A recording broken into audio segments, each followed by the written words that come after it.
Something must have spooked him. Because this never happened before.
Slight technical difficulties. Oh jeez. Yeah, it's another late start. Unfortunately, I had work commitments that led me to pushing it off for an hour, and I mean, in all honesty, you should be watching the live stream of the Sydney Botanical Gardens Corpse Flower, which has been captivating viewing throughout the day. Just good stuff. Really the essence of what live streaming is all about. Though I think they are closing up for the night, so it is just going to become like a still, you know, an empty greenhouse with a corpse flower in it, as opposed to a bunch of randos walking past a corpse flower. But anyway. Okay. Please don't crash the computer. Please don't crash the computer. Please don't crash the computer.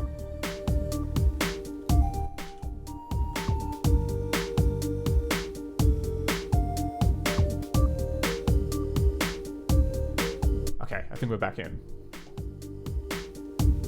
Thank you for your patience.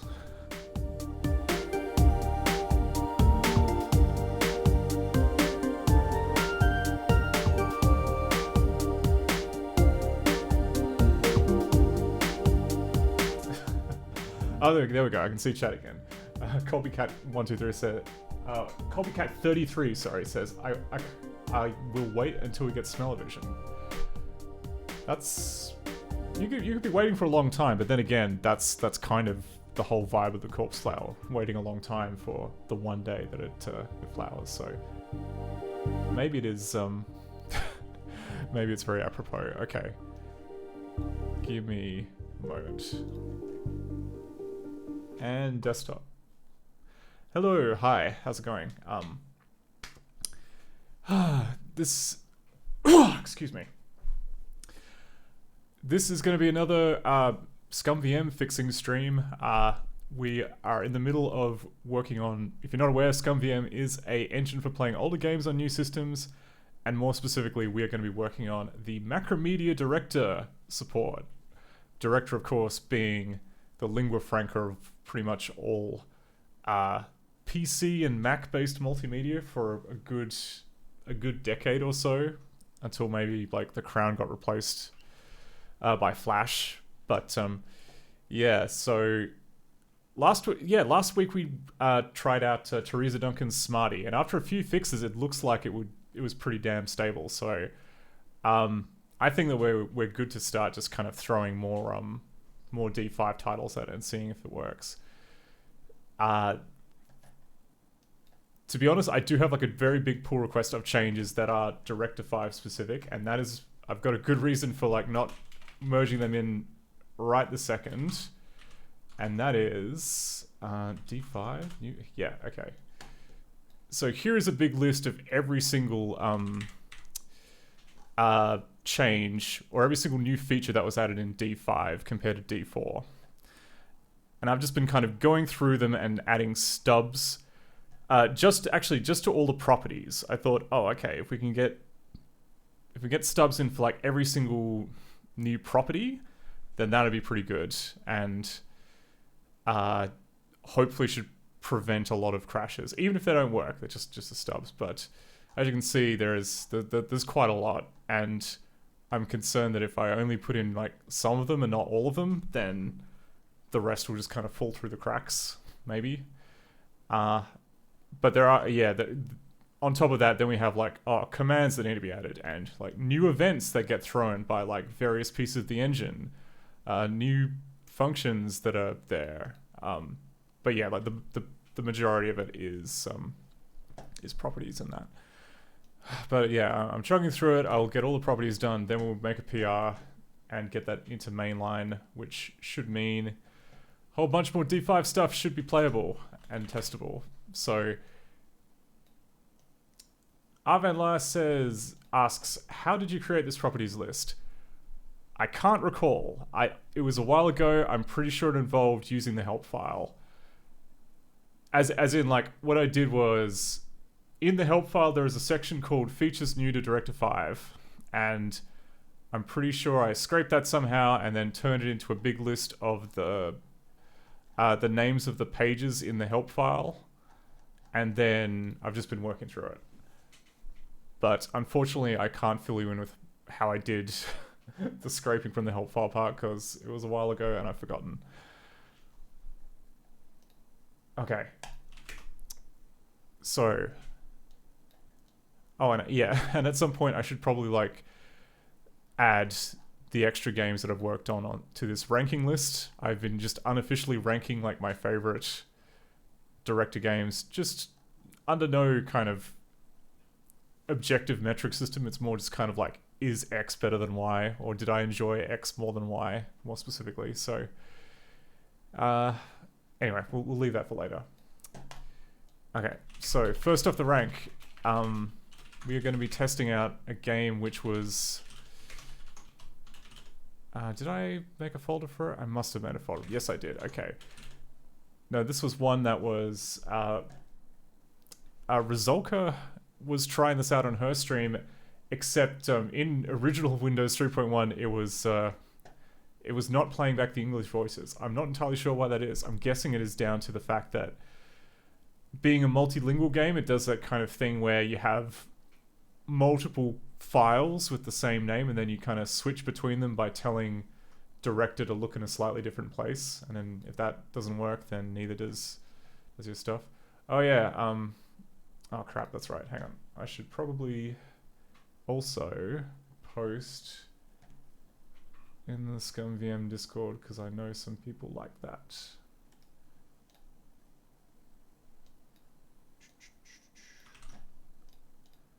I've been very behind on admin and everything today.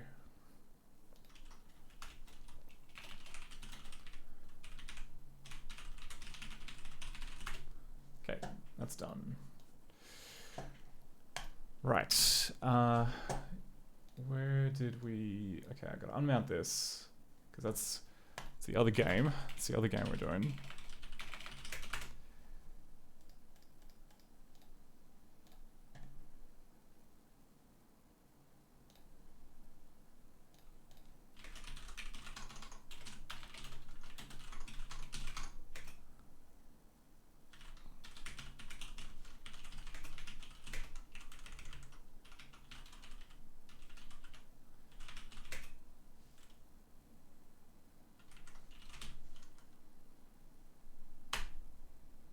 Is it lingo strict or just... Yeah, it is lingo strict. Okay, good.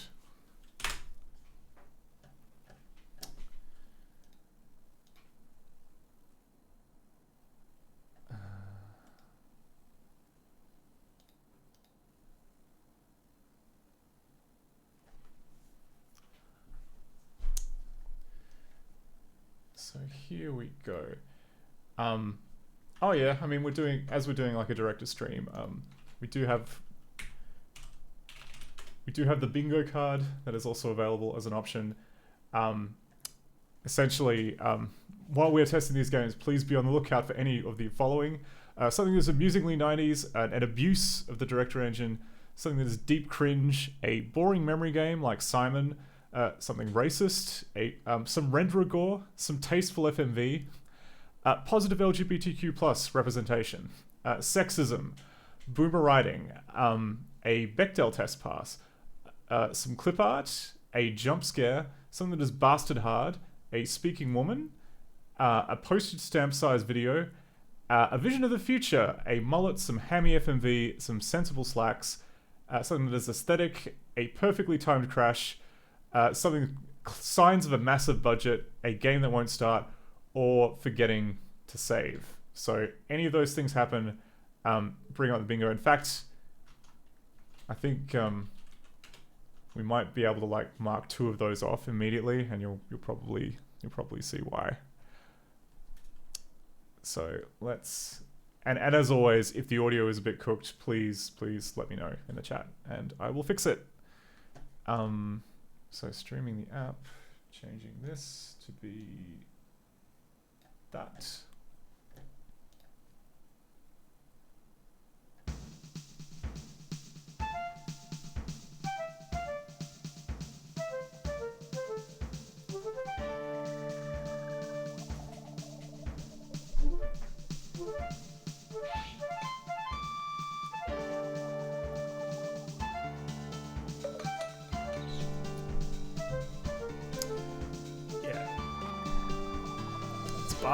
It's by Tivola, who also did The Fish That Could Wish. So I have high hopes for the animation, which is pretty damn good for Fish Who Could Wish. Sprichst du Deutsch? Dann klick auf diesen Kater. Click on diesen Karte. How can I not? Do you speak English? Then click on this cat. Okay, we're gonna pick the Butcher's Apron because I don't know very much German. Sprichst.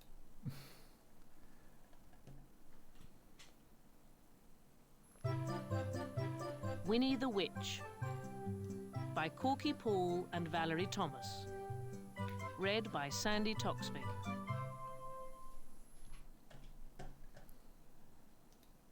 Winnie lived in her black house with her cat, Wilbur.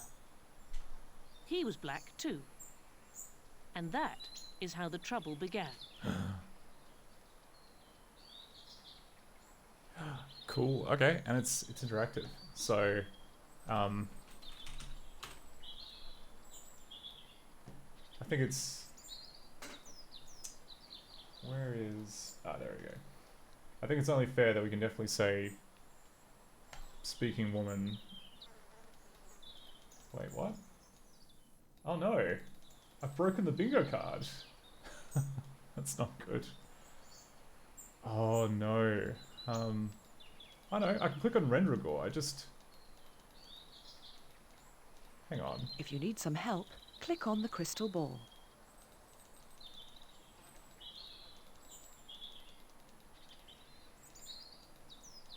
Okay, I can click on Rendragor, Tasteful FMV, like these are all the ones I can click on, and then as soon as I hit clip art... Okay, no, it's just the row after clip art, which for some reason is not activating. Okay,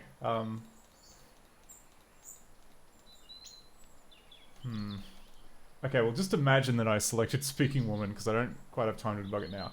And I think we're gonna have to say positive LGBTQ plus for Sandy Toksvig, so there we'll go. Just bring that... No, no. Thank God the Bing command didn't work. Alright. So let's get a clicking. So what do we got? We got a question mark, we got a projector. Oh, we can just pick a room.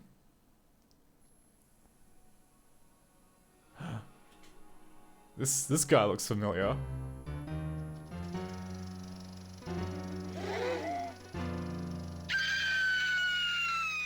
What was that? Okay, well, oh,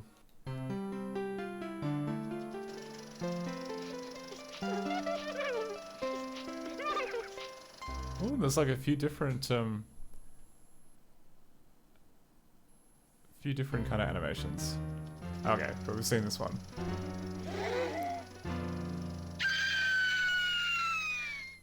But that on the screen is, of course, the fish who could wish.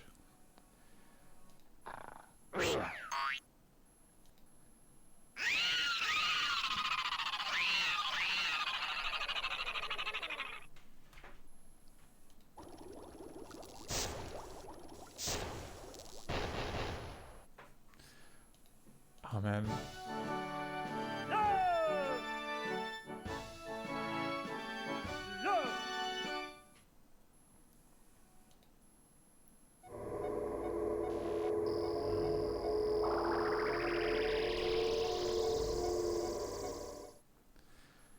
Yeah, like...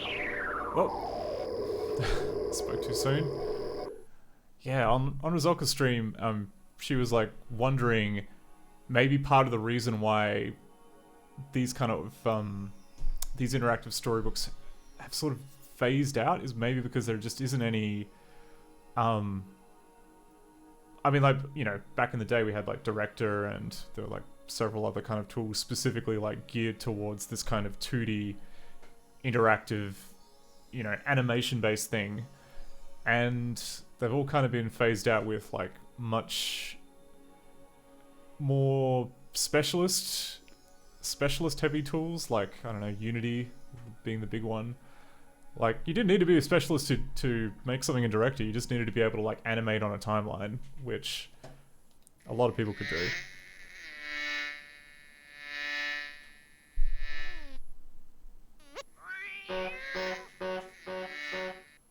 Where did the car horn come from?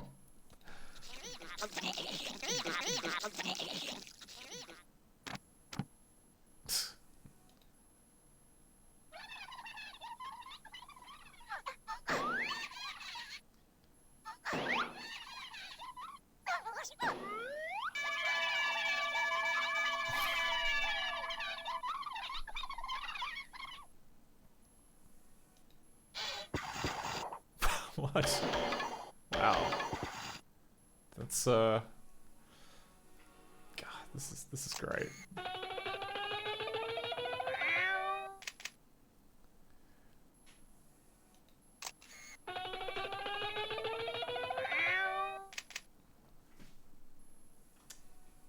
Oh, KobeCat33 says, since many of these are based on actual picture books, I had this one, gorgeous artwork. I wonder if the transition to digital distribution also scared publishers a bit. I imagine that, like, so like a large part of why we're doing this thing with ScummVM, right, is that games for like early Windows and Mac, especially, it's much, I mean, you can't really, they either like, I don't know, what's the best way of describing it? So like Director 4 and below, that's Windows 3.1 only. You cannot run that in Windows 7. Director 5 and up is sort of, you know, it's 32-bit, or it can be 32-bit, but it's still kind of a bit janky because it is based on like very early, you know, very early like Windows APIs and such like that. So typically what happens is that like you can't redistribute these. Well, you couldn't redistribute these commercially even if you wanted to go to the effort of like chasing down the publishing rights and everything, because I don't know, you would need to like distribute Windows 3.1 with that as well, and that is, you know, not something that's going to happen. So by moving it to ScummVM, then you kind of open up the options and it's like, oh, all of a sudden you can run this on like, you know, your Windows PC or your handheld device if you're so inclined, or whatever. And because it's, you know, because the source code is part of the commons, it's kind of safeguarded against like updates to the technology. Oh, KobeCat says, thinking more with respect to newly made games in this vein. Interesting. That's an interesting point. Like, maybe, I mean, I would have thought though, like this particular game, like I assume that you know, obviously they got the rights from the original publisher to put this out and presumably adapt the artwork for the game. So, I mean, maybe there'd be like kind of like a limited window on distribution depending if there were, because, yeah, I don't know. it would. Yeah, you could be right. Maybe it just falls under that trap of like licensed content often does, where it's like, oh, it's been 5 years now. Guess guess we don't have the Spider-Man rights anymore. Better just send this to the black hole.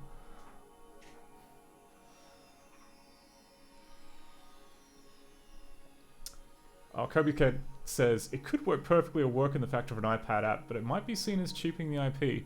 I mean, from what I recall, like, the Living Book series, which is another kind of interactive storybook line, they found, I mean, I think it was some of the original developers, but they formed, like, another distribution, I don't know. I'm not entirely sure what happened, but essentially you can get them on iPad now because they went back, acquired the rights to the old products, and put them out on the new platforms. So it can happen. It just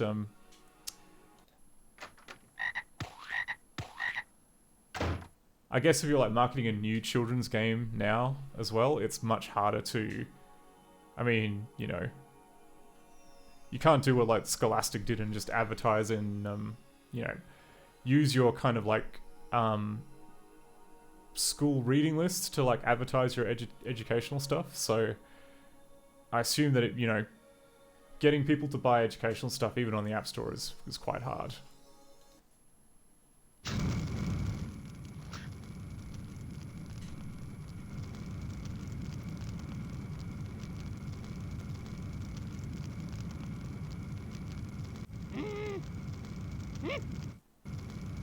Okay, I guess it's just on fire now.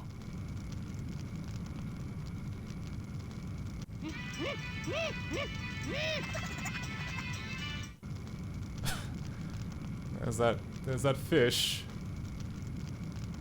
Hang on, wait.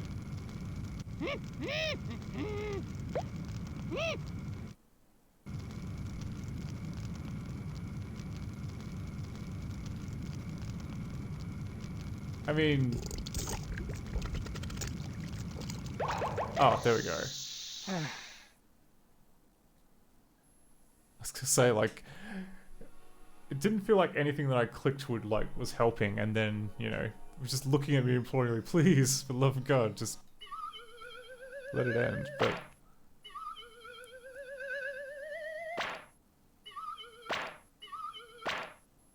Actually, I wonder if I set the curtains on fire again, and then I use the barrel.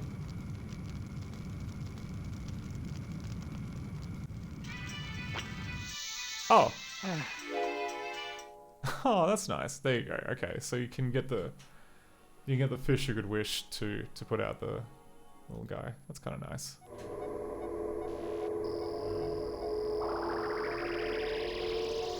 Oh, yeah, we've seen that.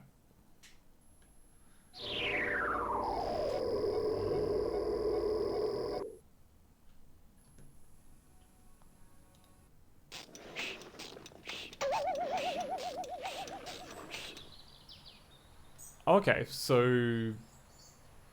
Oh, right, okay, so there's like a story mode here. Let's look at the story mode.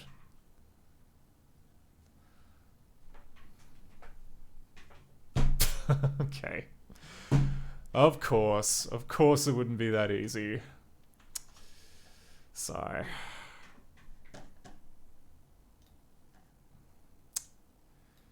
But the game did start and we were allowed to click a bunch of things, so it doesn't count as game won't start. But what have we got? Call to undefined handler dropping 0 stack items. I'd like to know what undefined handler.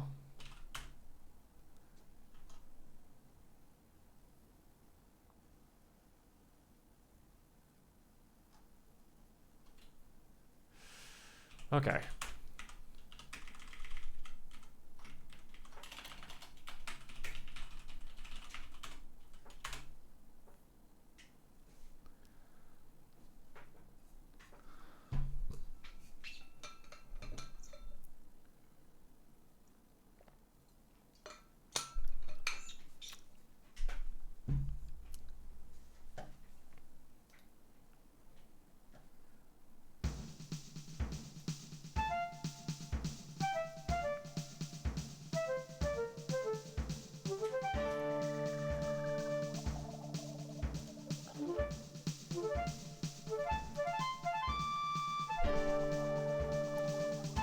Tivola.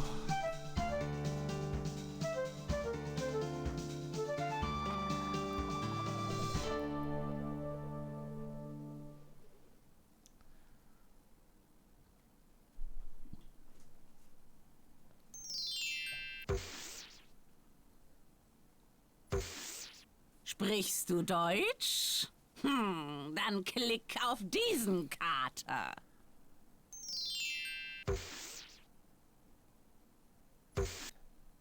Good day, sir. Yeah, that's that. That's what we're picking. We're not. We know Winnie the Witch. Sprechen und Deutsch, so. By Corky Paul and Valerie Thomas. Read by Sandy Toksvig.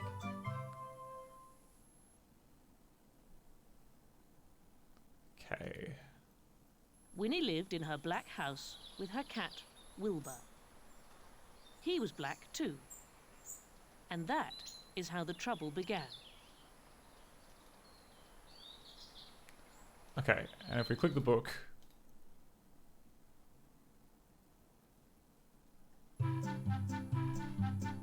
Why did that work? Why did that work and the other one didn't?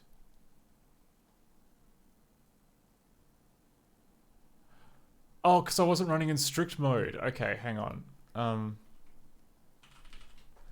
So it just kind of glossed over it.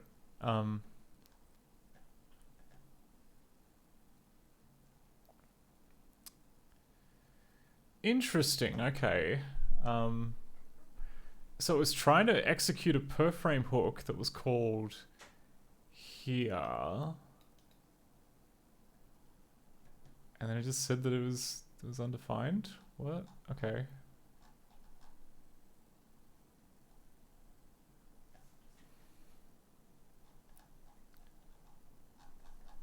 Alright, but it was... So we've got G coordinator, T out.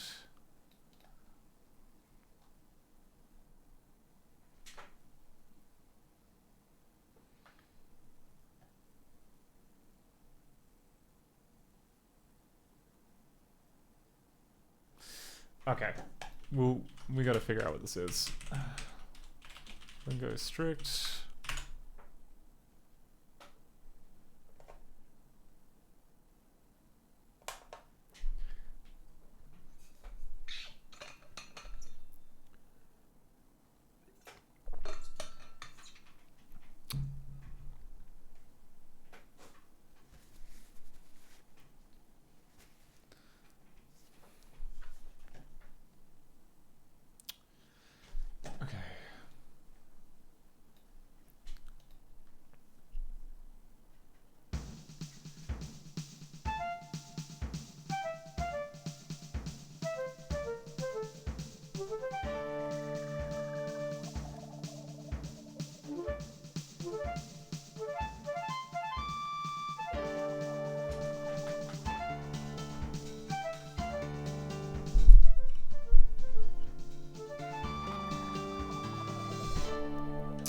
Nice if we could skip this intro bit, but I don't think there's an in-game way of doing that, which is a little annoying. But we do get treated with this. Sprichst du Deutsch? Dann klick auf diesen Kater.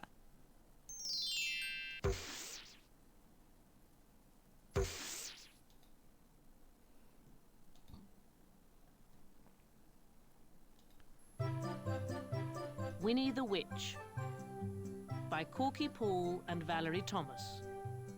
Read by Sandy Toksvig.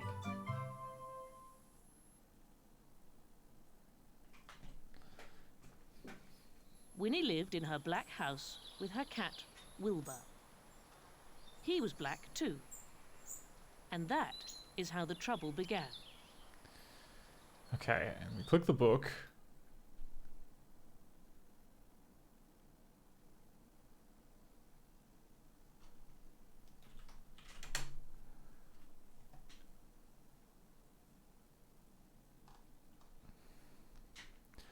So it's like executing per frame hook, and it's this book coordinator script, which clearly still exists in I mean, it's still being referenced as a variable because it's still there as G coordinator. But when we try and call it here, then it just doesn't work. It's kind of off.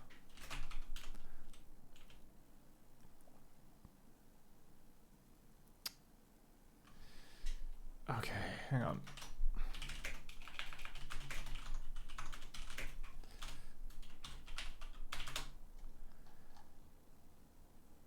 So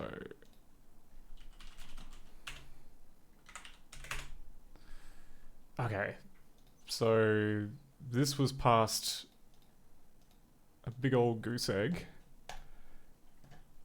Nothing, nada, the null set. What was the thing directly underneath? Backtrace. So we're here.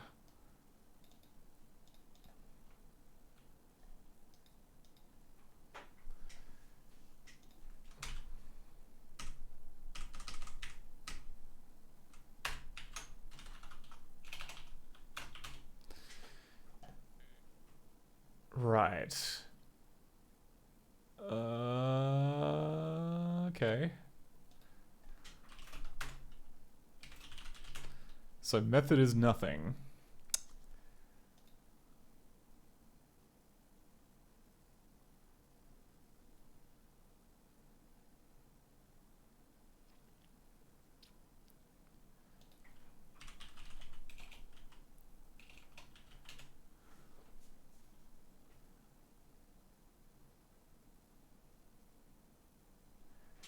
Okay, actor u to obj get method step frame, and that's returning nothing.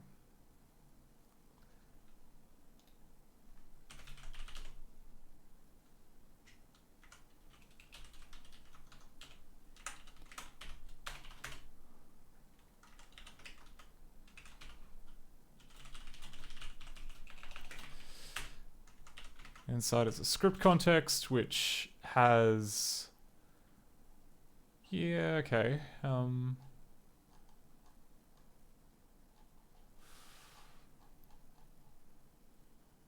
Yeah, okay. So the script itself still exists. Like that part isn't in dispute. It's this bit here where we're trying to get the step frame method of that, where it's having a bad time.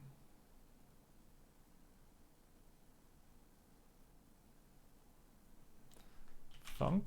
Okay, so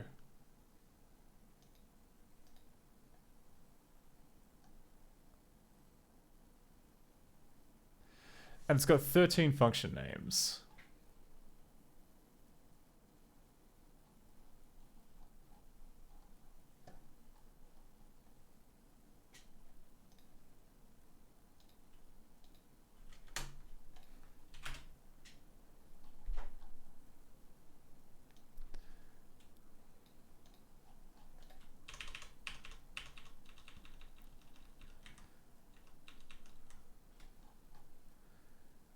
Script 3 book coordinator 2.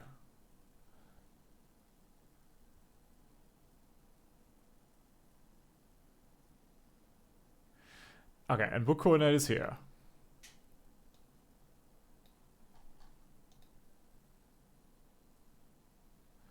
But it does not have a function called step frame.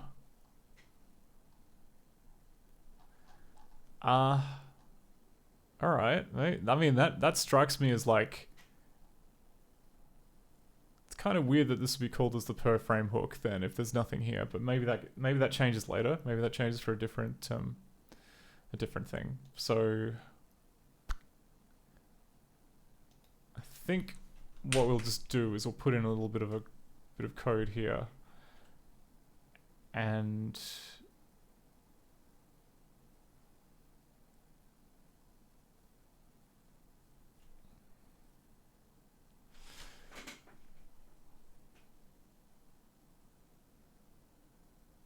oh, right. No, this is like per... Oh, okay. This is like per actor. What's actor list?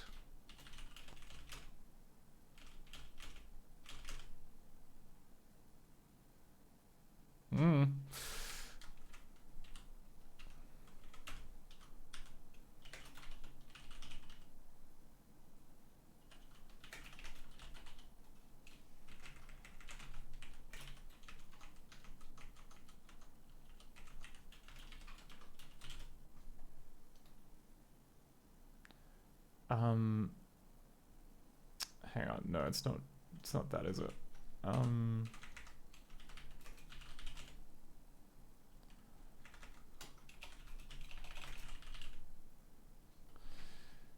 Up 12, 1.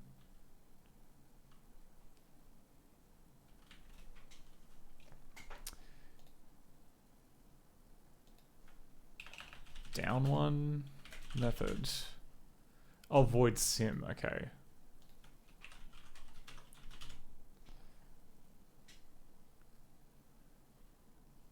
Okay, there we go. So all we're doing is literally just checking to see if there's a method, and then checking to see if the method exists before trying to call it. In fact, that's exactly what like the the code up here does, but just for some reason it just hasn't been done there. So looking like a clear-cut case of making a mistake. So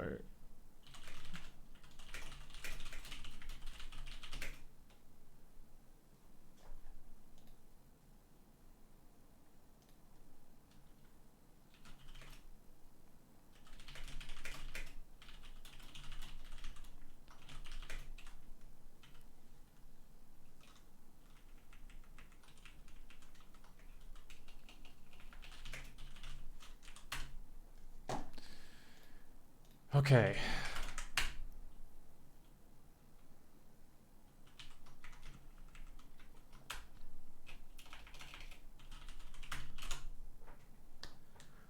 We may be able to play the game now. I mean, technically we could before. It just would have, it's just, because I'm running it in strict mode, which I like to do because there are quite a lot of areas which aren't a crash per se, but you know, when you're testing to see if everything is okay, you want to be stopped every time something that is, I don't know. It's useful having strict mode because then you can like immediately stop execution when you run into an error of any kind.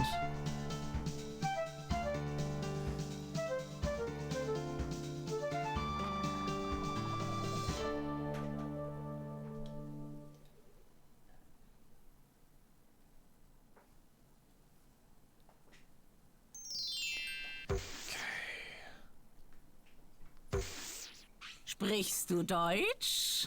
Dann klick auf diesen Kater.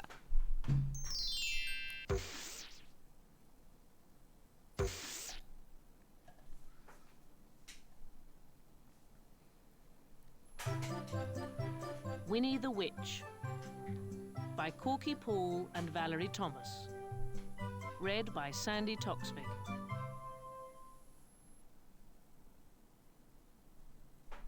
Winnie lived in her black house with her cat, Wilbur. He was black too.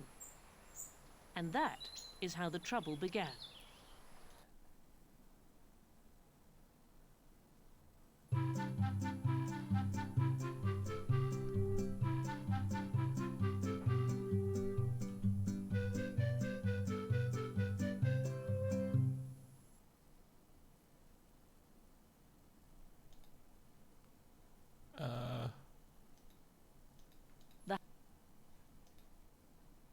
Is this meant to be auto-playing? Winnie the Witch lived in a black house in the forest. The house was black on the outside and black on the inside. The carpets were black. The chairs were black. The bed was black, and it had black sheets and black blankets. Even the bath was black.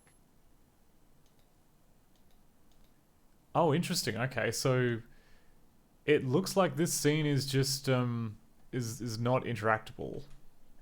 Like draw. So if I turn like debug mode on, The bed was black, and it had black sheets and black blankets.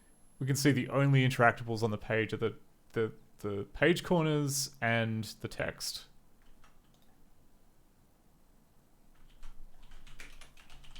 So it is, yeah, okay. I can't remember if like Fish Who Could Wish, I thought that like when you switch to a different page, it would start by like giving you the story. Winnie lived in her black house with her cat, Wilbur. He was black too, and that is how the trouble began. So actually, knowing what we know, let's do the interactable house thing.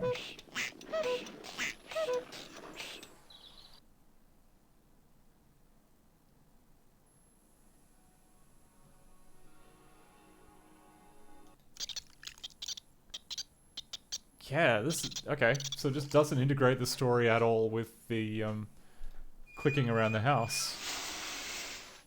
It's kind of a weird change.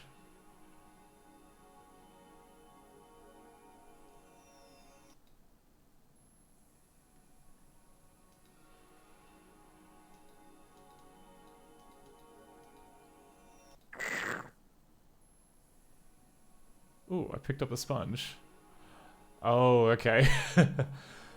Yeah, that's working real nice. So I think what's meant to be happening here is that this is using Trails mode to update an area of the screen.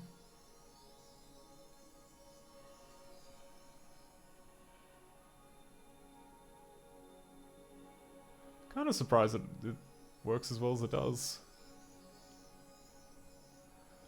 It's got this lovely square outline, I think, either because the sprite is scaled wrong, or we just don't have we don't have the round edges sorted out, but okay.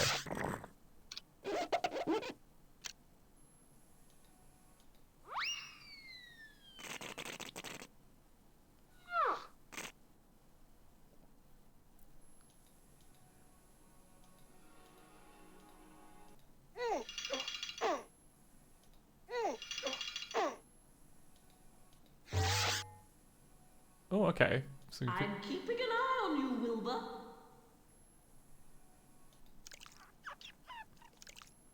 oh, it's like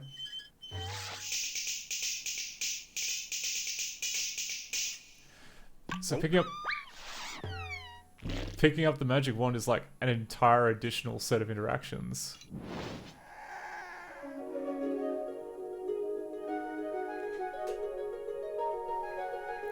Hey Funky, how's it going?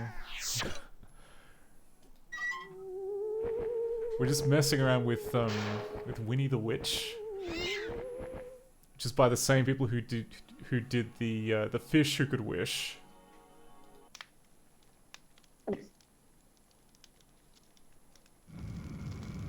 Wait, what?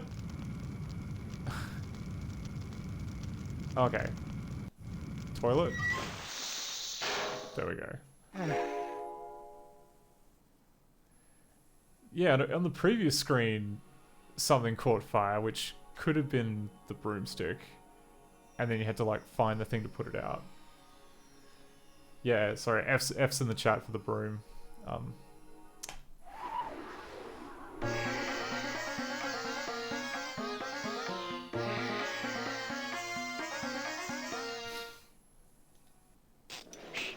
Oh, and that goes back to the main house.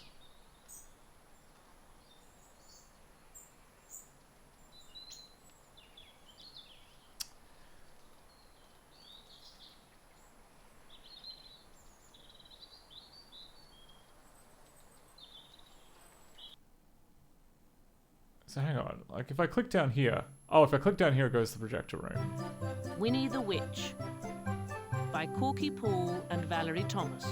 Oh, we Read get a by cartoon Sandy version. Toxvig.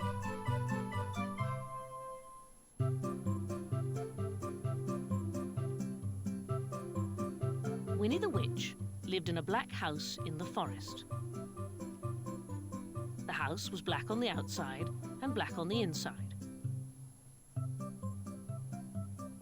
The carpets were black. The chairs were black. The bed was black, and it had black sheets and black blankets. Even the bath was black. Winnie lived in her black house with her cat, Wilbur. He was black too. And that is how the trouble began.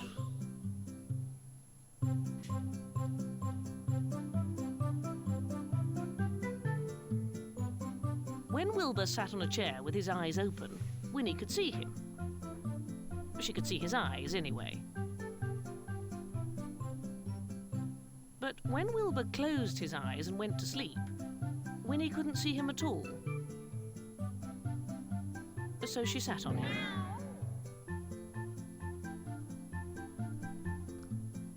F's in When the chat Wilbur for sat on the Wilbur. carpet with his eyes open, Winnie could see him.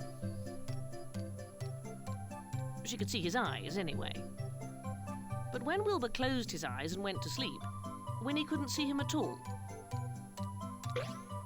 So she tripped over him.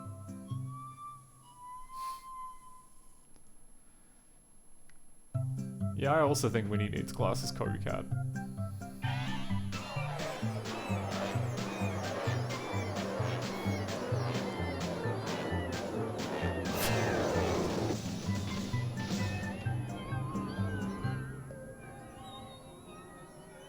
One day, after a nasty fall, Winnie decided something had to be done. She picked up her magic wand, waved it once, and abracadabra, Wilbur was a black cat no longer. He was bright green.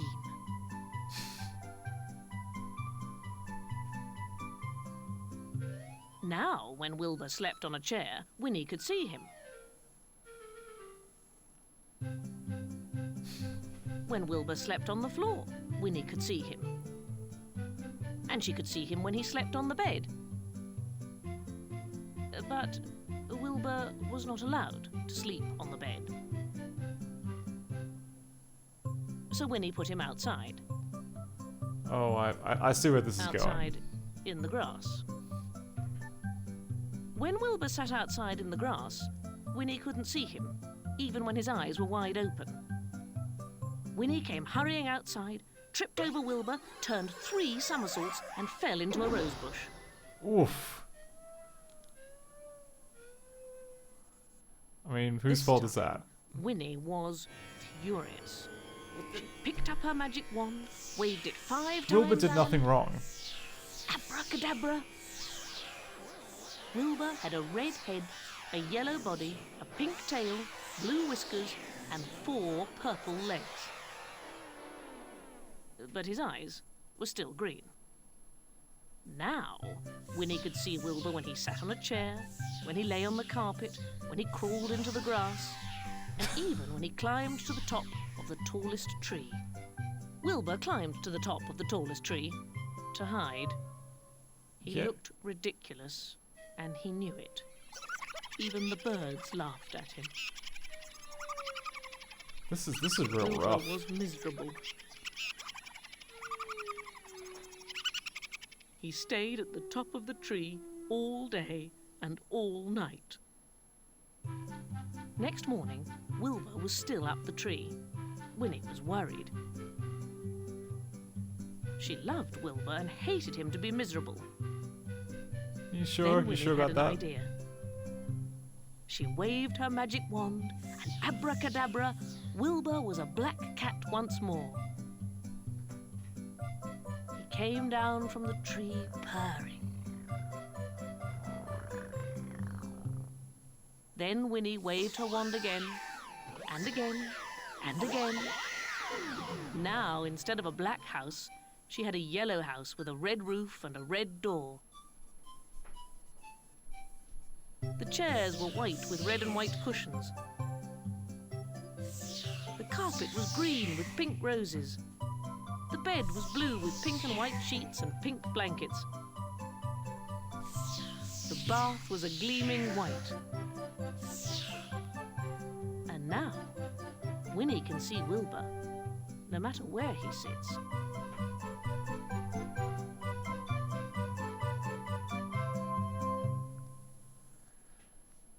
There we go.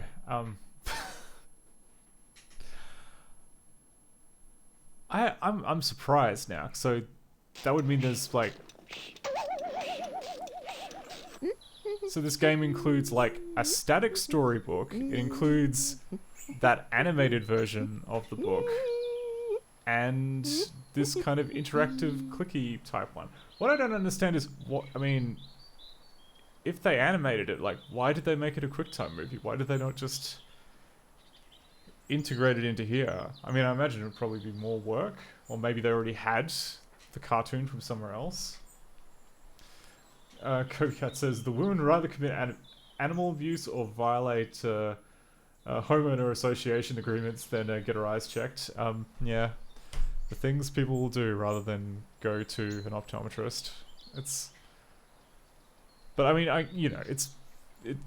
it's meant to be kind of like emphasizing the short-sightedness for comic relief that that children can get. That I understand, but yeah, okay, so now the projector is gone, which means if I click here,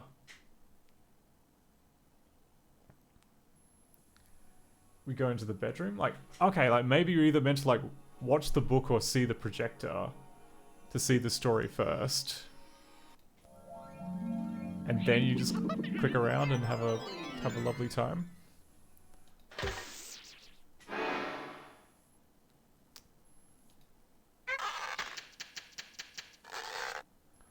Ooh, and like, oh, we didn't. I just found the wand. Okay, no, go back.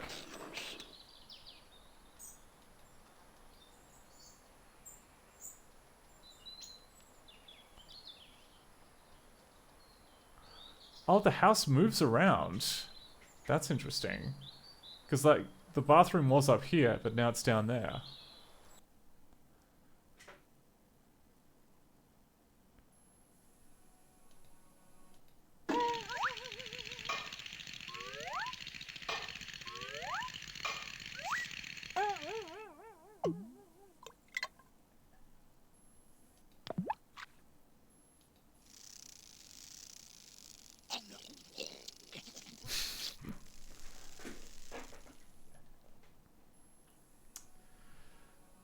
Oh, Funky says, funny how she made Wilbur's life difficult for her own benefit instead of putting in the extra support that made both their lives easier. Yes. Yeah, it's strange that that's how it panned out.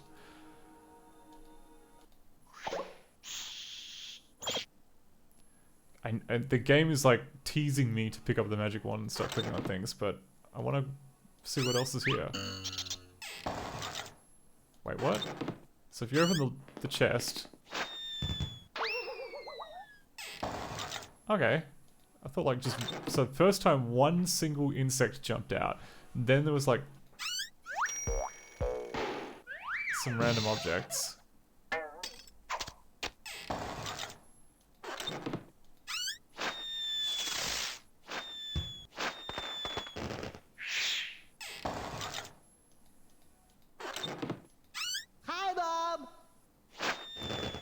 That fish.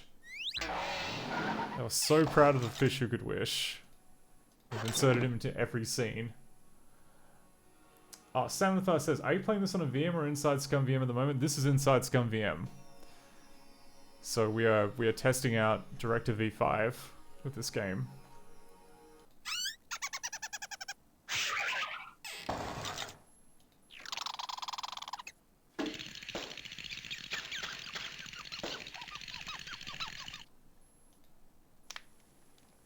Oh no.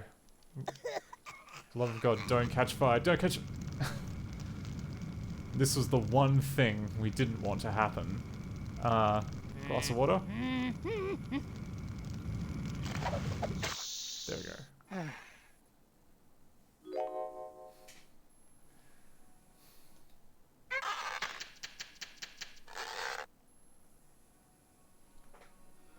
Funky asks, is there a reason it is called ScummVM? Yes, because originally when the project was founded, it was just to it was just for emulating games in the Scum engine, which was LucasArts' adventure game creation system.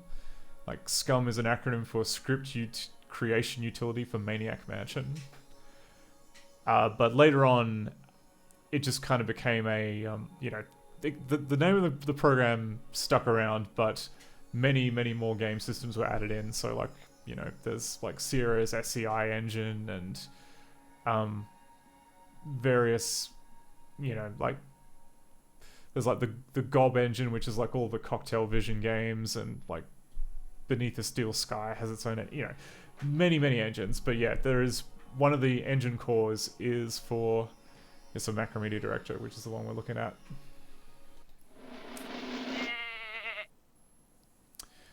Okay, game, I'll bite. I'll pick up the wand.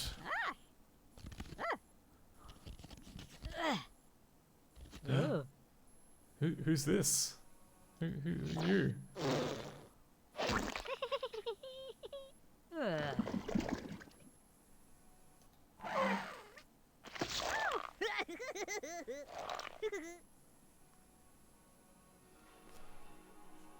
Funky asks, Maniac Mansion, is this on the market?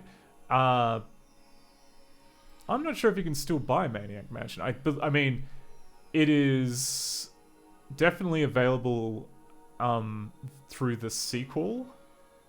So that there was a sequel to Maniac Mansion called Day of the Tentacle, which included the original game, and Double Fine Entertainment recently did, well, I say recently, like in the last few years, did a remake or a remastering, I should say, of Day of the Tentacle, which includes Maniac Mansion, if I recall. Oh, there you go. It's on GOG. I take it back. But yeah, that was like the first game that was made with the Scum engine. That I think it was the first. Yeah, it was probably the first.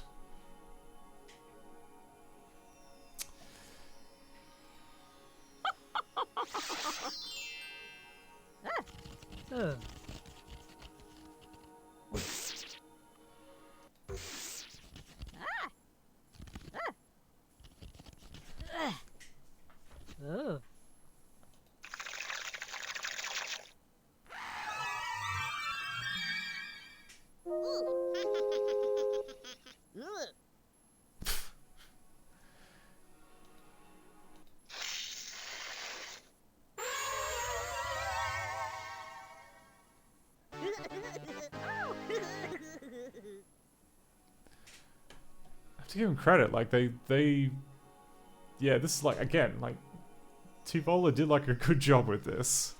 They added, lots of interactivity, lots of really nice animation, multiple things happening when you click on them, or it's not just kind of like one and you're done style like interactivity.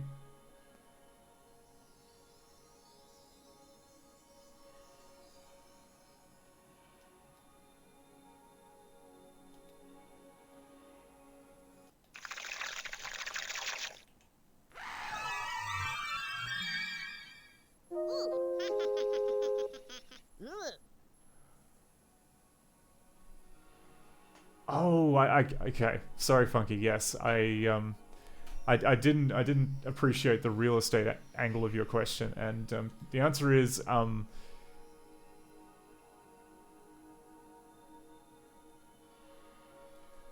imagine it would be one of those places which is kind of overrun with mold and has like asbestos in every room, and is yet somehow retailing for like a rent of $20,000 a month.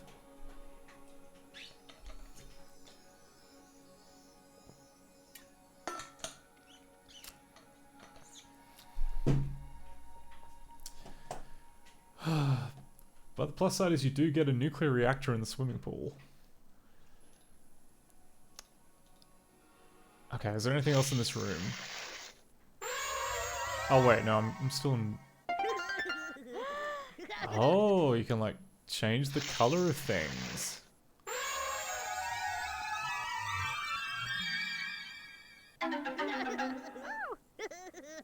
God, it's nightmarish. Oh, and there are different color schemes for each thing in the room.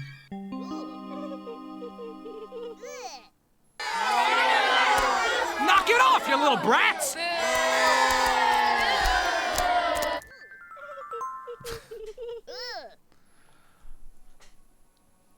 think I had one of the gimmicks like telling them off for making such a mess.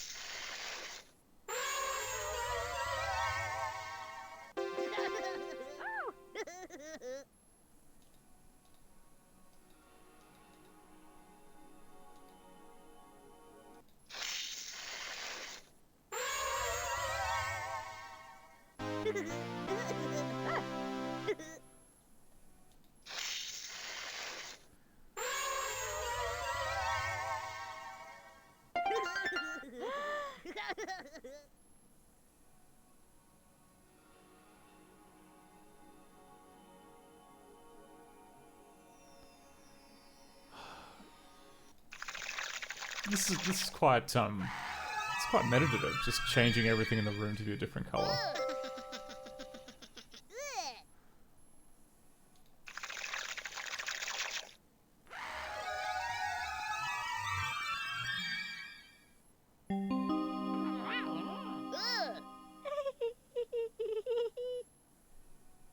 Oh, at least he gets to change back.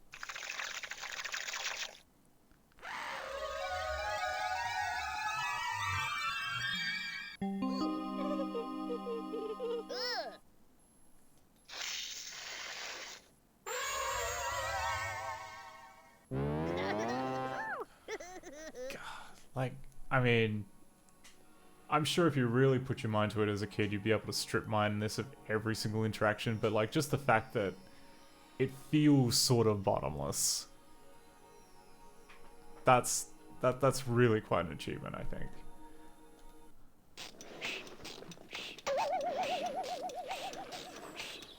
Oh, yeah, and once again, everything in the house has moved around.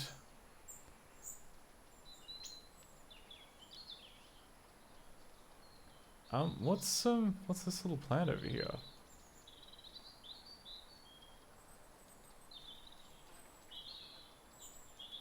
Wait, oh, wait, no.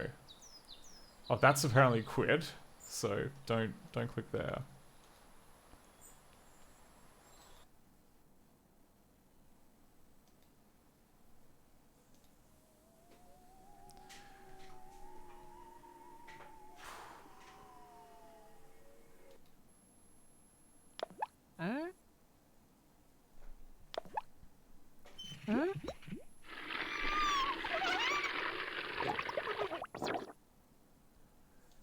Oh, we gotta do it. Oh, another broom. Well, what could? Oh no!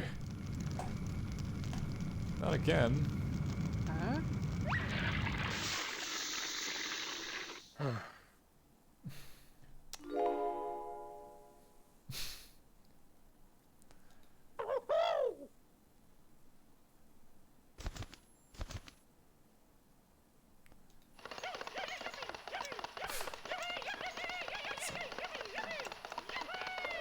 Do I want to know why there's like a saddle up here in this attic?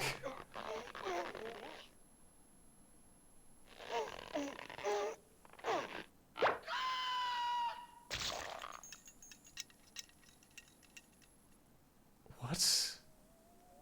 What? What? I have too many. Okay, moving. Let's not interrogate that at all.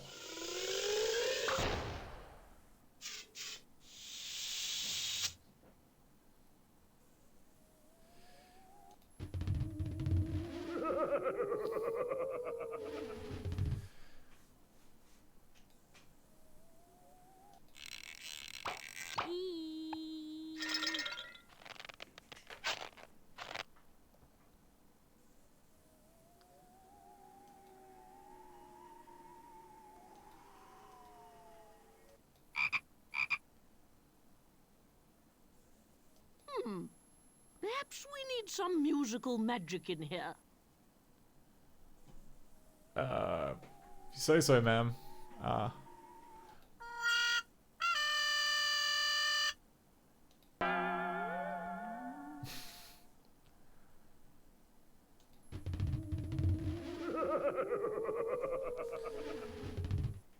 Any other, Oh, it's like a lute. For some reason I thought it was a pulley. Funky asks, not to victim blame, but why is the broom so flammable? I'm not sure. Maybe it seems like he was kind of dipped in like highly flammable creosote as a running joke between the scenes, and then just kind of left near, I don't know, the hot plate with the frayed wires just off screen.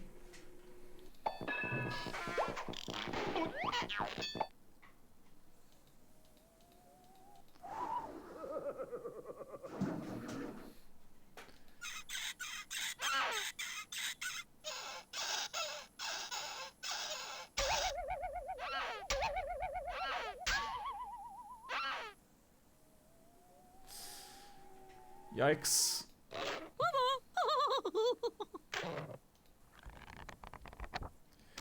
God, so rich with things to click on. And like, this scene that we're looking at here, did that even appear in the original book? It didn't appear in the animation. I think we might have to like have a once through over through the actual paper book to see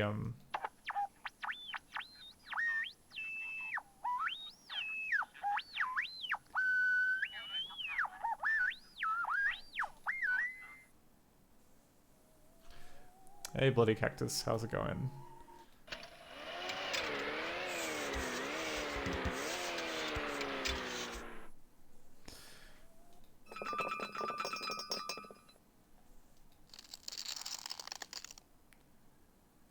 Oh yeah, we'll click that, okay.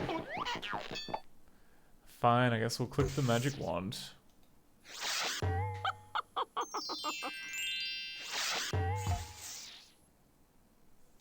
Oh wait, okay, so clicking...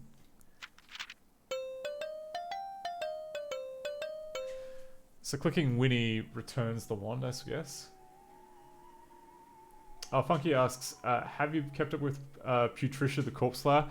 Yes, that has definitely kind of been on the corner of my screen all day as I worked. Yeah, it's been quite a journey. So many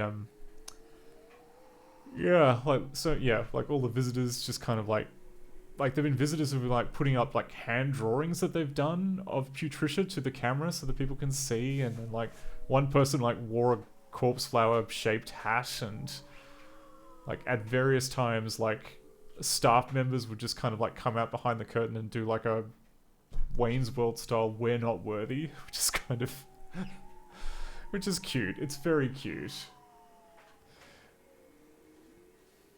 That's right. WWTF's in the chat for We Watch the Flower. Also, WDNRP in the chat for We Do Not Rush Putricia.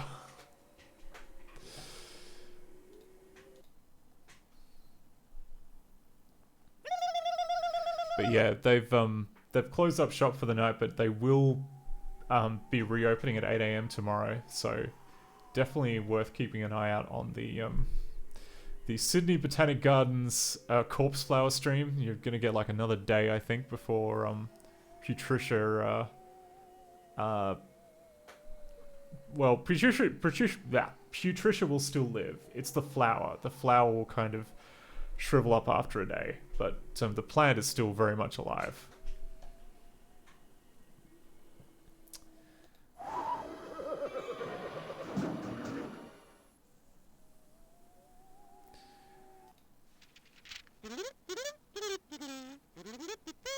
So creative. Oh my god. Like...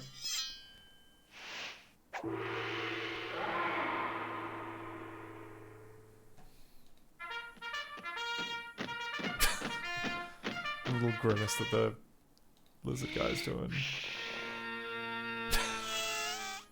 Yeah, okay. Sure.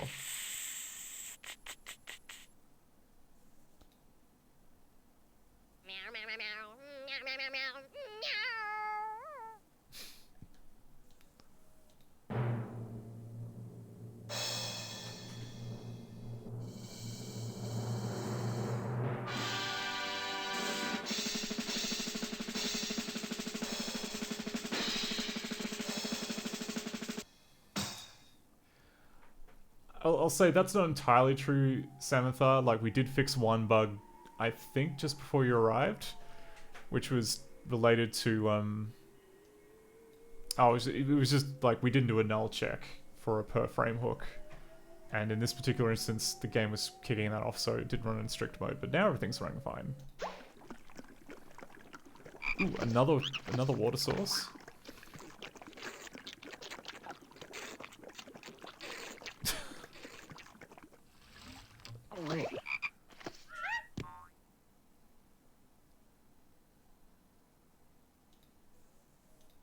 Just when I thought I had nothing left to lose, lo and behold, I lost the blues.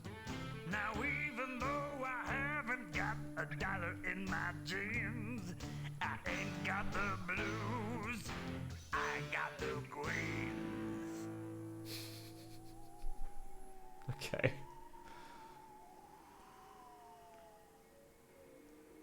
Oh yeah, the mirror sponge thing, Kobe Cat. Yeah, there was like a little interactable thing where you could like drag a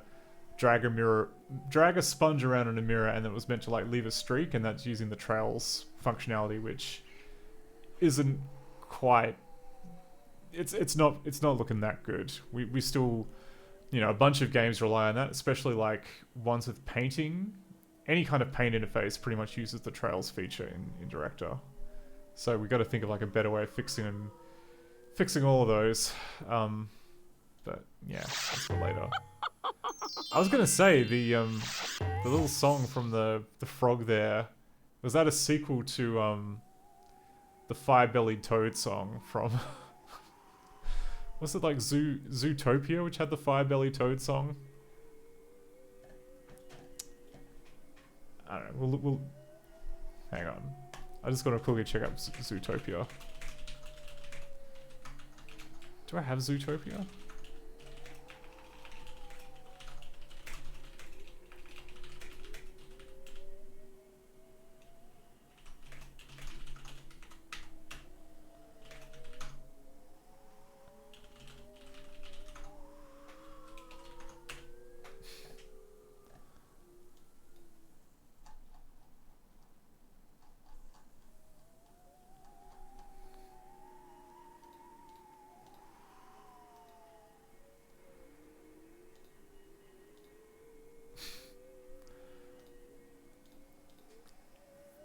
Okay, for people who haven't seen it.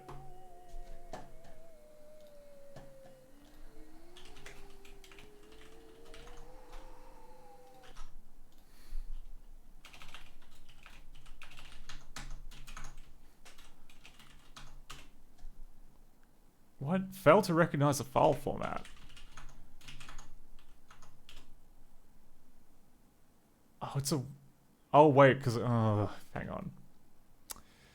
Okay, no, we're gonna have to wait until we finish Winnie the Witch before we can check out the Fire-Bellied Toad thing, because I don't know how to do things properly. Whatever, we'll do it before the break. Continue. Okay, I think we've done most of the things that are here in this room.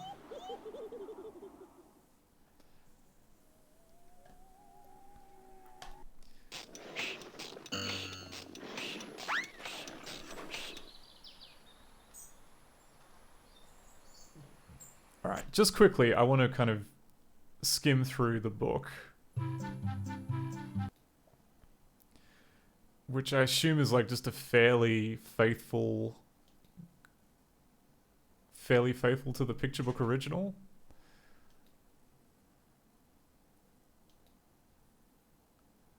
I mean, some of these look like they've been... Yeah, like...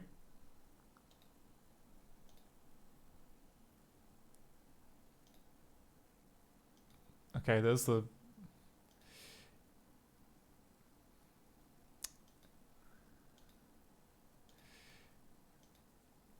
Like, some of these look like they're kind of in weird upscaling of existing pictures. And other times it looks like a very high resolution scan. Which seems like a strange choice.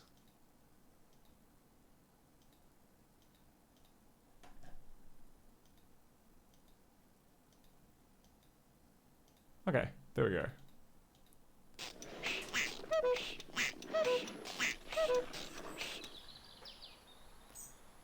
But okay, so we've been in the...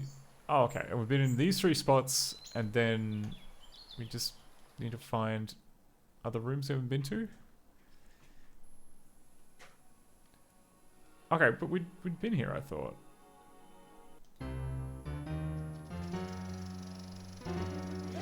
Yeah, we've been here. Okay.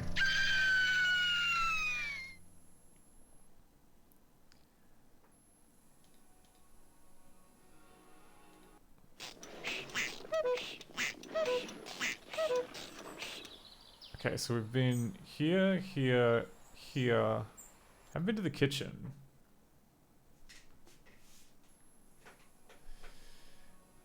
But yeah, like these all kind of look like mostly original artworks that were done in the same style.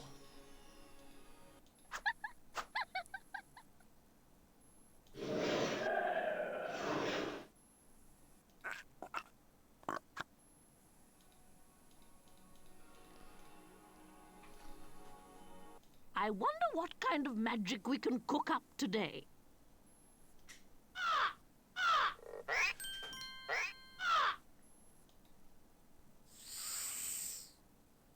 And it's also interesting that they've got Sandy to do the voice of Winnie, which implies that they didn't just kind of like, you know, they must have hired her for this gig as opposed to just repurposing an audiobook.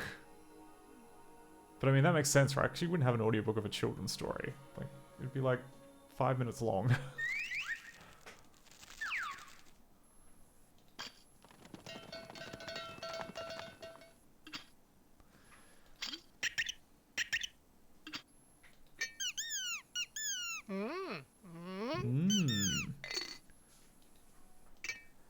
I also like to leave my ingredients on the floor in jars. Oh, Kobe Cat says, I had storybooks on cassette as a kid. That's... Yeah, actually, yeah. That unlocked a memory, you're right. They did do, like... They did do, like, read-along versions of, like, kids' books. With the, yeah. Multiple ones on a tape. You're entirely correct. I don't know why I kind of forgot about that.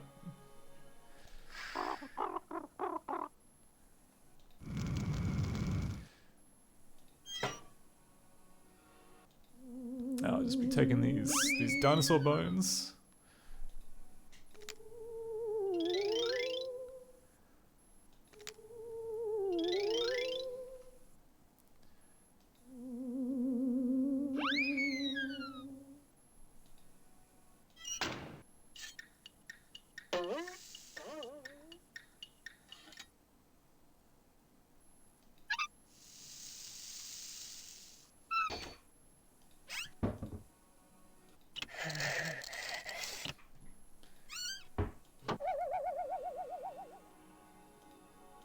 It's like fish-shaped jelly.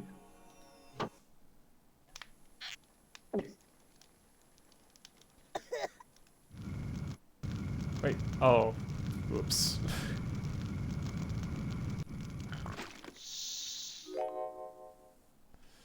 There you go. I didn't notice there was a broom there. I was just trying to click on the cupboard. That's not on me.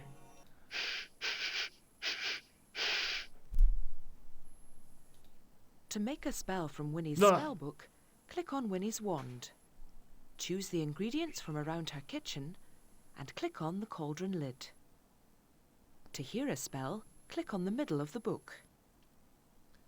To turn to another spell, click on the edge of the book.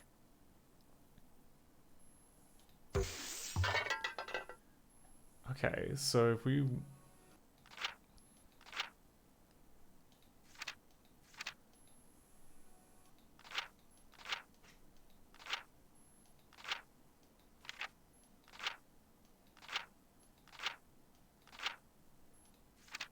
Okay, let's try levitation. Upon desire for levitation, take candied worms, no hesitation, spider spittle you should place in the pot with thyme and mace.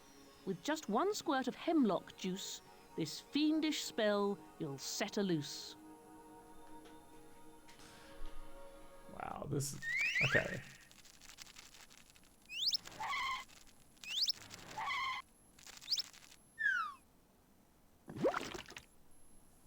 Upon desire for levitation, take candied worms, no hesitation. Yeah, we did that.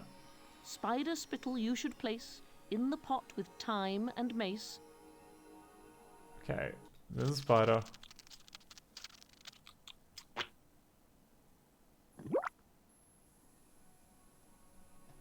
So, time.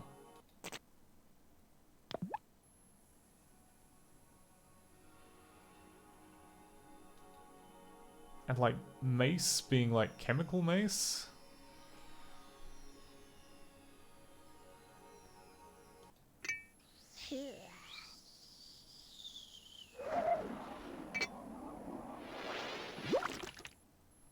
This recipe is complicated. With just one squirt of hemlock juice, this fiendish spell you'll set loose. I don't know what the hemlock juice is. Like, what is... Oh my god, like...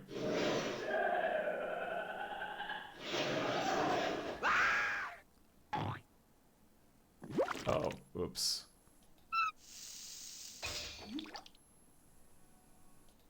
We'll just put everything in the pot.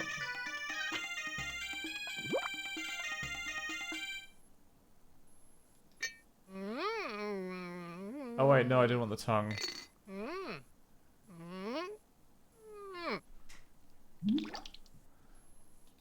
To make a spell from Winnie's spellbook, click on Winnie's wand. Choose the ingredients from around her kitchen and click on the cauldron lid. To hear a spell, click on the middle of the book. To turn to another spell, Yes, I click know. on the Okay, edge of the I should have book. clicked the lid rather than the handle. My mistake.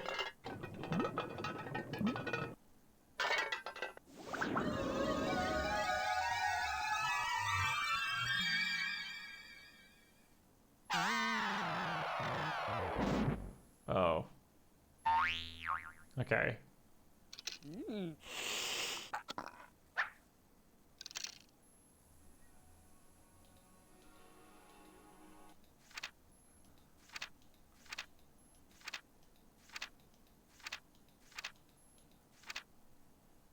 I don't know what spell I actually did. Assuming I did any kind of spell.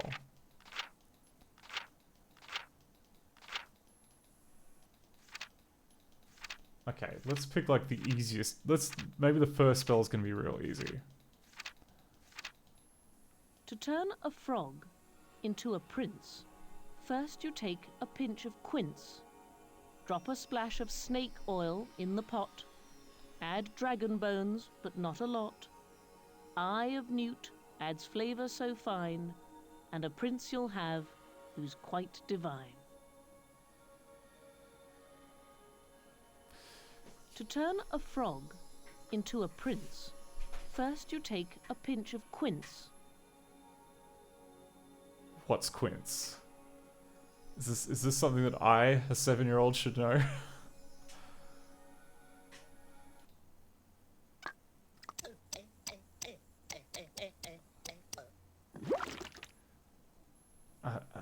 Yeah, okay. I appreciate the effort they went into here, but it's like way too hard.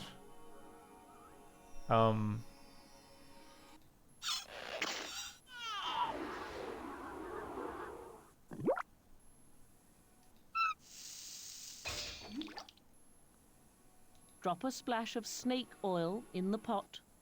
Add dragon bones, but not a lot. Okay.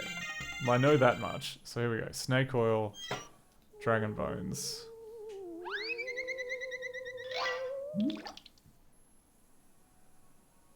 Eye of newt adds flavour so fine, and a Okay, there we prince go. you'll have who's quite divine.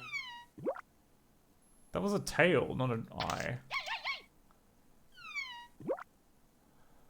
Okay, well... Oh wait, is that the newt?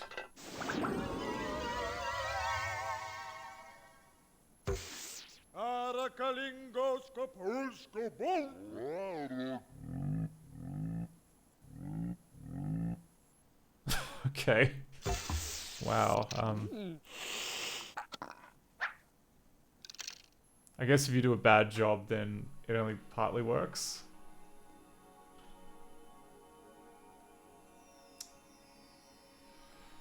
Oh, Kobe says visuals might also match the German translation, which may not be 1-to-1.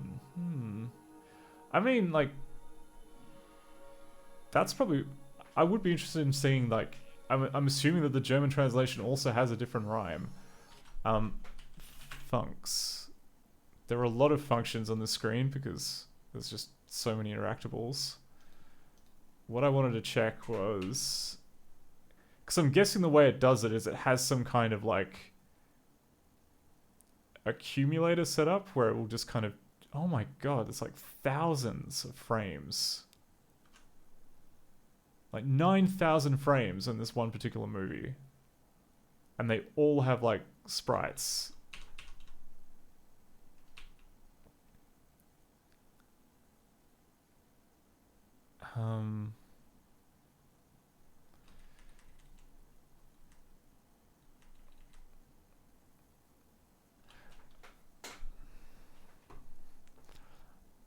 Like what I was doing is I was just having a look through like the function names, because I think that like the way that it would do it is that it would just check, you know, it would have like some kind of like, for each spell it would have like the list of correct ingredients, and then it would do some kind of checking to see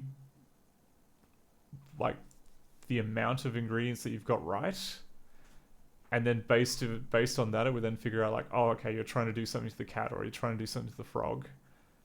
And then either give you like the good animation or the you screwed up type animation.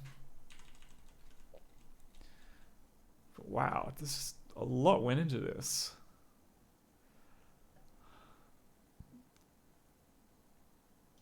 Yeah, so there's like add ingredient, retrieve spell, start spell. What movie is this? Kitchen.dir.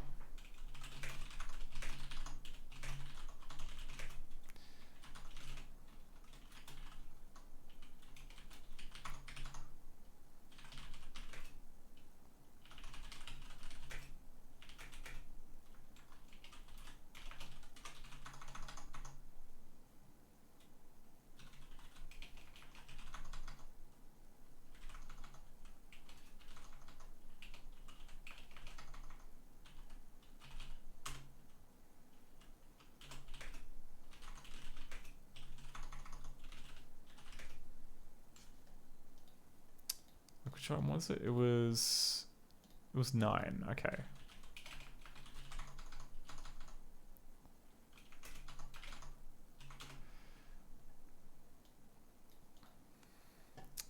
Yeah, here we go. So we've got our ingredient list here of like pinch of quince, snake oil, dragon bones, eye of newt, spider spittle, etc., etc., etc.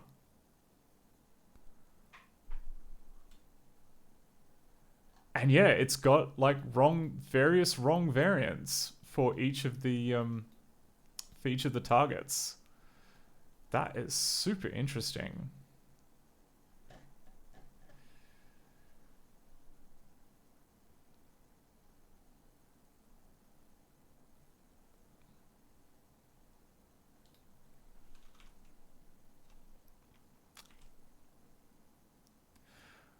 Of course. Oh no. It's even simpler than what I thought. What it will do, what it's doing is that it's checking what page the spellbook I think is open to, and then it's using that. It's like, okay, you're trying to do the frog into a print spell, so obviously the target's going to be the frog.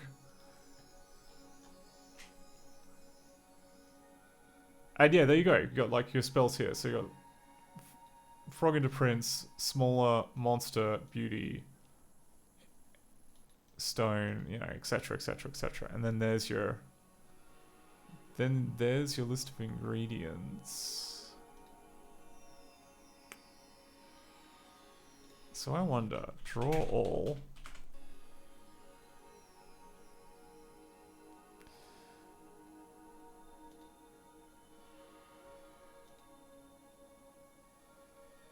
I'm wondering if it's just kind of like in channel order. Because we have like channel 7 is the newt. This is much harder to read than I was expecting.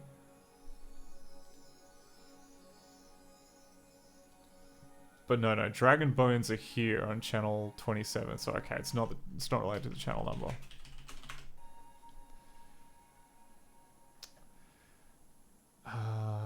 Yeah, okay. Anyway, cool. Cool screen. So I wondered, like, does anything cool happen when you get, like, all... Oh, hello. I am a messy witch. I've left magic wands all over my house, and if you find one, you will have magic powers. Beware of my magic bugs.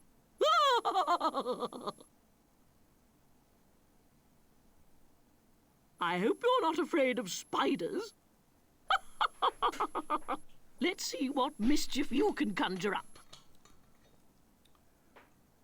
Ooh! Click on Winnie's photo and she'll take her wand back.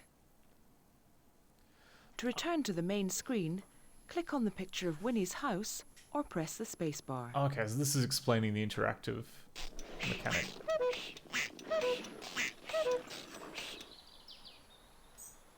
I think we've done it. I think we've explored all of the places in the house. So... Oh, Kobe says, maybe the house gets colored in like the story if you've gone through everything? It's a possibility. I think, though, that, like...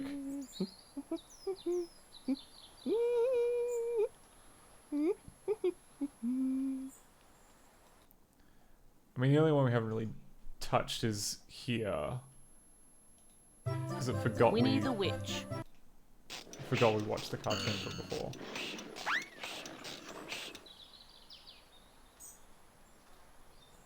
Did I do the entrance after the crash? Yes. Okay, the bedroom was here. Kitchen was there.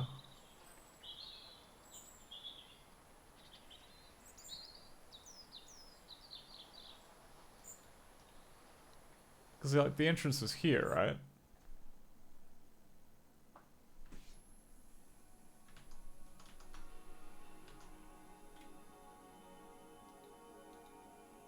Is it just me or is it looking more colourful than before?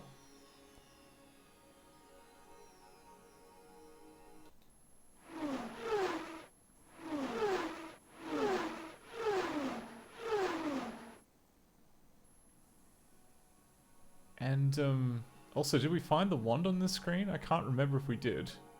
Oh, yeah, okay, it's here.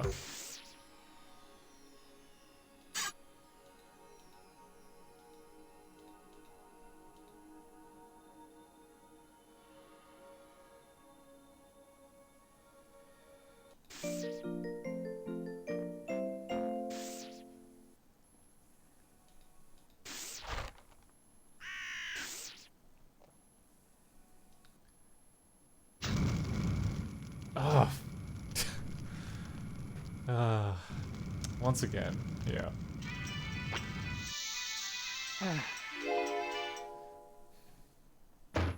Yeah, I swear it was more grey the last time we were in here.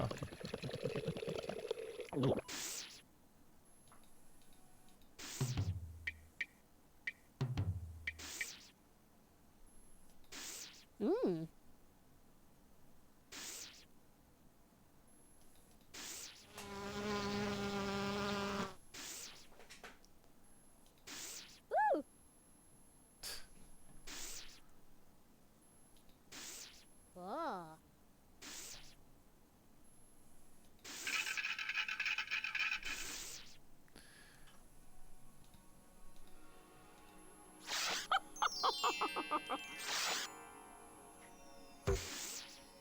Okay, so if we go back to the house and then have a look at the bathroom again.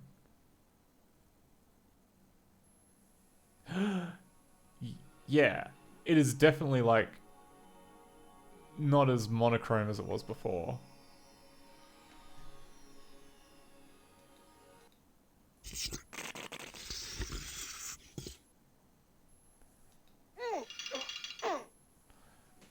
Like, I'm wondering if that's a palette effect now, because it doesn't look like too what's it called?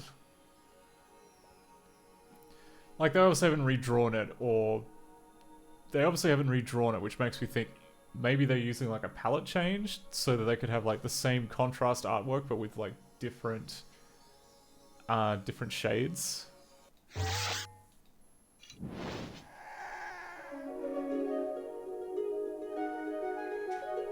Which again would be like a massive ordeal.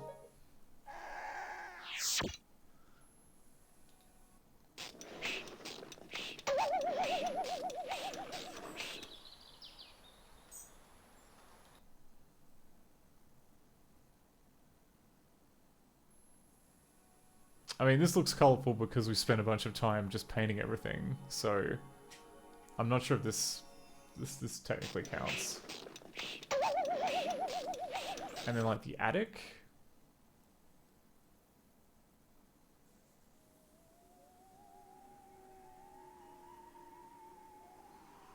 The attic looks pretty much the same. I don't know. It's cool. It's cool though.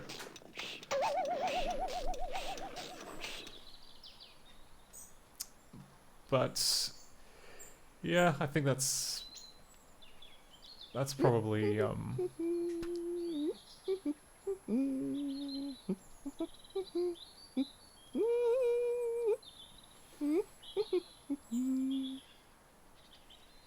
just one last check at the kitchen. Nah, it's okay. This is still the same. I'm not sure if we're just kind of like hallucinating the idea that it was kind of like more monochrome before, but nevertheless, Winnie the Witch. Really, really nice interactive storybook. Oddly, you know, odd decision to kind of like split the story away from the interactive bits compared to like Fish Who Could Wish, but yeah, still pretty good. Who made this thing? Do we get to see the credits? Game? Oh yes, we do. Winnie's film. Okay. Brothers and Trick Studio Prague. Okay.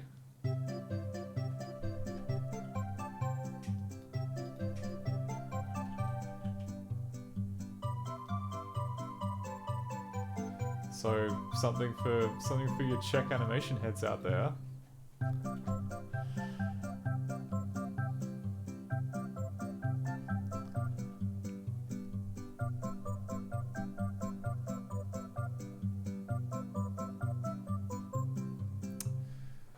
Yeah, as expected, like a big team worked on this, and it shows.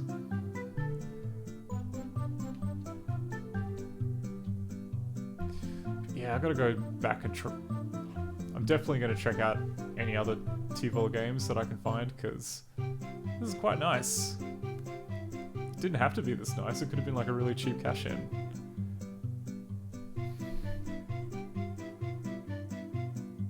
Even the credit screen's got like some cute little...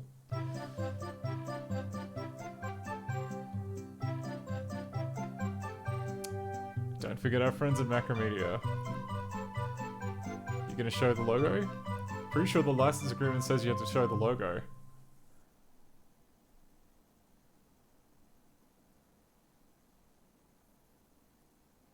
Okay. And then we fade. Yes! Uh-oh.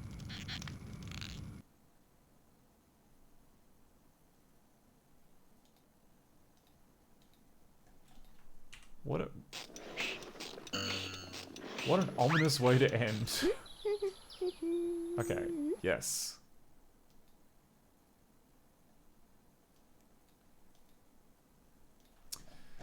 Alright, well, I'm so glad that that was working. We only had to make one tiny bug fix to make that work. So it is hard to be upset about that. Actually, no, I promised the Firebelly Toad song. So we'll play the Firebelly Toad song, then I'll take a quick break and we'll get back to the main game, which is I Spy for tonight. Okay. I'll also make a copy of the Five Belly Toad song so I don't have to like mount the CD to get to it.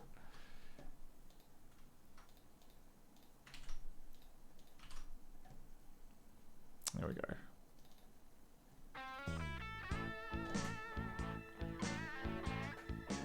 I'm a fire-belly toad, and I'm getting mighty lonely. Been a sad, sad story about a life on my own. I don't mean to complain, but it's caused emotional pain. When nobody wants to hug you, thinks you're bad to the bone.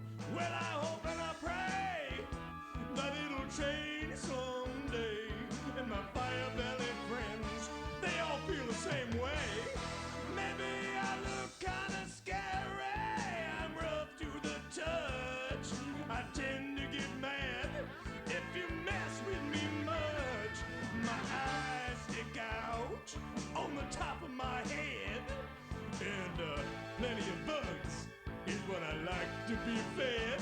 Well, I'm really not bad, I'm just misunderstood. If you look at my record, it's all good. I'm a fire-belly toad. Yeah, I'm a fire-belly toad. Yeah, I'm a fire-belly toad. Woo! Yeah, I'm a fire-belly toad. And I've got the blues. Yeah.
Oh, wait. I'm not on screen anymore. There we go.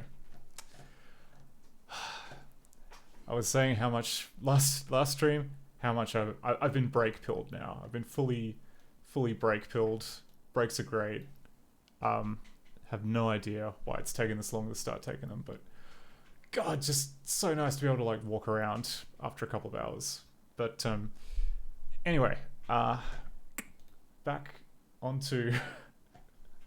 Thank you for the applaud, Son of El, for fan favorite the Five Alley Toad. So what are we gonna do? We're gonna now. Main thing I wanted to try out today was I Spy. Now, they made a lot of these games. It's by Scholastic. It's based on a series of books, which I assume are kind of like hidden object puzzle books. And they made quite a few of these. I believe they're mostly in Director. I know at least 3 of them are in Director. But I'm guessing there may be ones that are not in our detection table from later on. Like, I know they made ones in like the 2000s, which I don't think include the one that we have. We're going to be looking at, I think, this, which is the original. I have not... I did not have time to open it up to see if it even, like, started or... But as far as I'm aware, it only had, like, one X object, and I think it uses that to take screenshots. So I think we're going to be okay. But I've been full of crap on these occasions with my optimism, my foolish optimism. Did I even make a folder for it? No, I didn't, because I didn't have enough time. So we'll just call I Spy.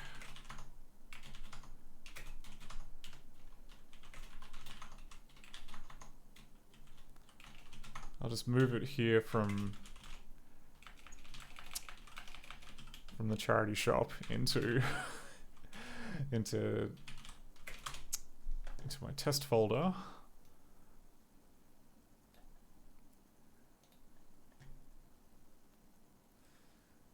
Oh, is this a what I should check actually, if this is like a dual Windows and Macintosh CD, I should technically dump both of them while I'm here.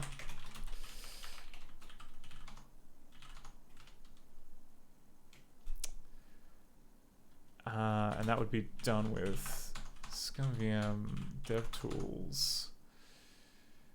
Not Dumper Companion, that's it.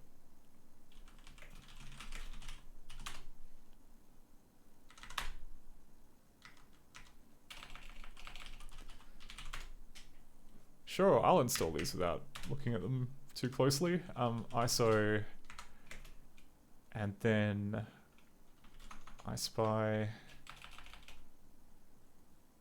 here. Yeah, okay, so like many of these games at the time, it is a dual Mac Windows CD, which means that there's like different... I think the trick is that you can share kind of the contents between certain files, between the two file systems, but yeah, clearly they're in like a completely different layout, and some of them are, you know, there are different, you know, ones that are completely different, like this one here, which is the what's it called, Mac EXE, that gets run. That obviously doesn't have the equivalent in Windows, because the Windows one is a Windows.exe. But it is important to test both. So okay, Mac, move ISO, Win.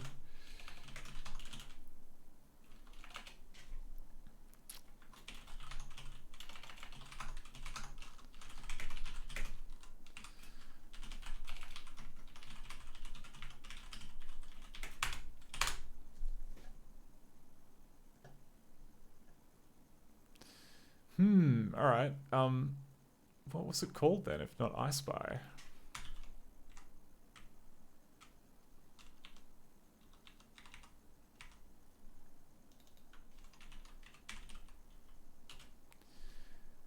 Oh, is it because it's, yeah, it's because the name is too short. You have to go direct. because there's only a few. I mean, most people won't run into this because they just use like the ScummVM GUI to add a game. But if you're using the command line, games that are shorter than like 4 or something letters, it's not enough to just give it the game code. You have to give it the full director : game code for it to pick up on it.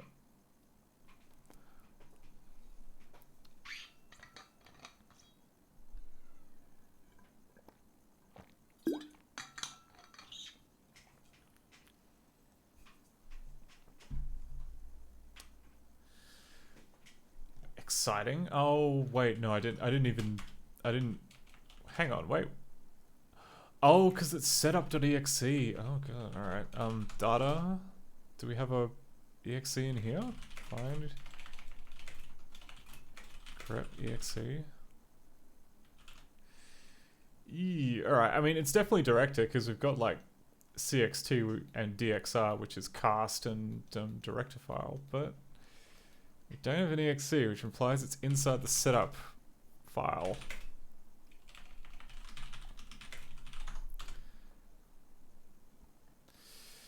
It doesn't know what it is. Wine setup.exe.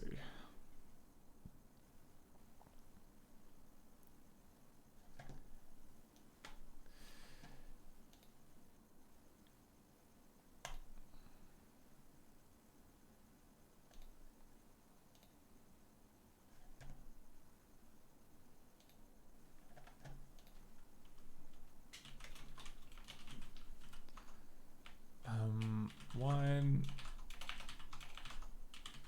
drive C program files. I guess it's not program files. Is it just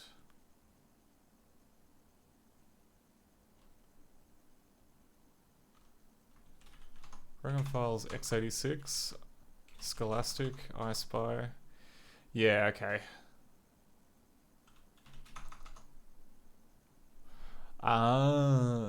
Okay, that might be a problem. That might be a problem. So when I skimmed this game, I was looking on the CD and it's like, haha, look, there's no extras. There's only one X object, which I'm pretty sure is like a nothing burger, but we've got 4 extras here, which might be like this one here. I have no idea what it is and it's making me worried. And I should be worried about all of them actually. Like the only one that we have that I know for certain that we have is file.io, and the rest is just like not sure. So I think we're gonna have to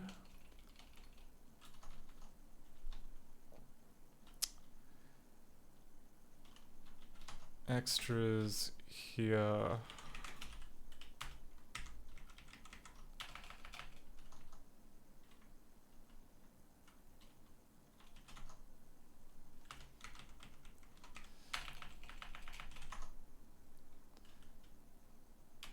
Do a cheeky merge.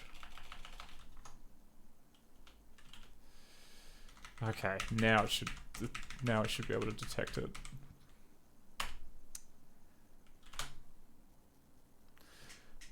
Chances are it is going to just crash and burn out of the box because we don't have any extras, in which case I will need to go ahead and make stubs before it'll even turn on. But that's okay. We've got a extra stub dumping script. There we go. Yeah, almost immediately. Unimplemented file lib this thing. Okay, so let's go ahead and make some stubs for all of these guys. So extras, these things. Game wouldn't start. Yeah, okay, fine. Oh, okay. I've just realized now that thanks to how I've changed the stream layouts, the bingo is going to reset every time I go on a break, which isn't the worst thing in the world, but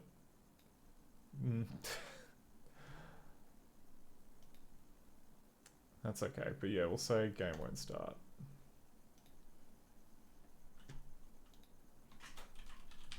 Really want to know why those middle squares aren't responding to clicks all of a sudden. That's new. That's new and unwelcome.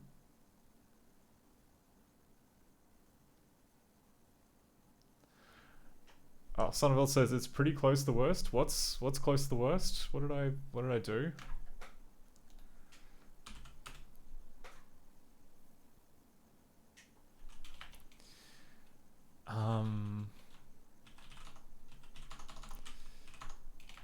DevTools.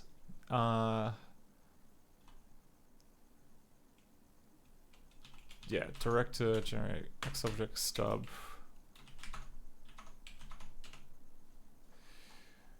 Oh, Jesus. Okay, yeah. File extra by Kent Kirsten. Copyright Little Planet Publishing. This no-charge extra may be freely distributed as long as it is accompanied by its documentation and sample movie. Oh, jeez. I guess looks... What's... I don't know. Can I say Scholastic? Kind of ripping this guy off. Because I don't see any docs or sample movie.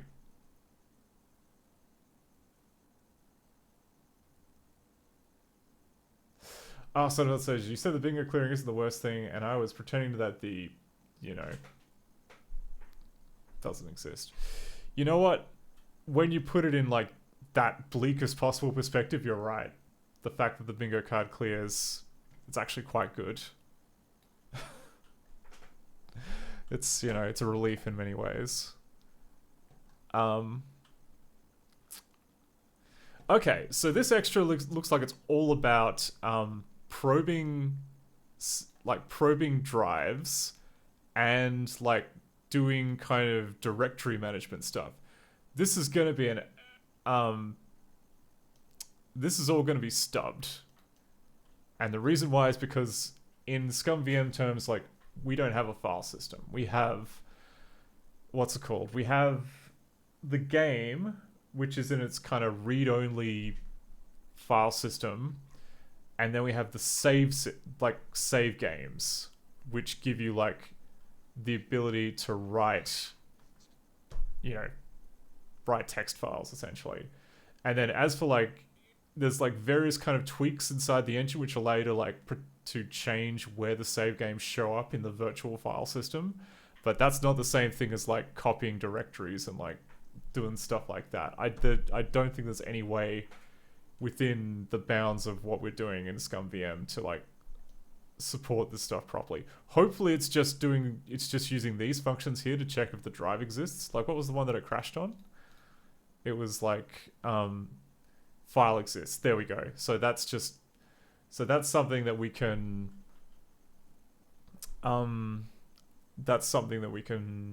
add. And in fact, yeah, let's just go through and like just add that as a... So we go through this in, what are the other things? Version is going to be 500 because it is a XObject. What was the slug that it picks for this? It picked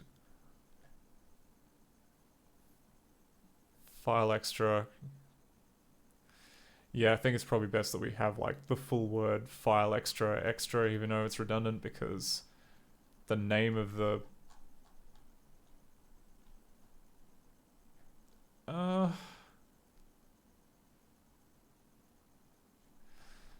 No, okay, I've changed my mind. We'll have it, because it's not clashing with file IO, which is its own thing, so we'll just say...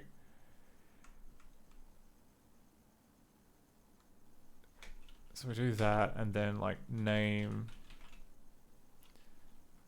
file slug.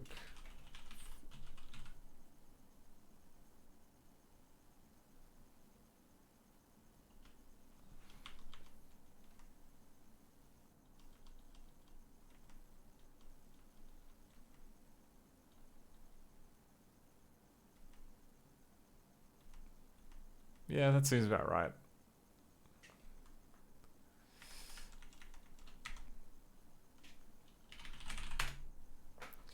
Okay, so that is now written to... Yep. So add this,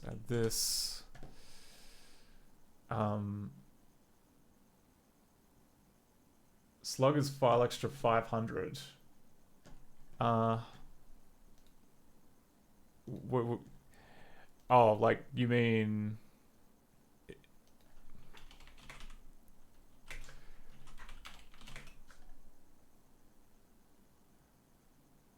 Hey Albert, how's it going? So we're just doing a little bit of admin before the next game. We have to like stop a bunch of libraries.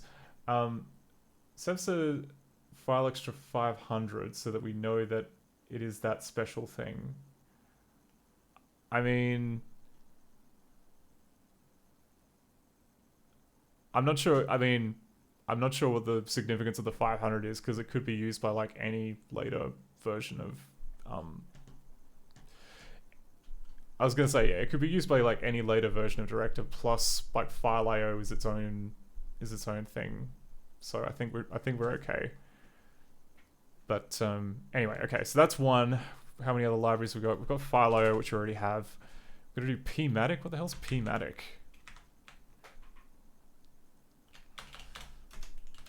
Pmatic is... Oh, okay. Pmatic is...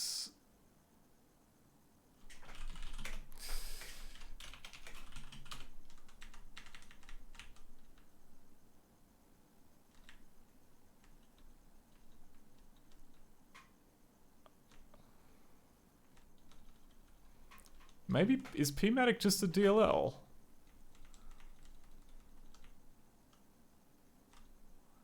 What I'm looking for is the little table inside the extra which tells you, like... Oh, here we go. There's, like, printed by an unregistered copy of the Printomatic extra. Contact sales at gmatter. Okay, so this is... Okay, so it's Printomatic.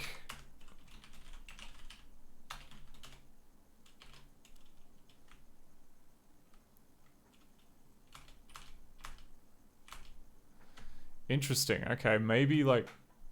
The Printomatic extra has got some kind of like anti... No, it can't, right? Because... Well, actually, no, I'm lying. Maybe it can. So here's the thing, right? So inside the extra, there is this... this little kind of this little bit of explanatory text. And that's quite important because this is what Director uses to get the list of functions that it uses to like fetch crap from the library. So it must be there. It must be there in pmatic x32 somewhere. Otherwise you wouldn't be able to use it as a library. However, it doesn't seem to be... They don't seem to do it in the normal way. Either that or my stub detector is bad. Either is an option. Okay, well, we've added the Filomatic library.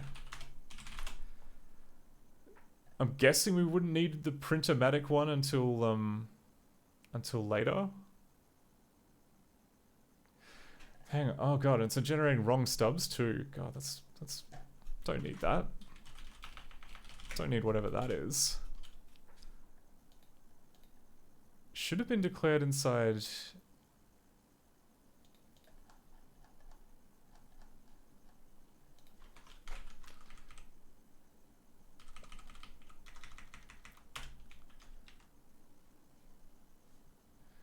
Oh god, alright. It didn't add this new definition to the header, which I need to fix. Okay, so I'll add that in here. Oh, Samanthar says, I've seen file extra being used in Director 8.5 games too. Yeah, I imagine it would have been like quite a popular one. Because Director games love nothing more than to do file management. Oh, MNew's in the superclass. Oh, okay.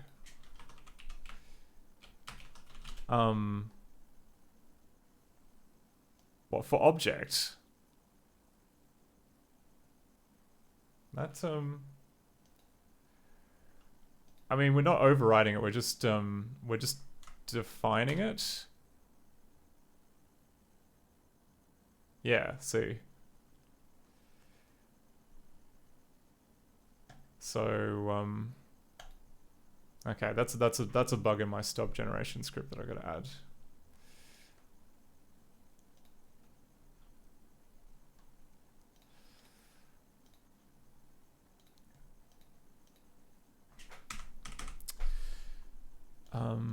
Where did...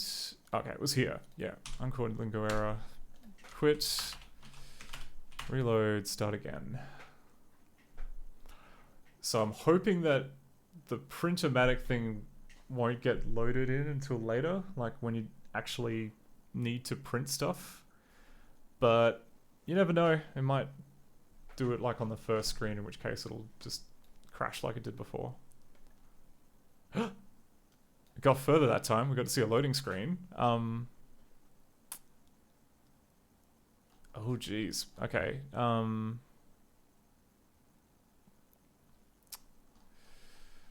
What the hell happened here?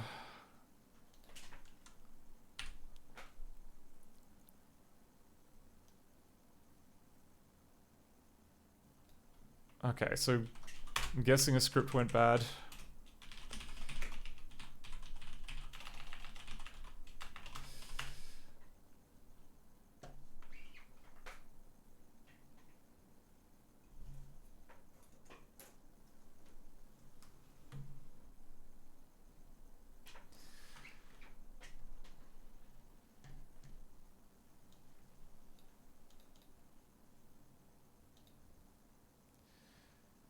Cool. All right. What is it trying to do?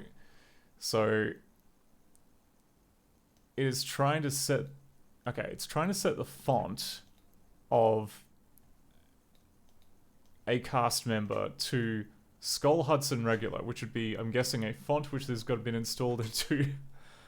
I'm guessing that's a font that it would have installed into like the Windows system font path. But more importantly, it's trying to do it to 0. Where is it getting 0 from? It's getting... Huh, okay, no, it's deliberately pushing 0.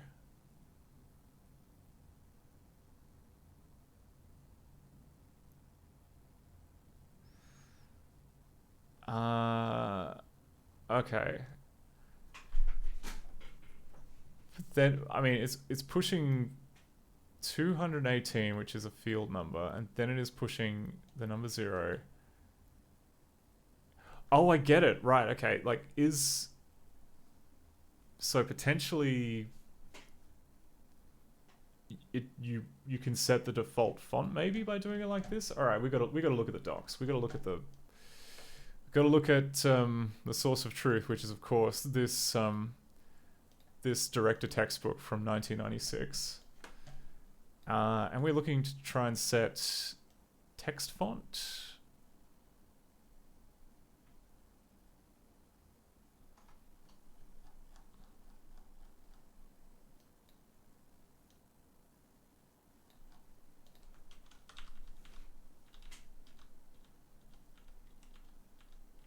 Tab the text of member. Hang on, let's check the index for text fields, text of member, the last key. Okay. How about font?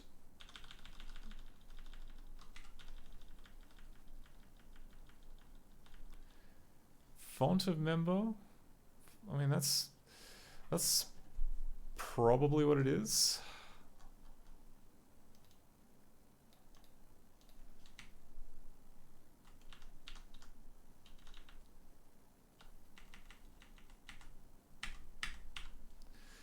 This field property determines the typeface of the font used to display the specified cast member. The parameter which cast member can either be a cast member name or a number.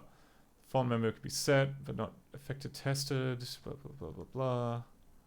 Field cast member must contain characters if only a space to use the font of member property has no effect on a cast member that contains no characters. But, okay, well either something about my reading of this line here is wrong, or we're getting off base, so like DA. Movie. iSpyMain.dxo. Okay, let's dump that and figure out what's going on. Development, project arrays, decompile, dump scripts, win.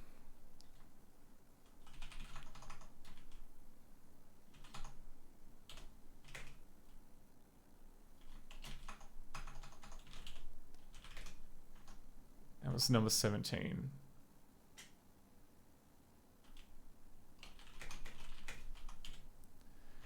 Oh wait, but there's probably multiple casts, aren't there? Because this is Director 5. Oh god. Alright. 17. Please tell me where the number 17 is. 17 with a colon after it. Okay, it's in globals. Globals.txt.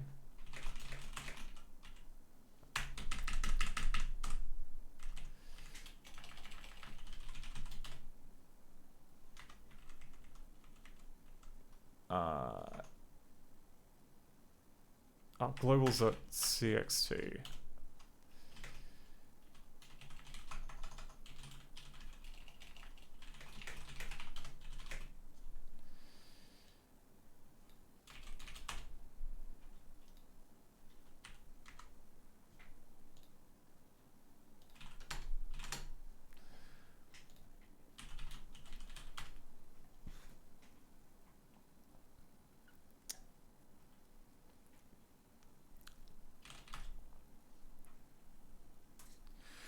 Oh, okay. So it's so set the text font of member field num to f font. Set the text size of member field num to this. So the call to set font must have been wrong.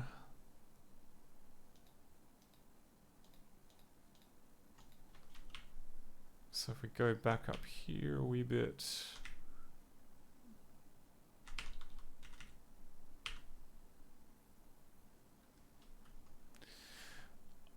Or more, okay, more precisely, I think that our call to set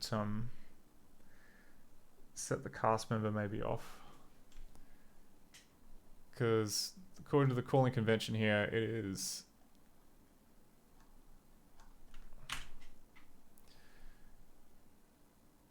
member field num. So, and that is set to something. That is set to something concrete.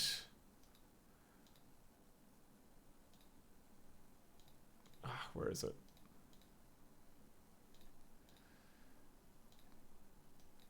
Yeah, here we go. Okay, it's here. I'm going to move the tab to the left so I can remember where it is. Okay, so it is trying to set it on cast member 218, but for some reason this 0 is getting shoved in there with it, which implies that this set the entity call. Like, I'm guessing what it's meant to be doing is... Yeah, because Skullhug's numerically 16 plain.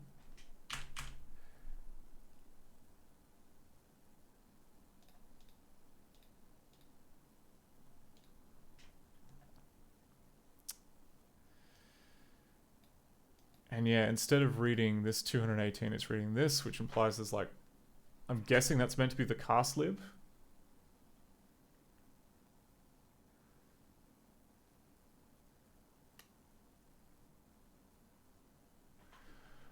Our Seth says we do not process plain as a valid font style.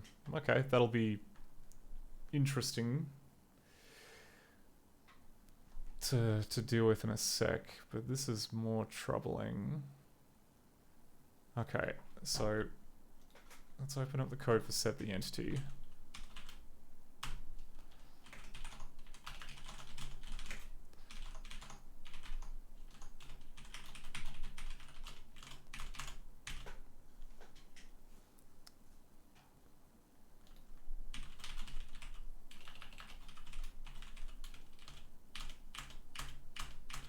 Oh, I get it. It's called... I was wondering, like, how come there's no mention in the manual of the text font? The answer is because that's what it was called in Director 3. But in later revisions, Actually, I mean, the decompiler considers it's the text font, so that's good enough for me.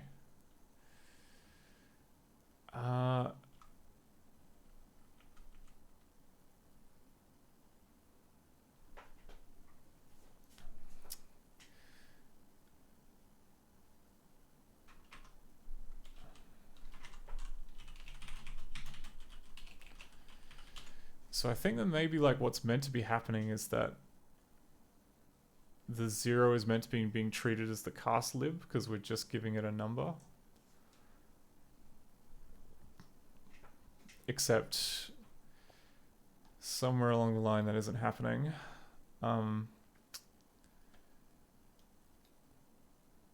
So the entity is meant to be cast. So then it calls set the cast.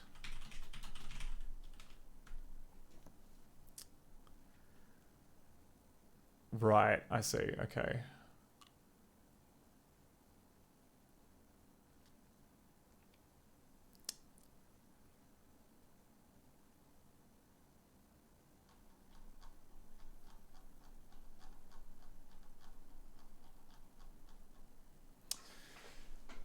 Yeah, it's like an unfortunate yeah, it's a little bit unfortunate that kind of sometimes the entity like will consume different numbers of and the entity will also like consume different numbers of arguments.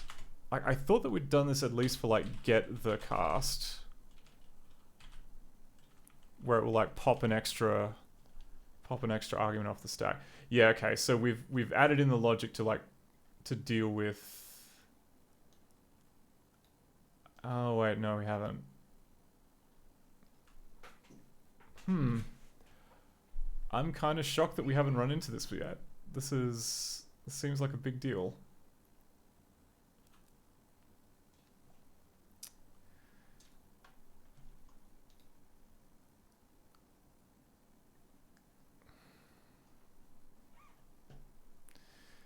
Okay, so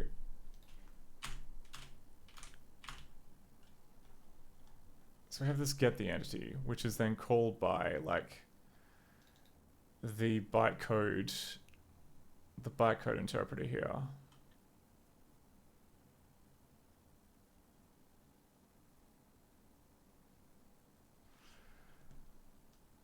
I mean, I am tempted to just have it like to have it push 2 values. You know what, okay, rather than kind of like speculating on whether or not it's a good idea, let's just add it in and see what happens. So if we go set the cast and we change the definition of set the cast so that we have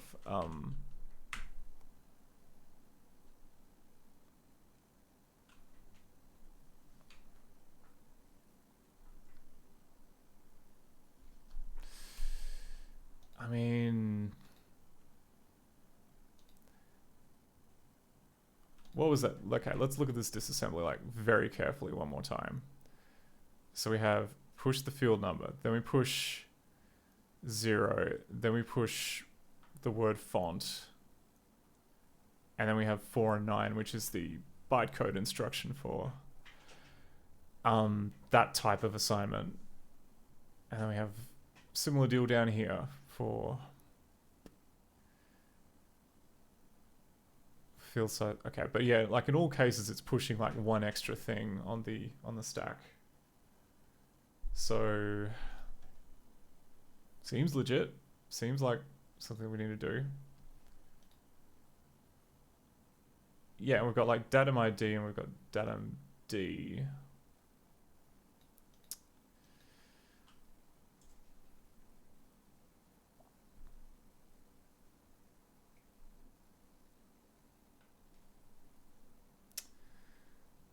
Man, all right.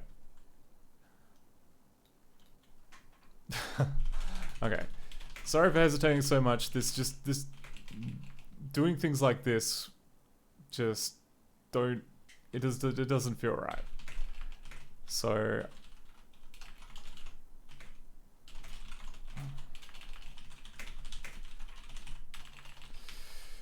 Let's do some quick tests, shall we?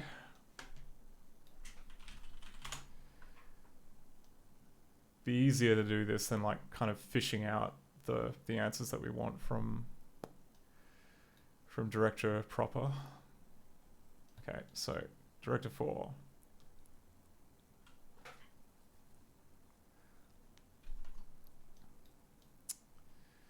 So we've got a brand new window. We're gonna create a.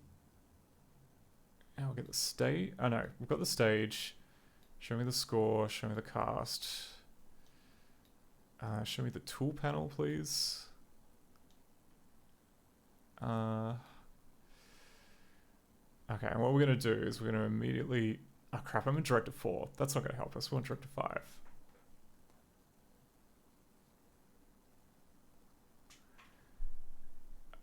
Okay, so very first thing we're going to do is we're going to open the cast panel. We're going to create a new cast called Petra. So that's going to be cast number 2. Inside cast number 2, like all the way down here, we're going to create a bunch of... Actually, no, we'll make some fields. So we're going to make one text field called...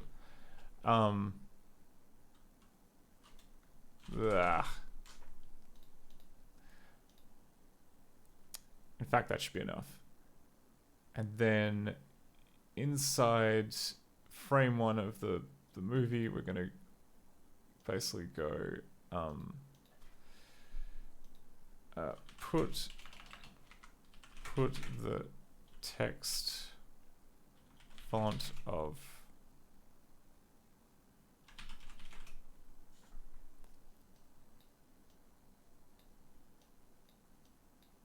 member 6. This may not be enough. It may whinge at me for yeah, okay. So we can't put in the Petrocast, gotta put in this one.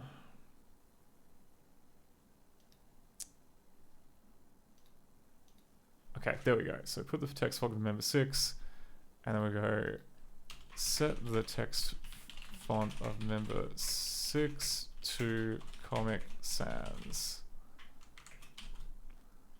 I don't think I have Comic Sans installed, but it would be funny if it worked.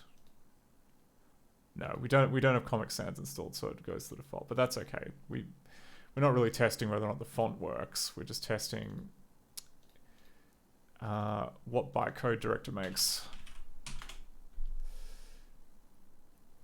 So that's done.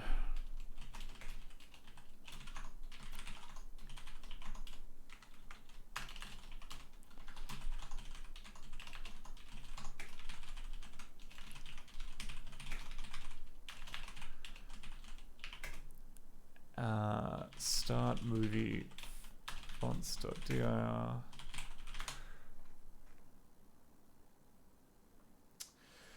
Seth says, a stupid question, did you register the font in the game quirks? No, we have not. We've not actually registered the font yet. We're just looking into the issue of like why lingo is missing an extra space in the arguments. Okay, did that?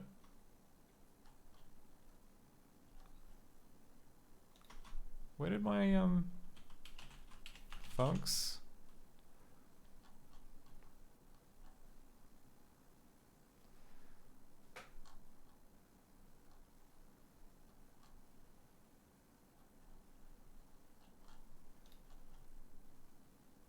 Did that? Okay. Did I not? Okay. Window. Recompile all scripts. Save and compact. Sometimes that can happen. Like, I don't think that... Yeah. Because it should be trying to run the script that I added to frame 1. Which is script 1 of the Petrocast. Oh, did I find another bug when trying to test this other bug? Oh, damn it. Alright.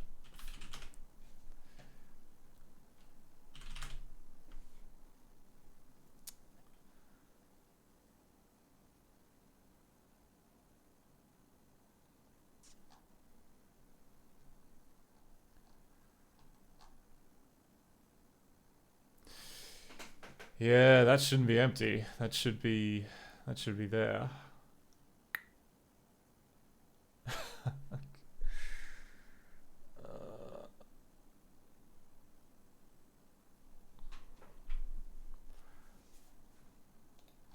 Did it not try and build it? God, I don't know. All right. Put that to one side.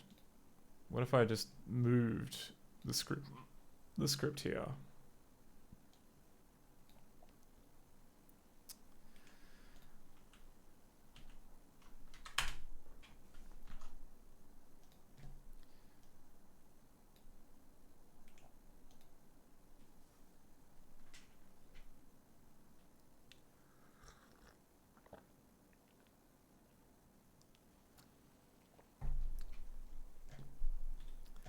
There we go. Okay, it detected at that time. It's something bad to do. Well, that was something bad to do with the casts.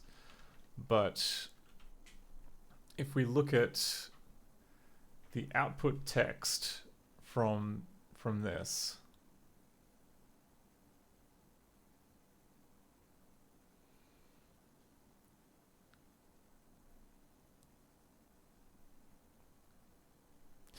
yeah, we still have like a leftover. Okay, so that's a bug with us.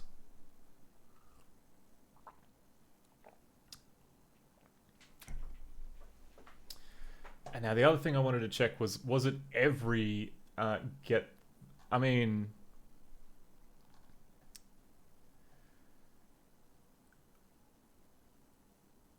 so get the cast doesn't seem to have this. Because we can see here, like, stack is nice and empty after doing get the text font of cast, but it's just setting it which has this extra wrinkle. Okay, so if we pick like another thing, another attribute that is in that set of stuff.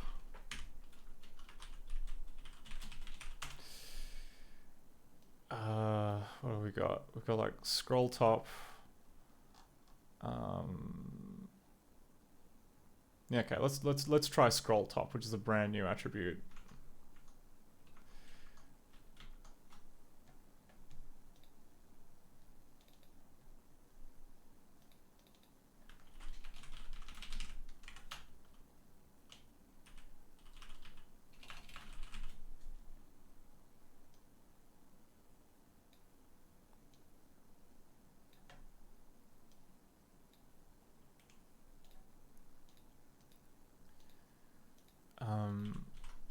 Restart.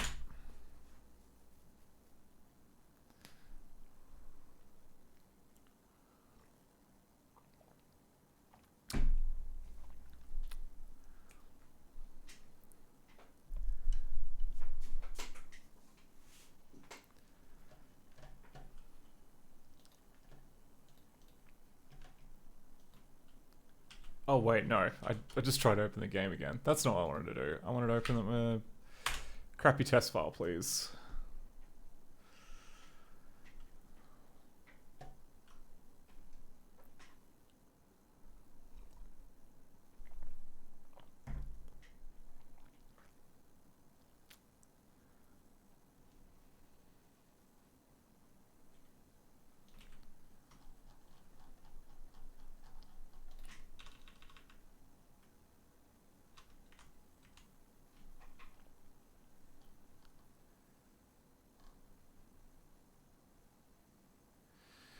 Oh.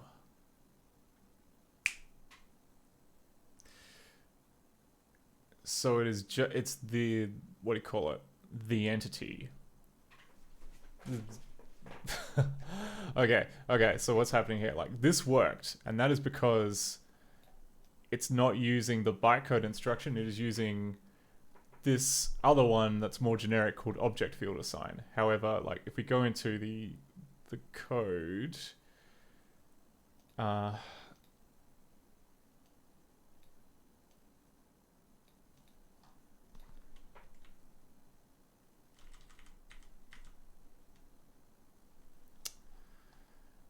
So in the bytecode we have this table here, which is, I think, meant to be kind of like, this instruction is just meant to be a shorthand for like commonly accessed entities and such.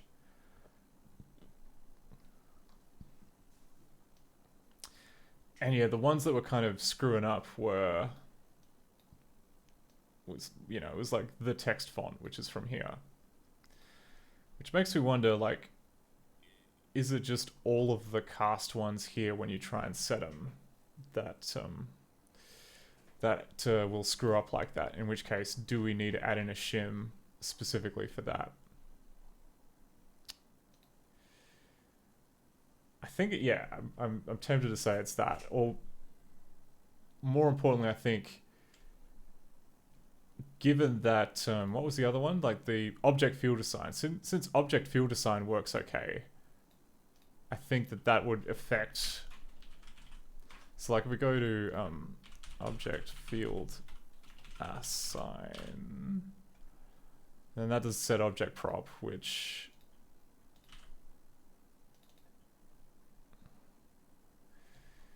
in turn would like go back to like castref, which would then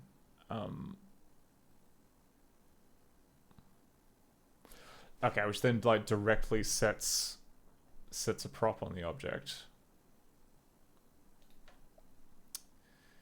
So pretty much completely bypassing set the cast.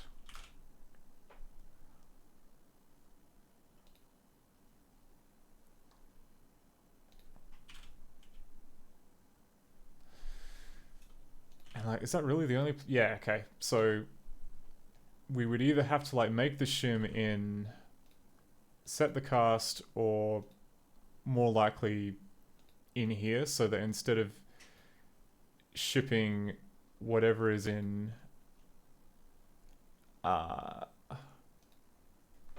whatever single thing we pop off the stack as ID, we pop another thing off the stack and then set it up properly.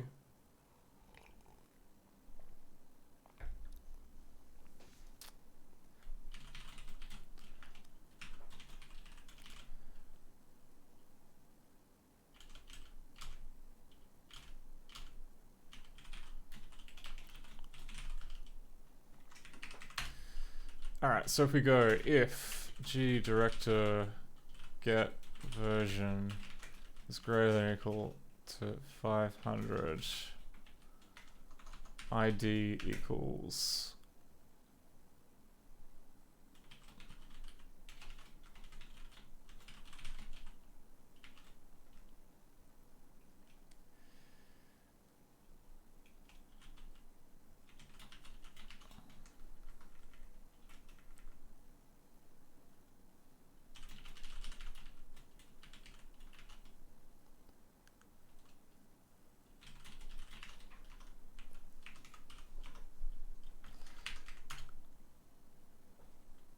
this feels kind of nasty, but we'll see.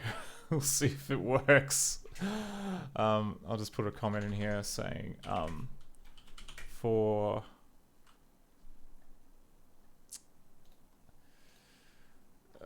what is it called?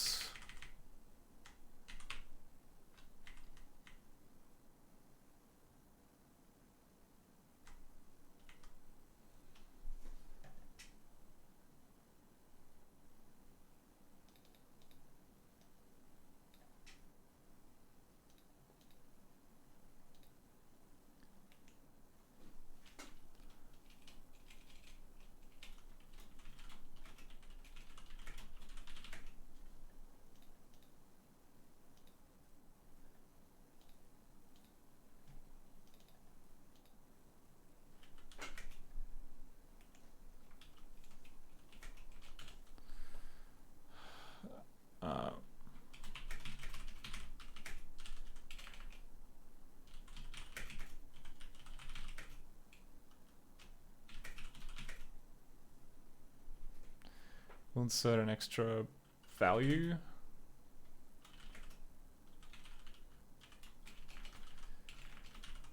We could, what am I saying? We don't have to like assume that. We can test. We can absolutely test.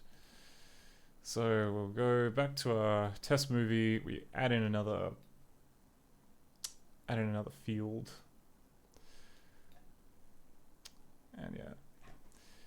But this time, oh wait, did I even, okay, and we're gonna go loop. There we go. And this goes into Petra, which is cast number 2.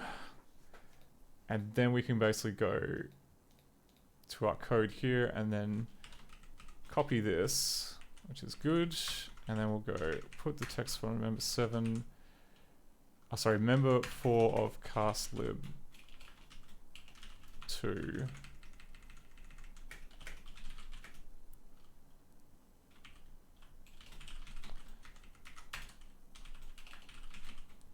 Or we could do this. I think this works.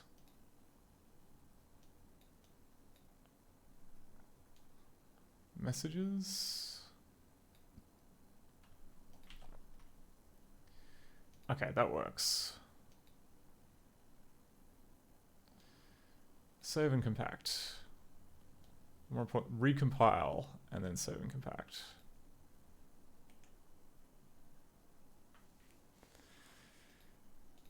Okay. Oh, and I didn't mean to close that.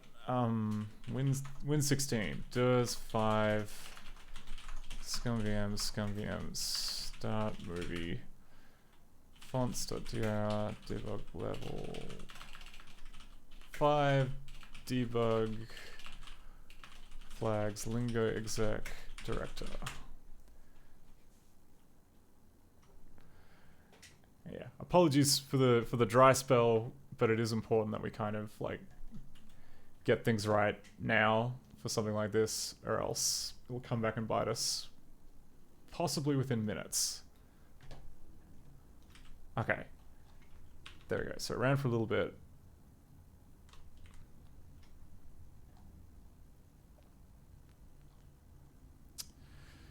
Oh yeah, it would have crashed at the very first one now, wouldn't it? And the smarter option would have been to see like what the to disassemble it. I should have done that.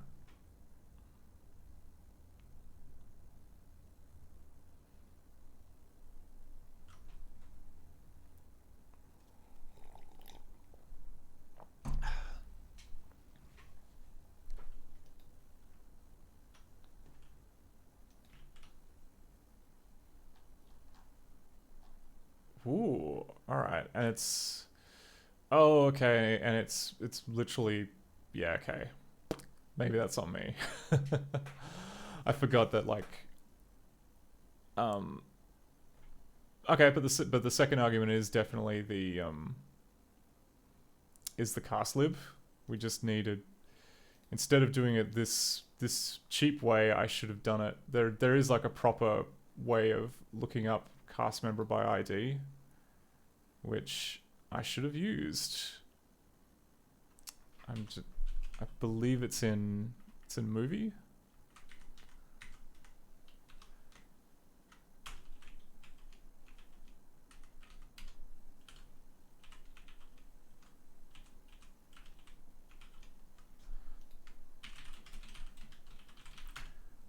So there's get cast member, find cast, there's duplicate cast member. Ah, there we go. Get cast member ID by name. Get cast member ID by name and type. Get cast member info.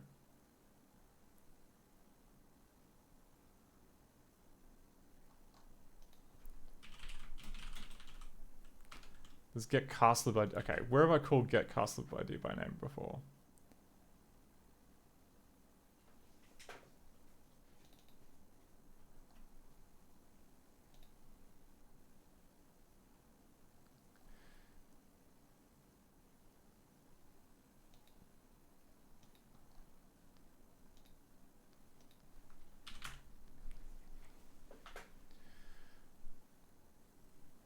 Okay, it's tempting. It's tempting to use B member for this.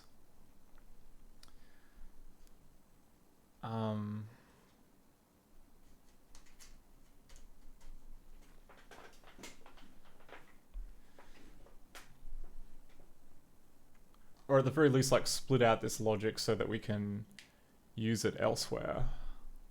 Because like, are there any other spots where we kind of like oh jeez, alright, have I not set this up properly? How about okay, no, we don't inject B member anywhere else. That's kind of weird.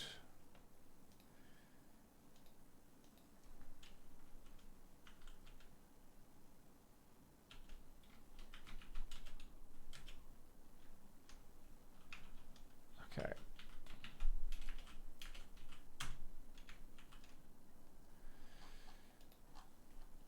Okay, Lingo built-ins .cpp.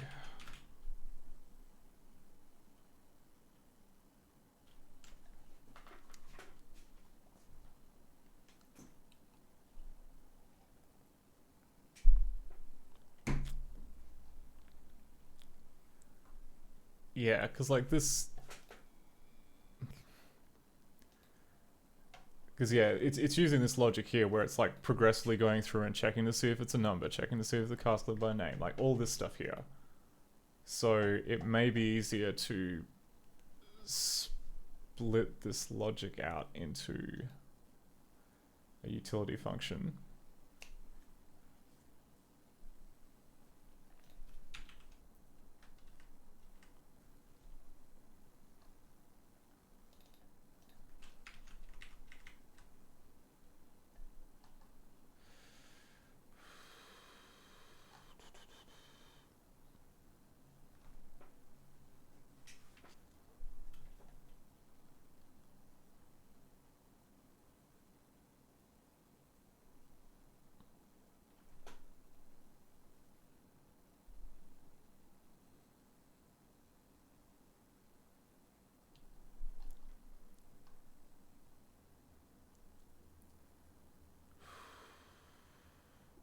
So we copy, let's say we copy all this.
All right, so we've got this definition here. Oh, we need to include director movie.h. Okay, I'll fix those definition problems.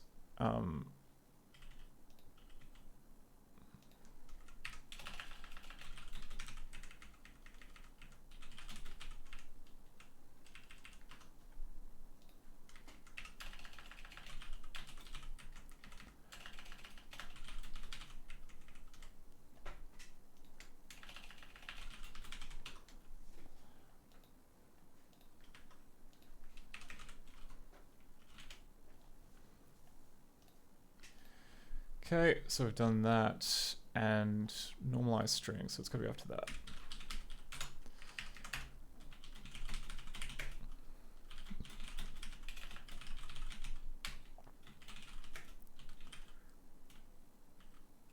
What is it? Member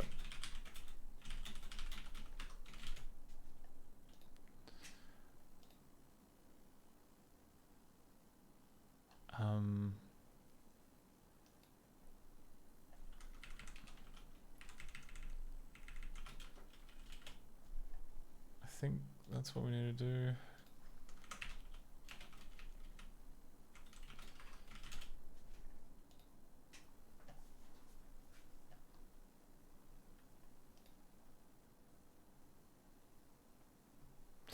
Right, and then back here we can now hollow out this and replace it with Lingo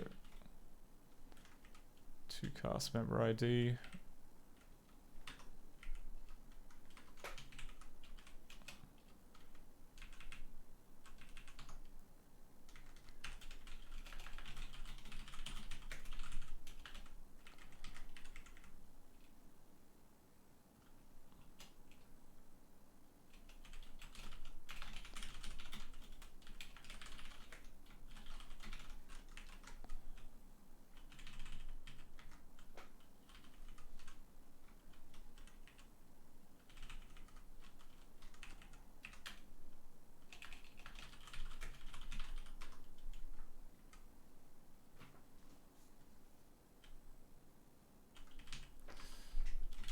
Okay, then that's, yep, that's all good. Then it does its check, and then now back in here, instead of doing this horrible crap, we can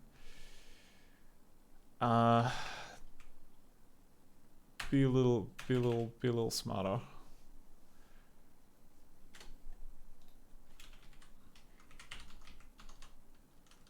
Go back.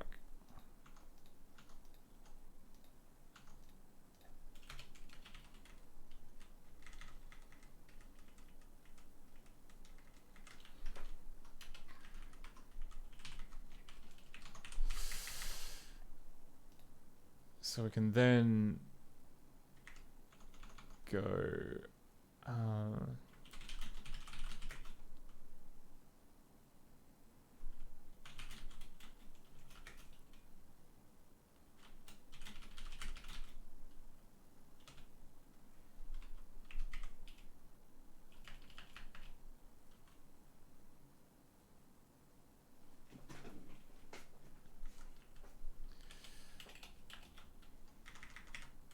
okay, so we go datum member datum library.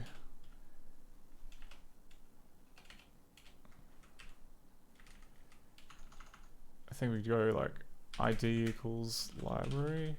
Oh, sorry, library equals ID, member equals glingo pop, else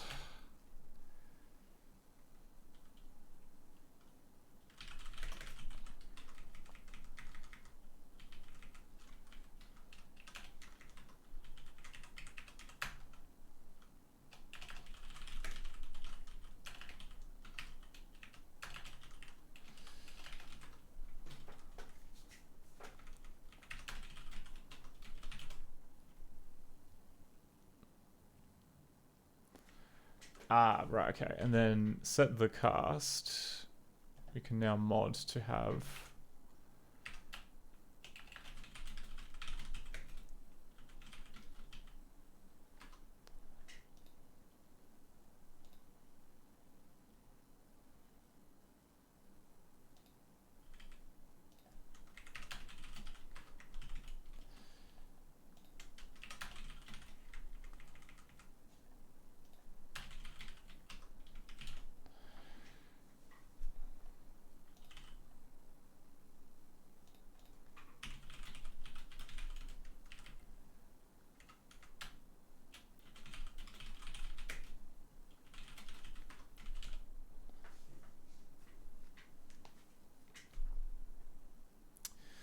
Alright, well let's try building that and see if our test thing runs, and if it does, we can probably check the game out again.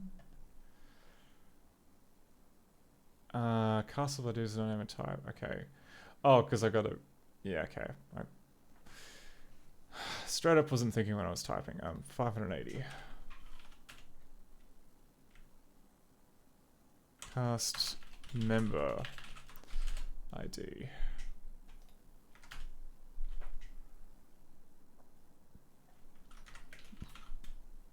Make quickly, please.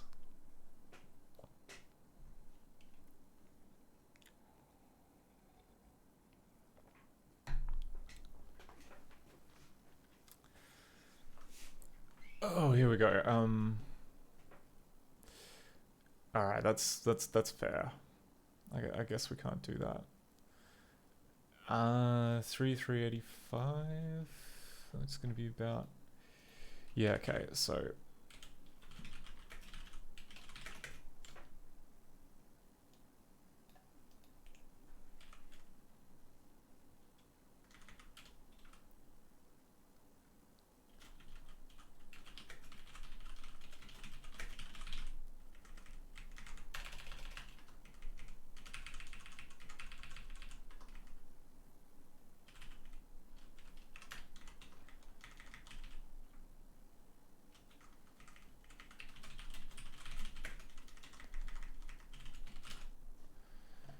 Okay. Better? Okay, fine.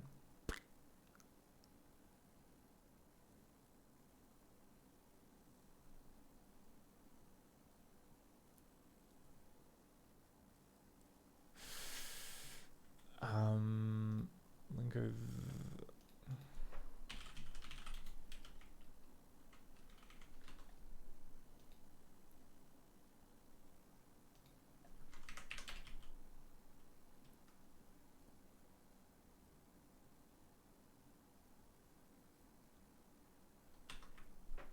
Did I reinvent the wheel?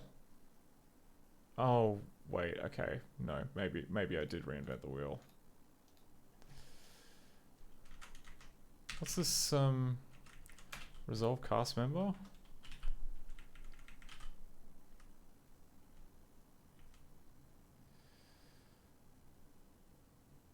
I did reinvent the wheel.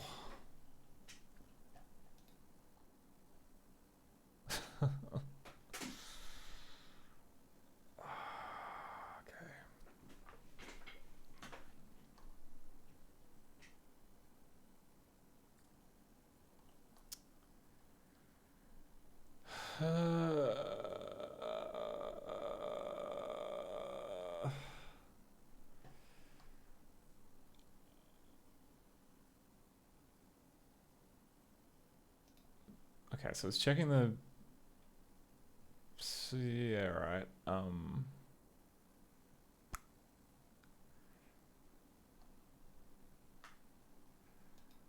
then here, what did I make? Here I made.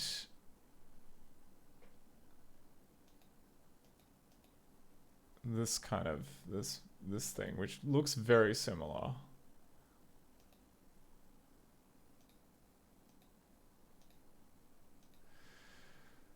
But yeah, okay.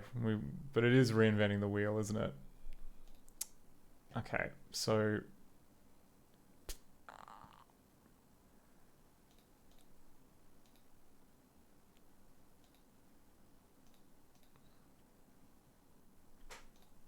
Okay, let's just try using resolve cast member everywhere.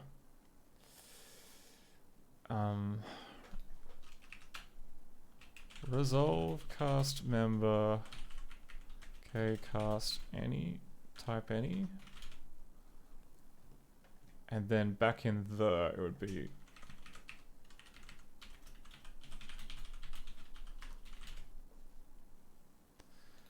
And then we'll delete the second one if we don't need it.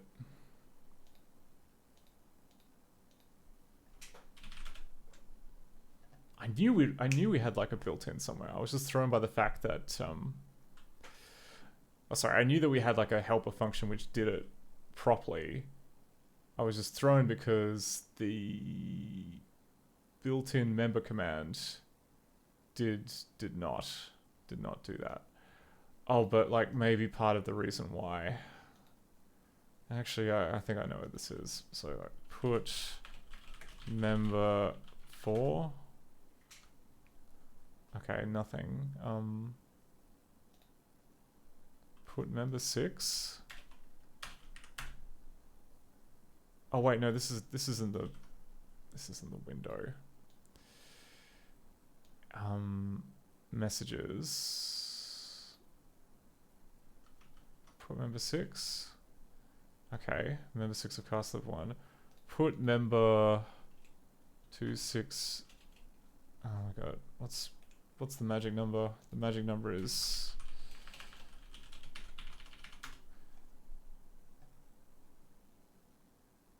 131072.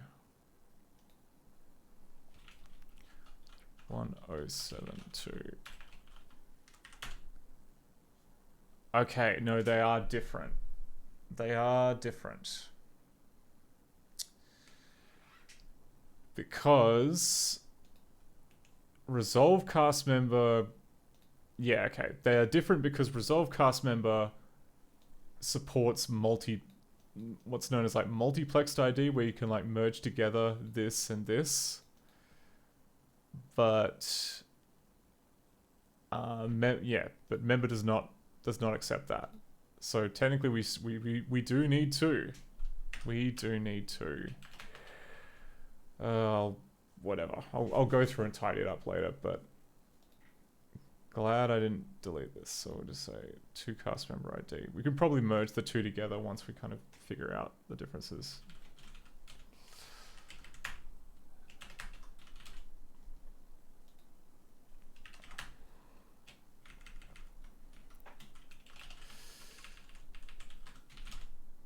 Oh, okay, that's annoying.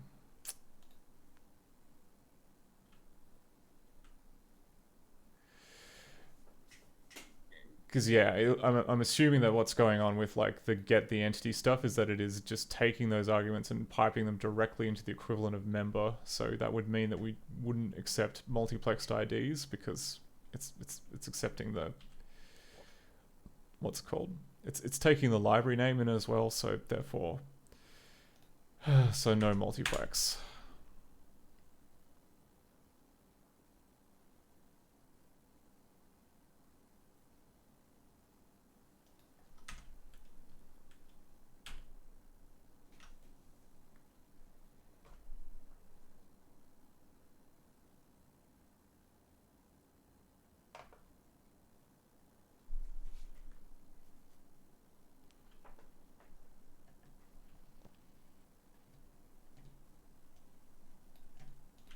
Okay. So where did it get to? It's having a whinge that Petra is an invalid number. Because it's trying to turn that into a cast lib. Okay, that's implying that there's something wrong with this.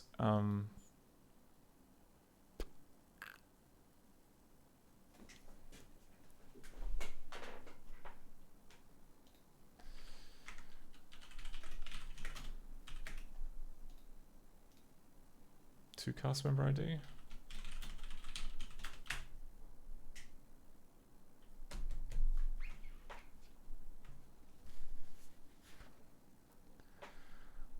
Oh my word, come on.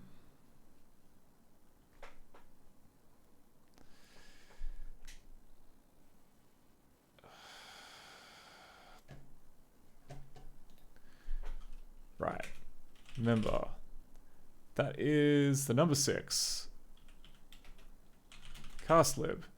That is a void. Okay, it's fine. Number 6. Also a void. Oh, because it's calling member 6. Yeah, fine.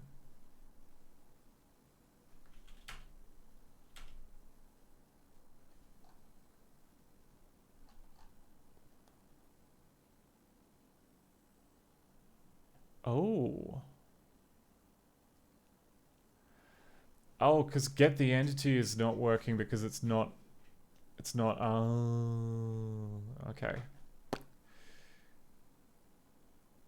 I see where we've done wrong. So, finding more bugs, just finding more bugs. Get the entity. Movie is missing.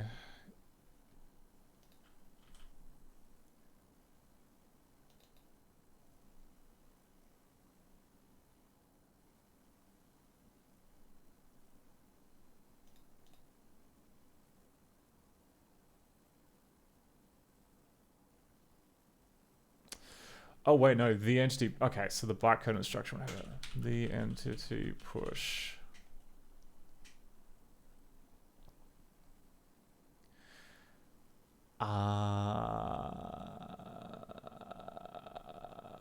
Menu ID, item ID, string.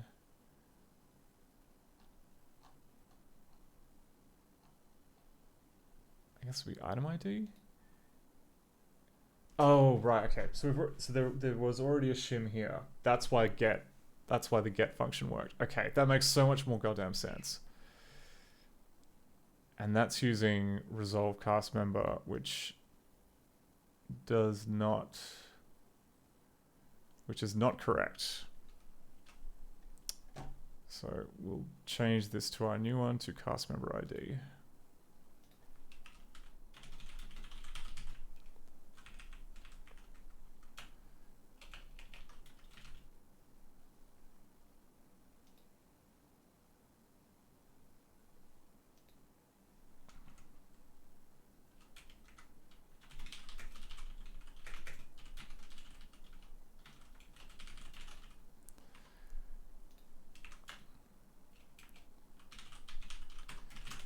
Okay, so with that in there, we could then, what's it called? Where do we make that other mod? We made the other mod in,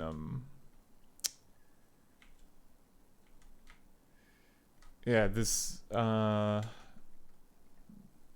thing here. We can now move that into the bytecode layer, which is probably for the better.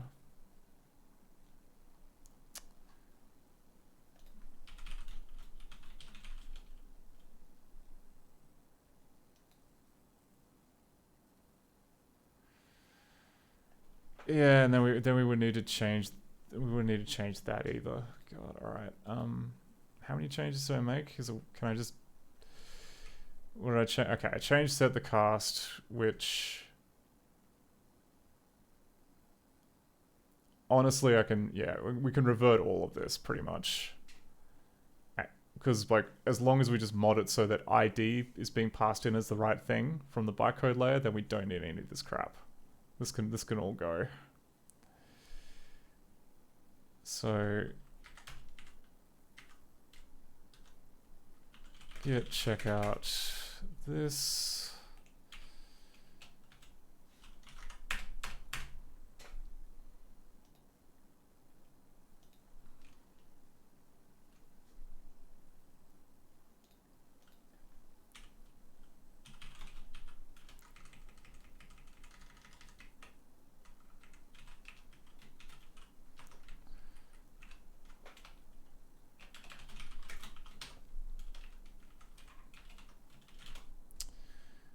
Okay.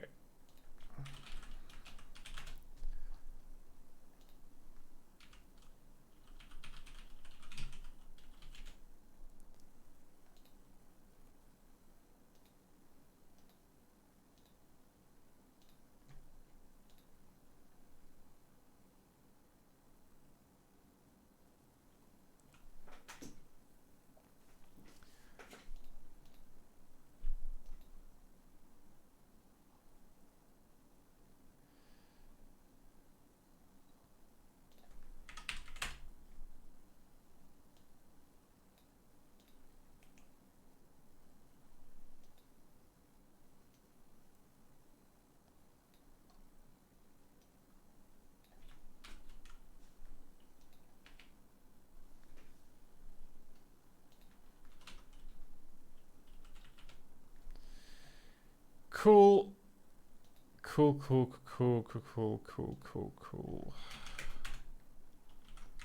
Okay. Speed this up, please. Okay. I think we've plugged all the holes. I know I've said this a few times now, but I got a good feeling. I got a good feeling that should. There's a sign, and then there's. I think that's it, right? Yeah, there's object field assign, which is freeform, and then there's like the entity assign. Or the entity push. and the entity assign. And now I've fixed both of those.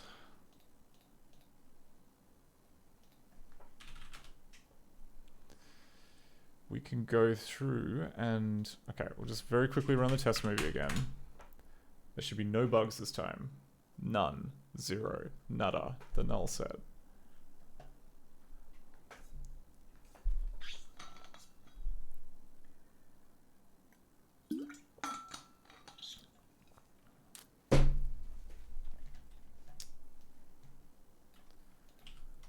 God, alright.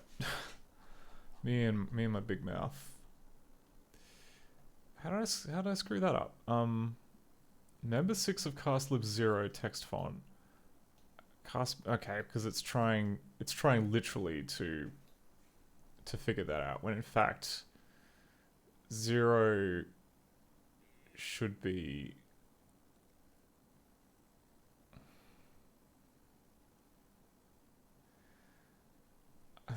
what's it called? When you get a 0, that should be like assigned to like to check the default cast. But for whatever reason that isn't happening.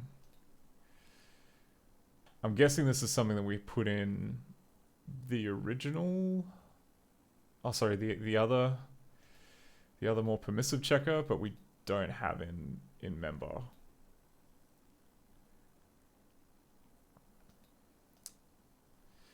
This thing here, yeah, okay.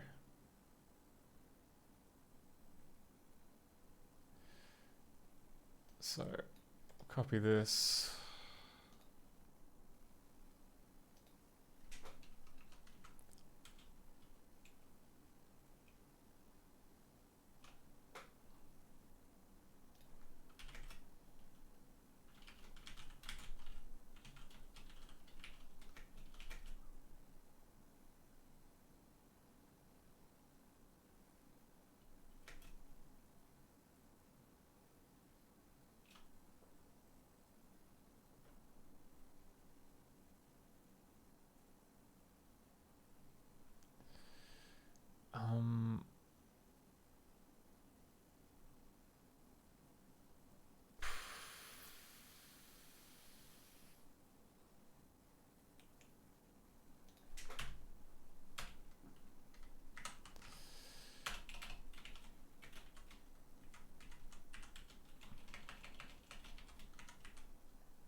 What's it called?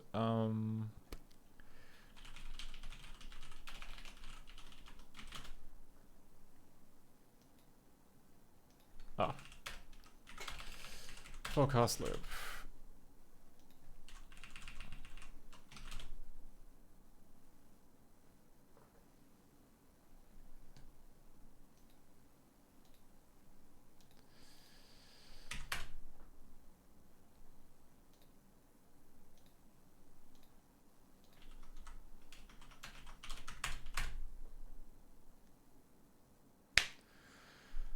Okay.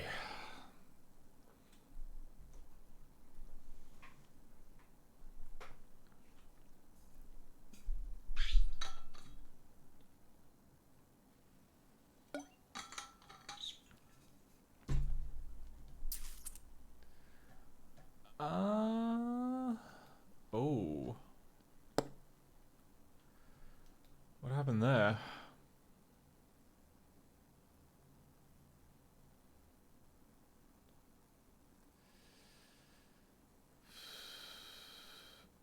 Uncaught lingo error, no match found for cast member. Built-in member did not return a value. I mean, promising, like the first bit seems to work okay. Then we got down to here. Oh, and then this didn't work. Member for a cast. So we have two, yeah, we have two cast libs. The second one I would have thought the second one has... Yeah, the second one has, like, member number 4. Oh, did we not... Oh, does it not load it because it's a... okay.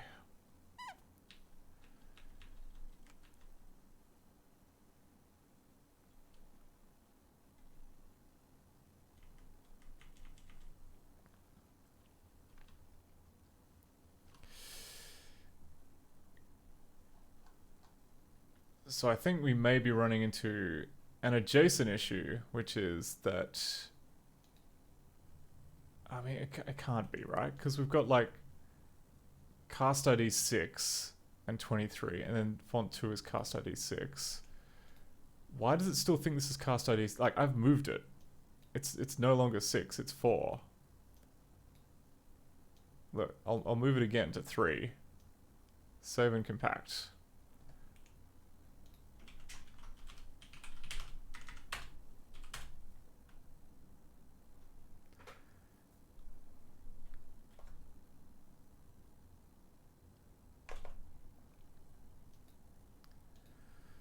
Oh, except now the script's not going to be correct.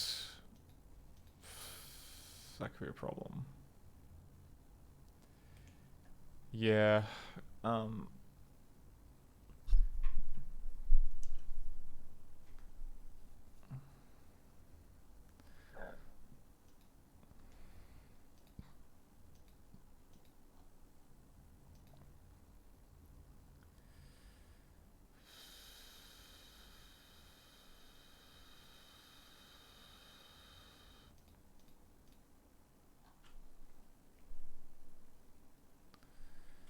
Okay, well that time there was no match.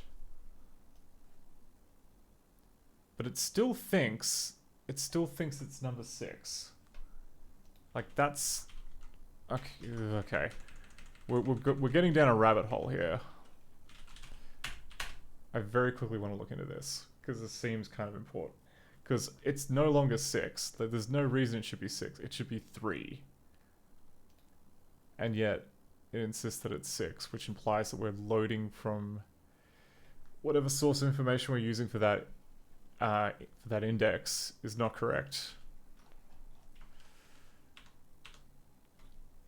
Yeah, so what have we got? We've got...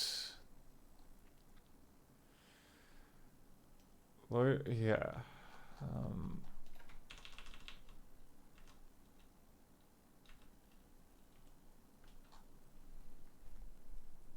Loading 2 cast lib infos. Loading resources for libid 1.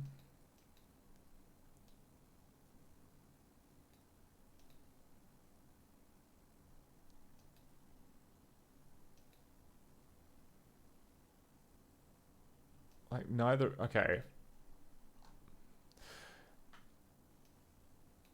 And then like neither of these seem entirely correct. And then we have what, this one here that's ID 23, which matches up with that script. And then we have ID 6, which is this thing here. Okay. And those two are fine.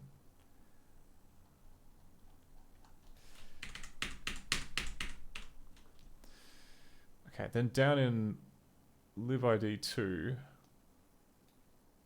it's still called 6.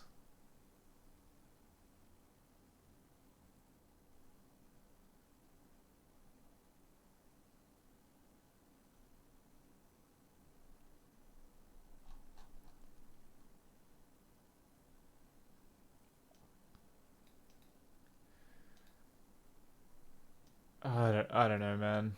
I don't know why it's doing this.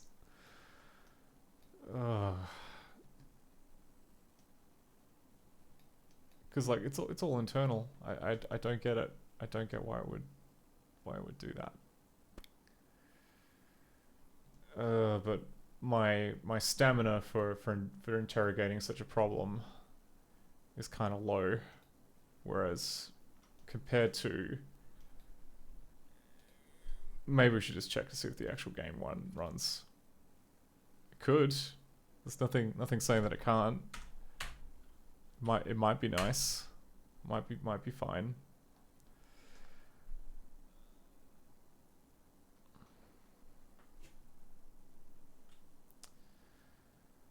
Good God. Alright. That was...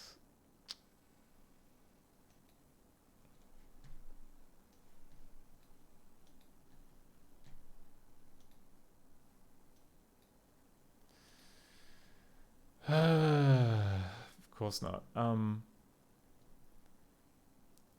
Member 0 of Castle... Oh God, it's... Okay, it's still doing this. Even after... Oh, because fields.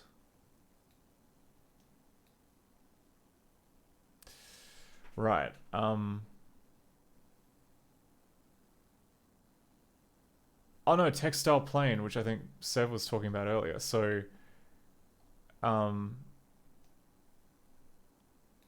so this thing over here, member 219 of Castle 1 textile plane, that's fine.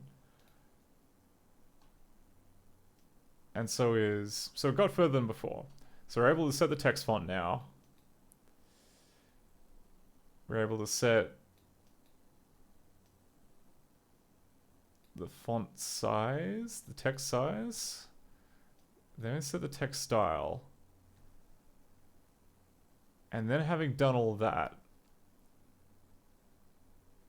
it does some other stuff.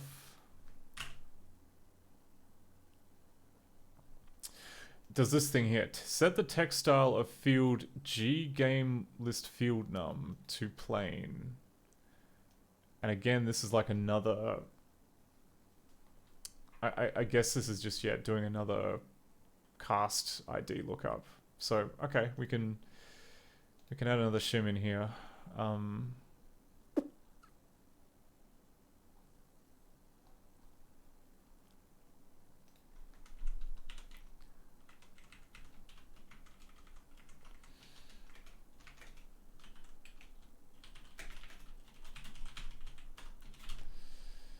So something here and similar one in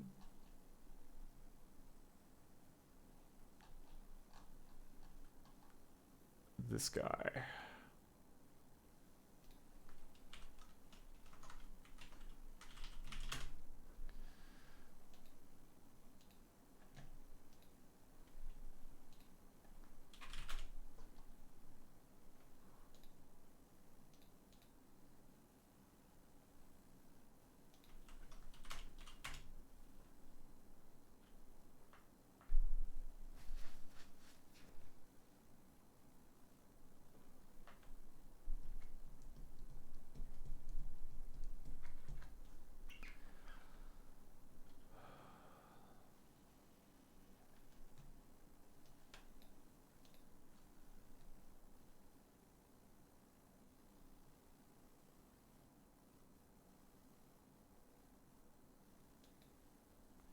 Seems to be getting a lot further along than it was before.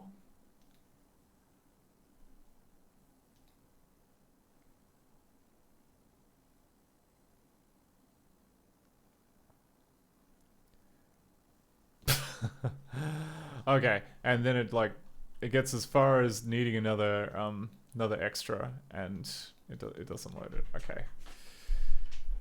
Oh, all right. But still, that's good progress.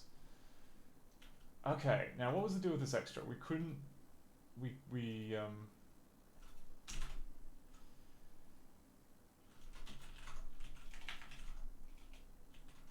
ScummVM, DevTools, directed thing, Xsound.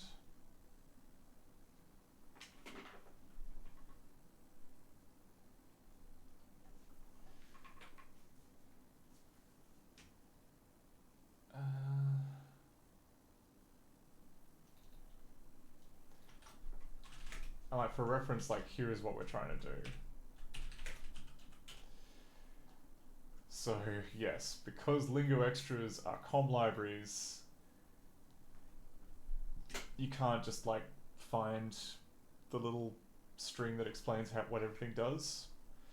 You have to look for an well, what we're currently doing is like a bit of a bodge, which is like looking for an assembly instruction which corresponds to like pushing the word message table, pushing a 0, then pushing an offset, and then this offset here is the location where the nice string is. But because it's all kind of like compiled code, you have to, you know, do a bit of a mess to figure it out. And just to clarify, okay, so source, sorry, MSC grep message table x sound 32. Okay, message sound is there. There is a string called message sound in there. So was it able to find the offset for message sound?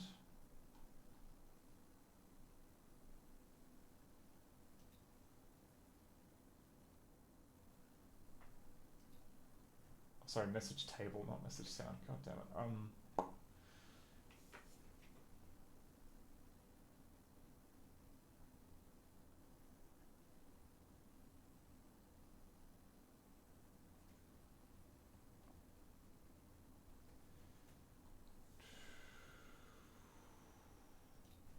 Alright, so I think what we're going to have to do, just to figure out like what edge case we need to add, is we're going to have to open this in Ghidra.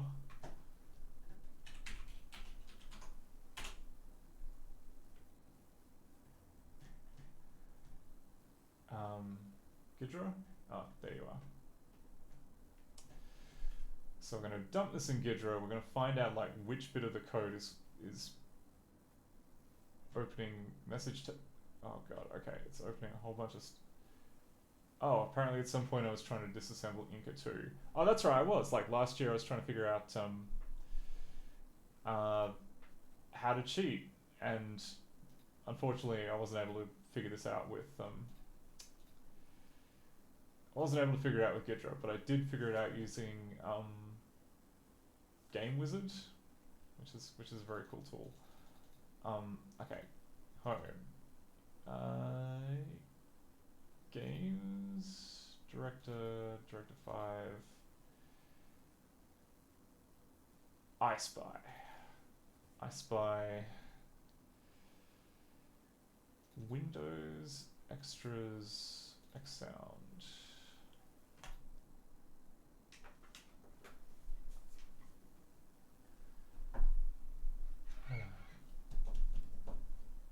Oh, and we get some, okay, so it's by Red Eye Software, 1995 to 1997, whoever this is. But, okay. Hopefully this should analyze pretty cleanly, because it's 32-bit Win32, which, I don't know, I guess is used in a lot of missiles, because the NSA spent a bunch of time making it nice.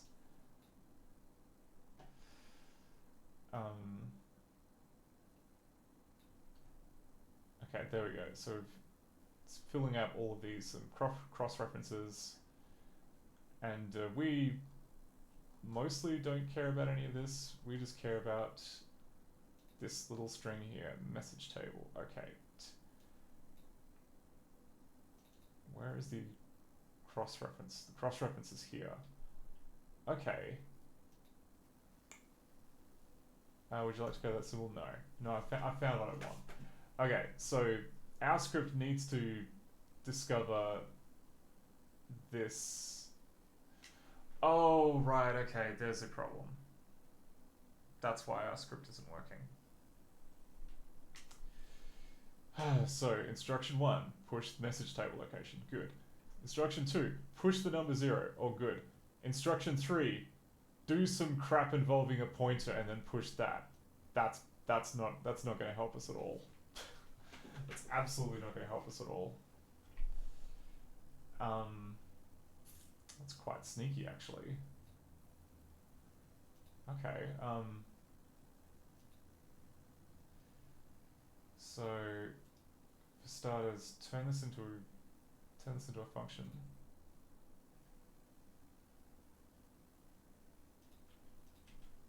And then what calls this?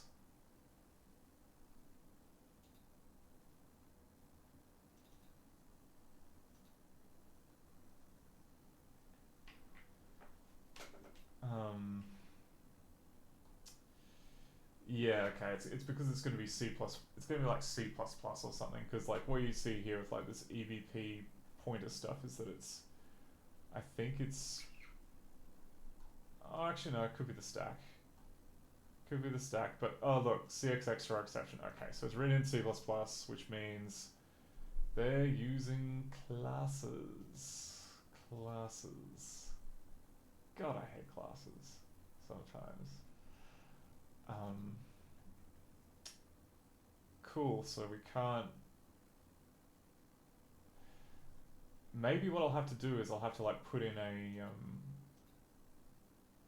put it in argument. So if we put in like an optional argument for like...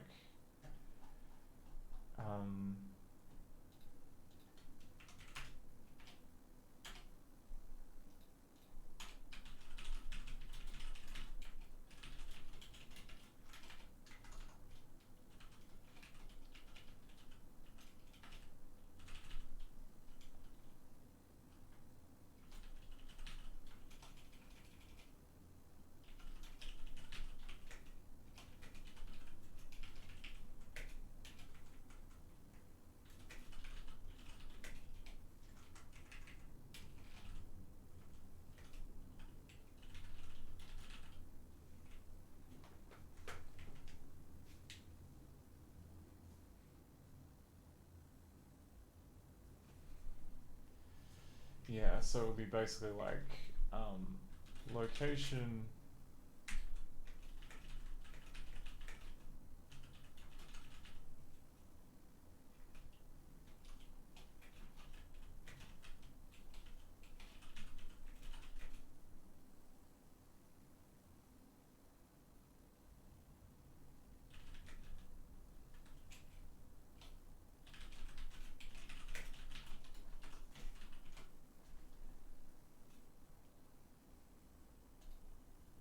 okay, but we still haven't found like what we're looking for, which is we got this code here which is doing the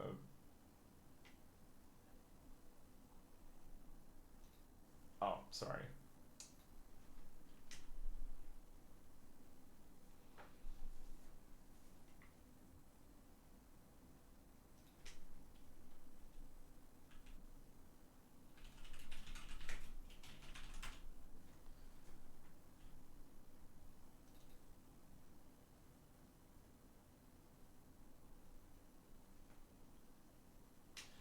Oh yeah, and what was the offset of the thing that we wanted? It was like -1C.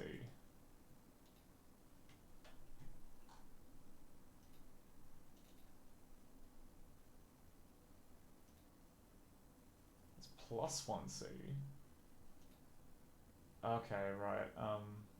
Load effective address EAX equals this.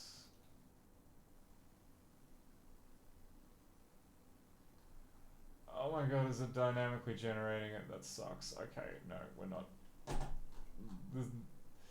I'm concerned that it looks like it is dynamically generating that stupid table. Okay, we're not doing that. We are... Okay, find the other thing we can of course do, which is not gonna mince words, a shit ton easier, is copy both of these things into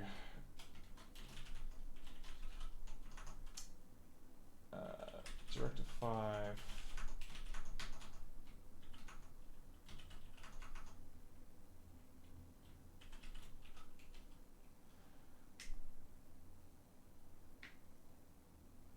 Except we... Oh, okay. Okay, that might be a problem. Oh wait, actually, I was going to say, it might be a problem because I can't run the 32-bit version in Windows 3.1. And we need the 32-bit version in order to, if we want to access it. Which is a fun newish problem that I did not anticipate running into. So, Windows 16, direct. But one thing I haven't tried, like, dir 532. Can I just run it in Wine? Will Wine let me run Director 5? I think it will. Okay, so go. Actually, no.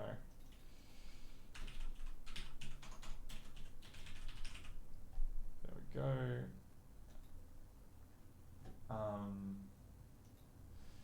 Serial number. Okay, that could be a problem.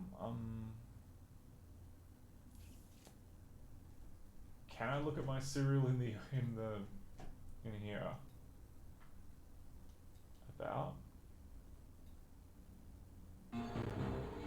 Yes, we can. Okay.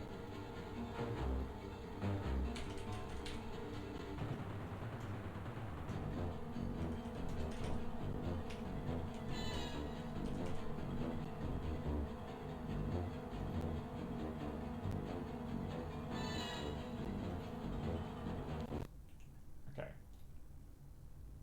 Right. Oh, come on. Oh, fine. So you seriously, okay. Okay, wine. You're gonna, oh wait, wine config. It could be that, like, it just doesn't know what Windows 7 is. What if I just said Windows 95? Everyone's favorite Windows. No, it still needs 10 megabytes of virtual memory. God damn it. Oh.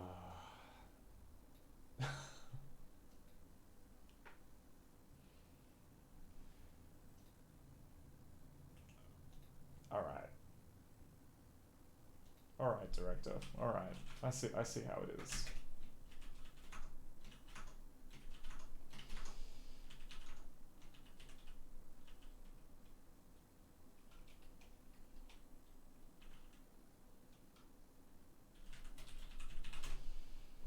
Let's try a different approach. I know this is okay. So cancel. We'll keep that there.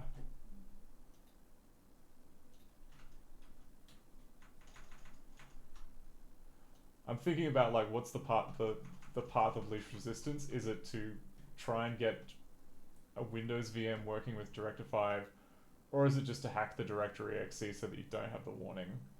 And it's at this point of the evening where I'm thinking just hack the directory exe so we don't get the warning. I mean, that can't be hard, right? It's, you know.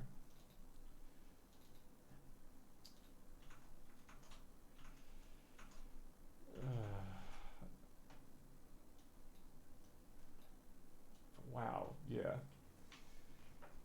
It never fails that like whenever I just don't screen a game, it comes back to haunt me quite a fair amount.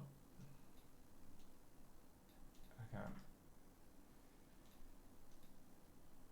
Import a file.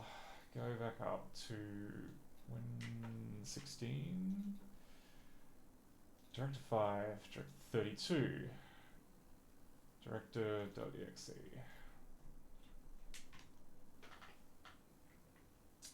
We're going to find that virtual memory error and we're just going to patch out the instruction because life is too short.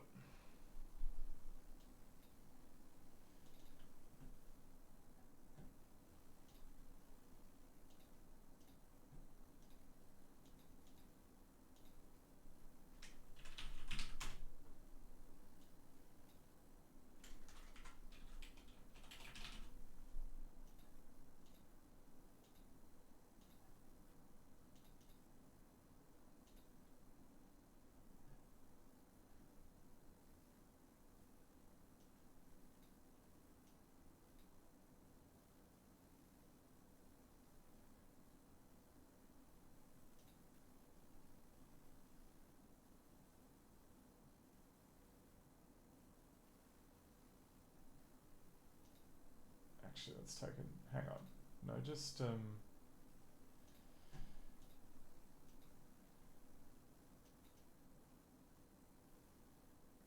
oh yeah, it's pretty big. Why am I surprised? Why am I surprised that it is big? And there's like resources in there, which I don't care about. I just want strings. Oh, I could just... Okay.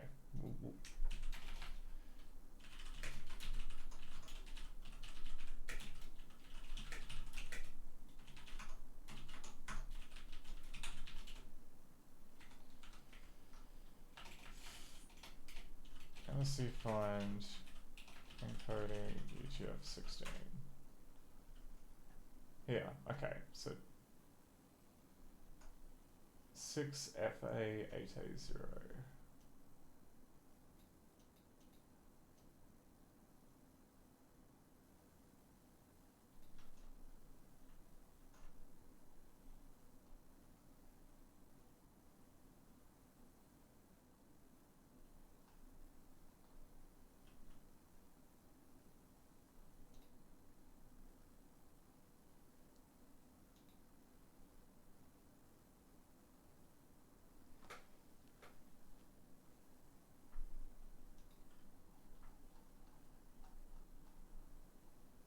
Okay, of course it would be a friggin' resource.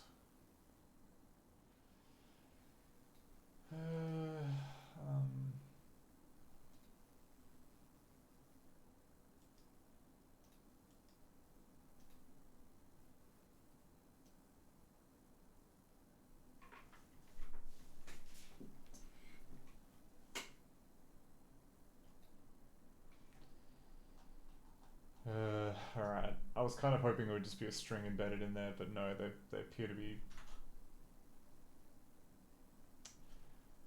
Let's double check. So if we grab this string of bytes, we search for memory. That looks like this. Oh no, it is a string. Okay, I take it back. Maybe we're fine.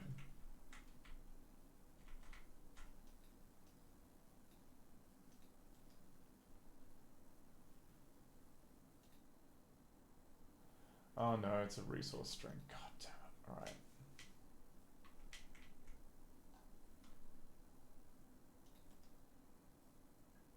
References to this string table? Friggin', okay.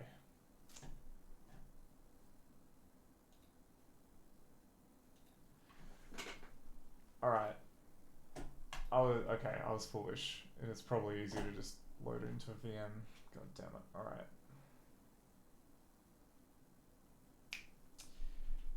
We can do that. We can absolutely fire up a VM.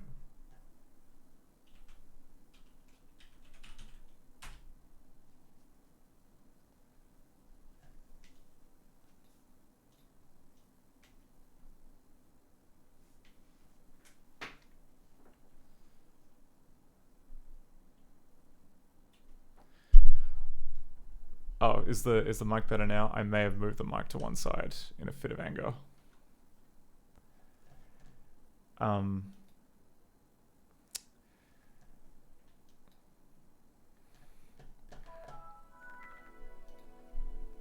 Nice and crunchy.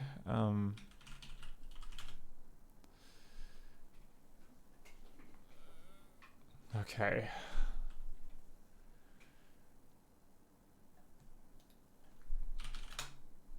Are we doing okay for CPU? No, we are not. Dear God. All right. Oh, Gidra's eating it all. God. Okay. No, get out of there, Gidra. No, stop. I've changed my mind. Do you want to cancel auto analysis? Yes. Do I want to save any of this? No. Don't save. Okay. Keep X sound open because that'll be useful.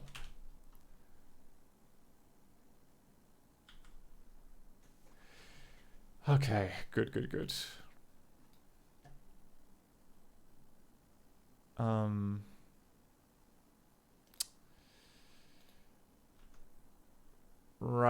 Right. Okay, so we need to...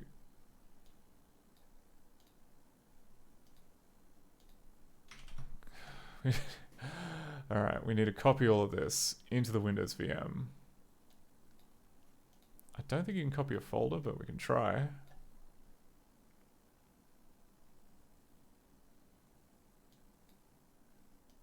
Yeah, you can't copy a folder. Okay. That'd be too easy. think it's in public, shared. Yeah, okay, it is.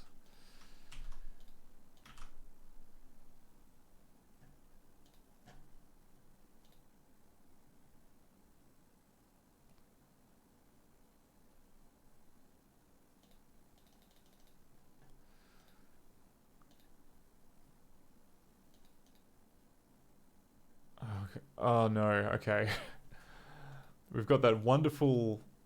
I swear I haven't used this VM for much, but we've got that wonderful Windows rot of like clicking a button, opening a an Explorer window just adds a mystery minute long delay. No one can explain why. But okay, so copy director here.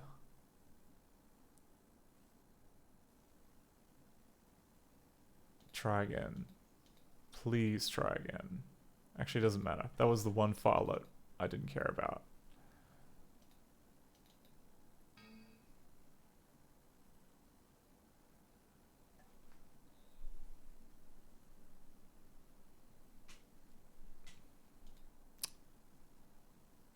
It still worked though. It still opened it. Okay.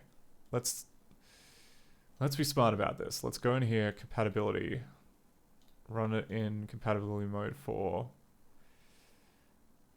Windows 95.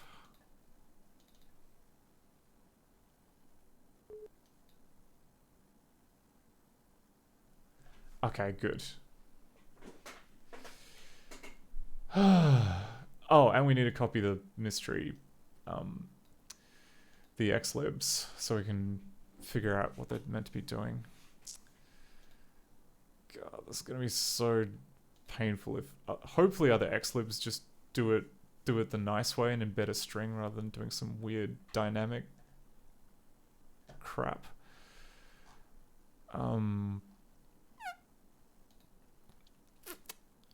Is director 5.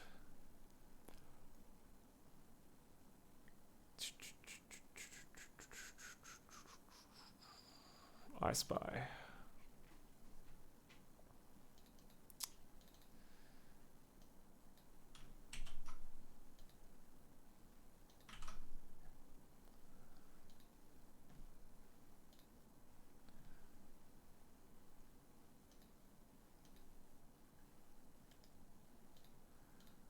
Okay, so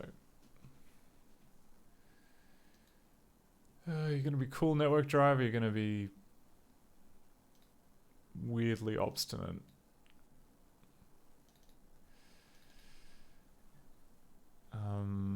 Good.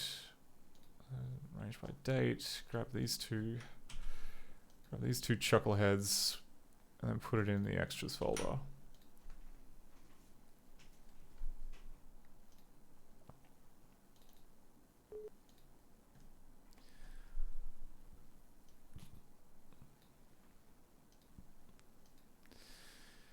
Okay. Open xlib xsound.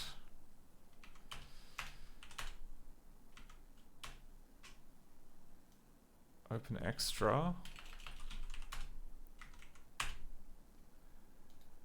Oh god, I can't remember the syntax. I shouldn't guess. I should just read the manual. I should just always read the freaking manual.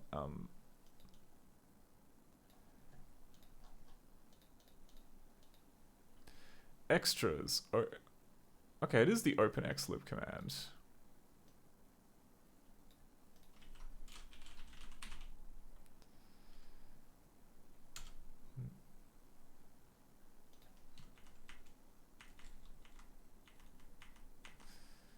On idle, on key up, on mouse down, on move window, on step movie, on a bunch of crap. Open xlib, okay. This command opens the X library file specified by the string definition which file. If it's in a different folder than the current movie, which file must include the path name.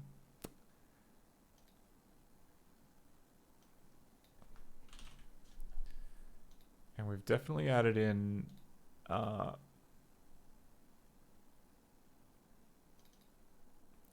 X sound. What if I were to add in the full path name?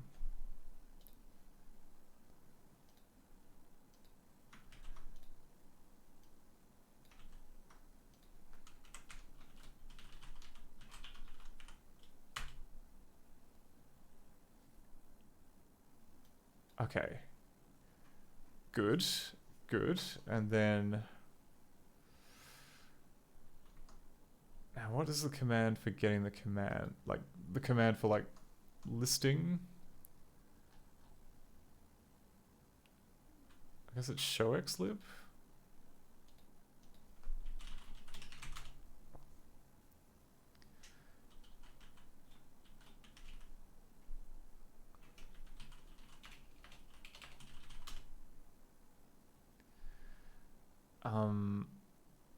Or is it... There's like a replacement for mDescribe, which is the XObject one. Describe.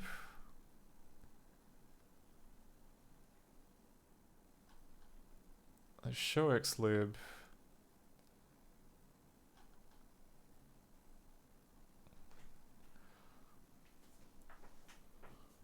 Oh no, you can use extras. Okay, so if we go X sound mDescribe. Handler not defined. Great. Put X sound. Nope.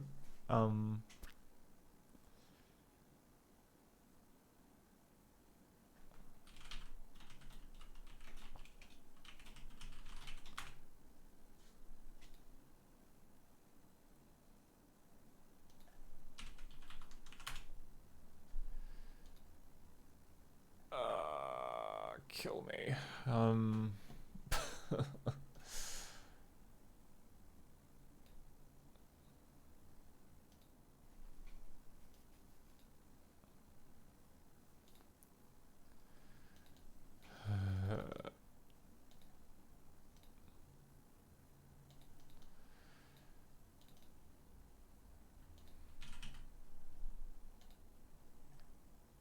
Okay. I've just made a movie and it's in the same folder here, so like I'm worried that like it's not resolving dir32 as the correct path because I haven't saved the file, but now I have. So show xlib should be this, put xsound, put file io,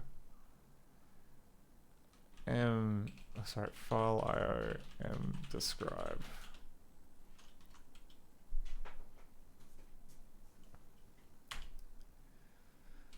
Open xlib, file io, file io mDescribe.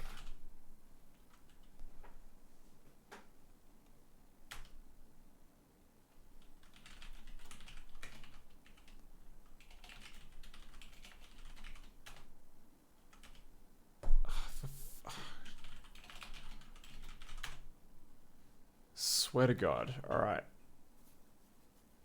What is it?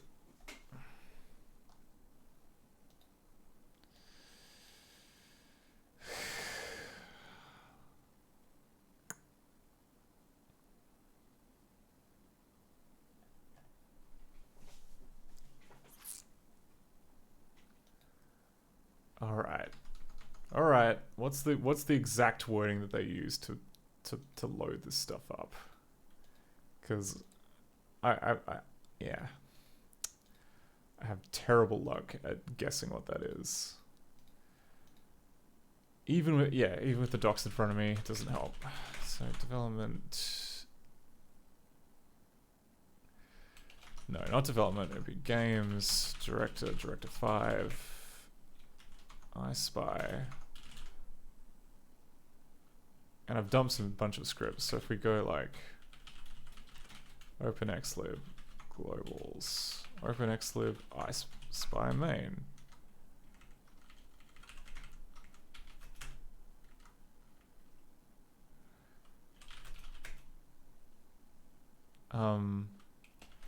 X sound, ice by main.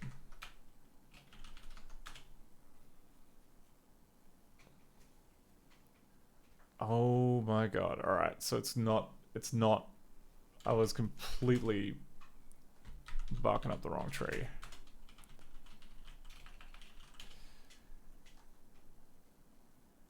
So we've got extra X sound.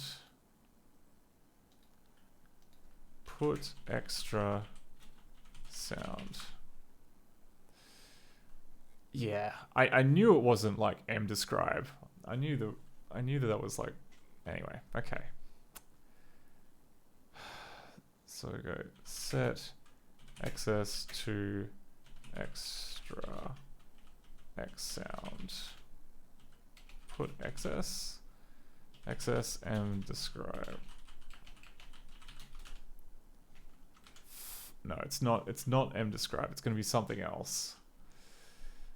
And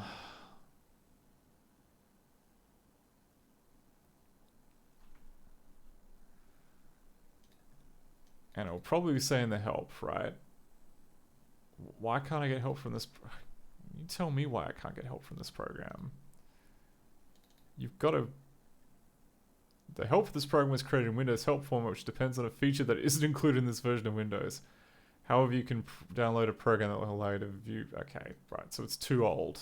We're too old to be helped. But that's okay. I've got DOSBox here, which I can look at the Windows 3.1 version of the help.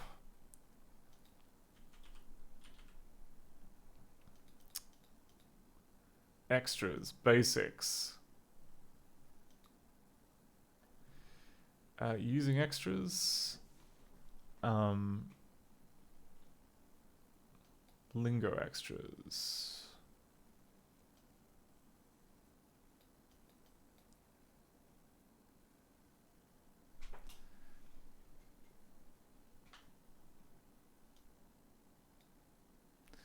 Oh, okay, we could technically have done it this way as well. So we're checking which extras are available.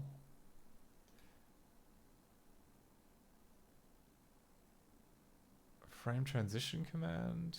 No. Back. Extras. Name of extra property. Extras. Objects created by. Extras menu? No, that's just like distortion stuff.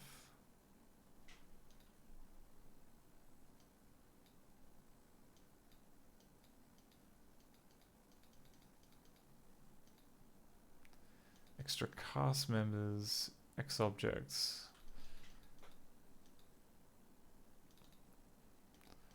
Like we want the equivalent of this except for like for extras. And I know it exists, I just can't remember how to freaking do it. Maybe the manual will have some info. Extra. Returns an instance of the specified extras. There's like number of extras.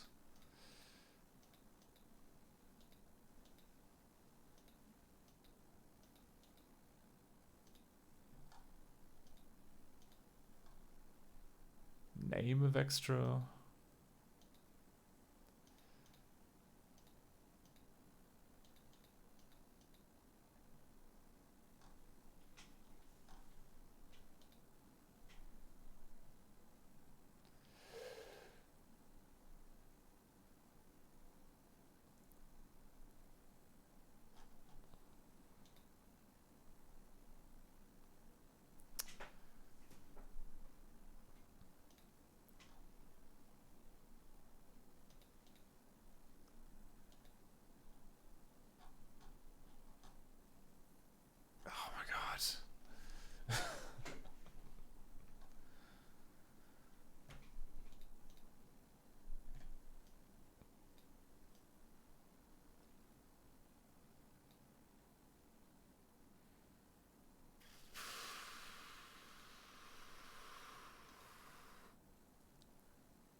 Oh, there's another option.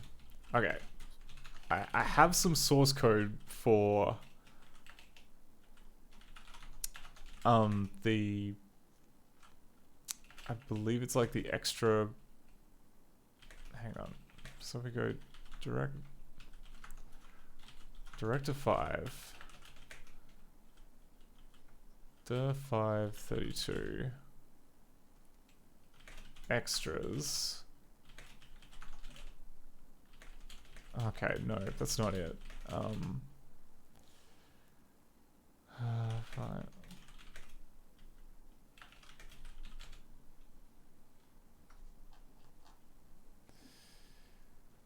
Like, I thought I had the Macromedia dev kit thing. That's workshop 5. Or maybe I just only had the X object one and I didn't end up unpacking. God, that'll be, it sounds about right. Director. Unless it's all in here.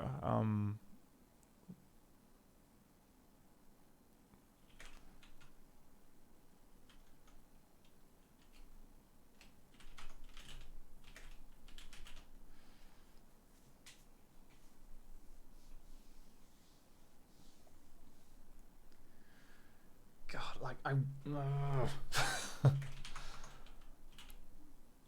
No, that's Shelley Duvall. That's not the dev stuff.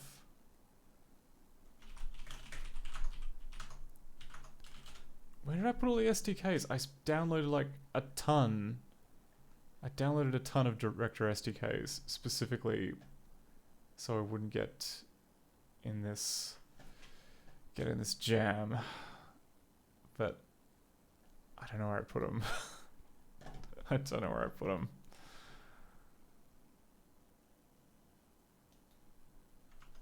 Okay, well,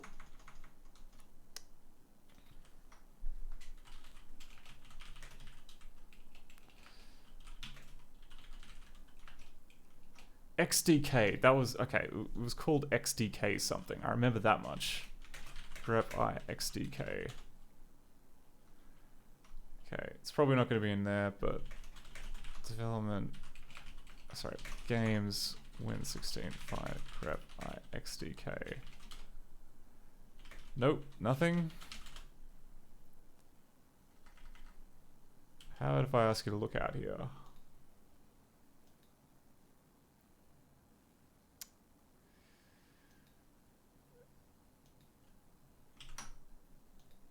Okay, we'll leave you be there.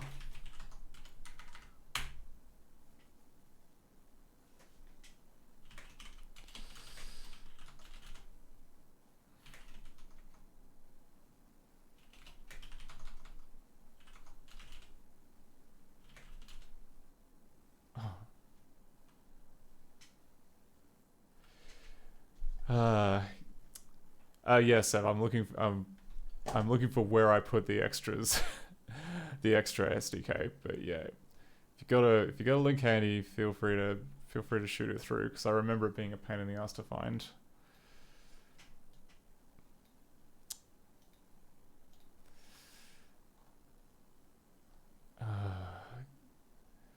Because, or better yet, if you just know like the command to get the extra to describe what it does, that would also be good, because that's why I need it, because I can't find it in the docs, and it's kind of like, yeah, limited. You're limited to what you can do if you don't have at least that.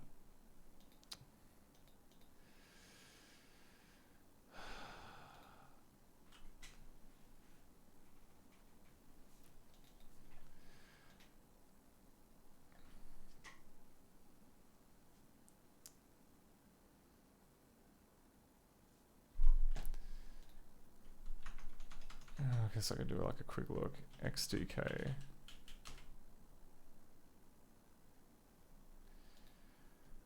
Oh, here we go. Okay. We can download the newest one, I think, but not the cool old ones.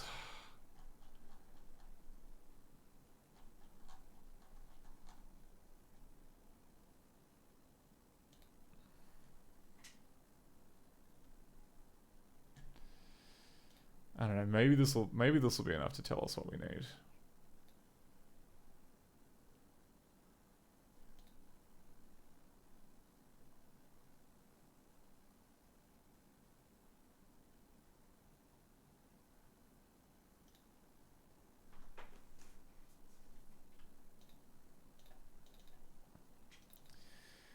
Okay, examples, script. Yeah, this will do.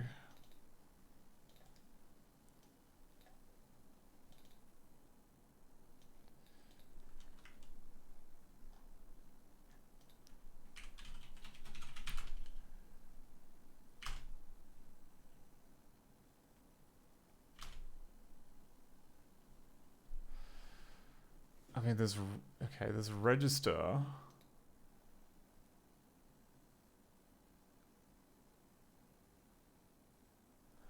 Oh, that's okay then. So thanks for looking.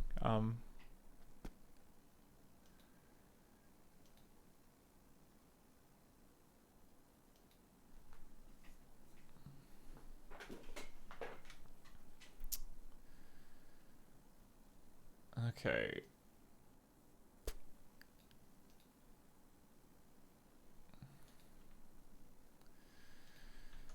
Oh my word! All right. This has been a rough old time. Do I have any other? Okay, what about this book here? Does this book here talk about? Oh no, this book here looks like it was not OCR'd that well.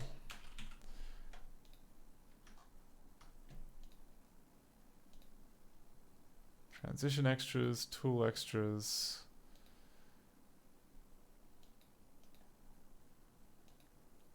Lingo extras. See the lingo dictionary for this entry. God damn it. Alright.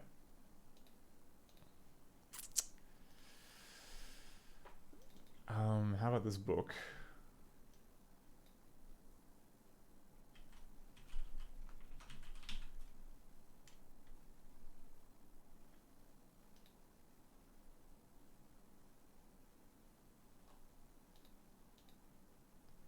Lingo extras? Okay. Page 447. Defined. Okay. Okay. Maybe we got this. 432, you say. Within one page. Within one freaking page. Okay. Some extras are designed to extend the lingo vocabulary by engineering new functions and providing lingo-like syntax to carry them out. Scripting terminology is an official lingo, but it can be interwoven with the genuine article. These are known as lingo extras. Good examples, the text cruncher thing. Then we closed director still section with scripts incorporating the lingo class, open xlib and close xlib. I mean, that's okay. You just kind of stopped like right at the point where I wanted some good info.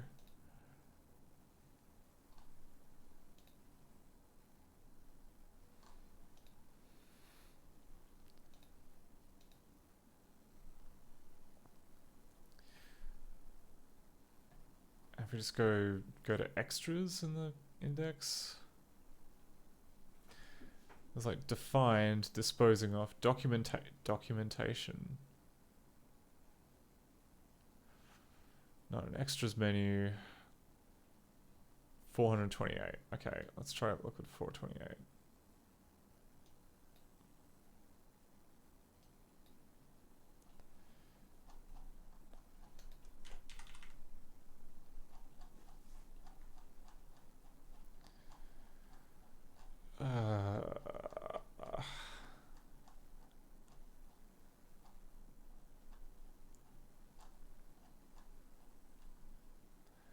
Okay, extras and X objects.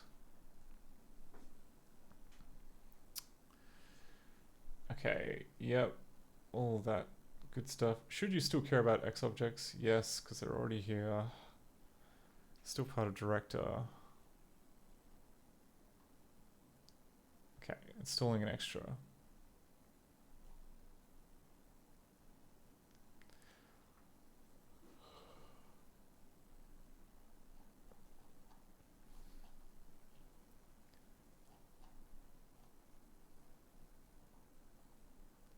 Built-in X objects, working with X objects.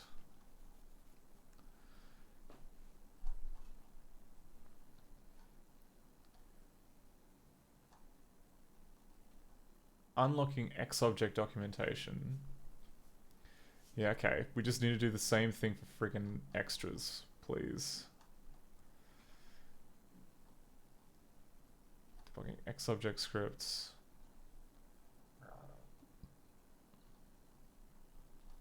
Oh my god, you just gave like a whole bunch of information about X objects and like nothing about extras.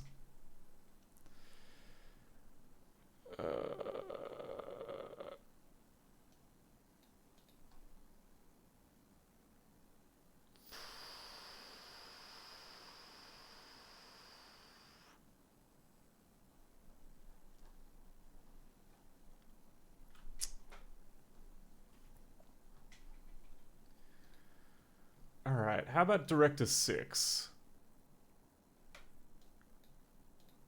Because, like, by Director 6, haven't they, like, gotten rid of X objects and it's just extras now? Okay, extracurricular lingo.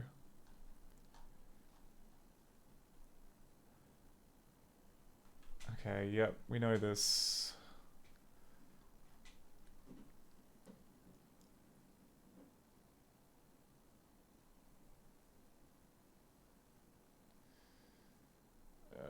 Simply additional language made comprehensible to director thanks to an extra file. Yeah, okay.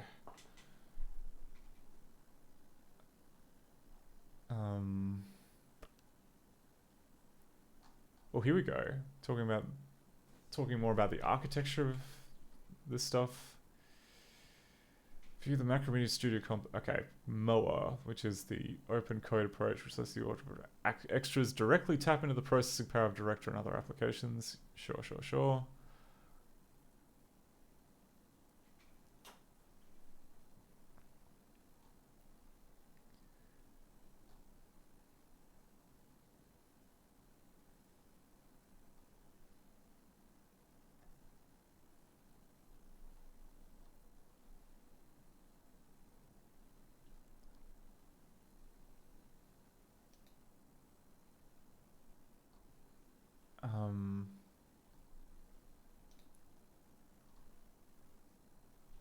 Okay, 562.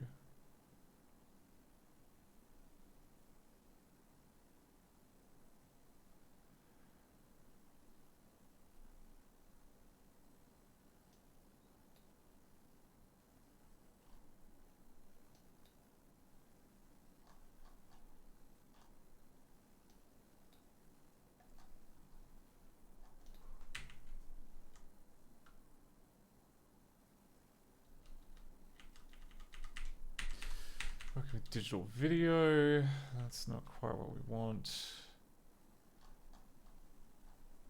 Here we go.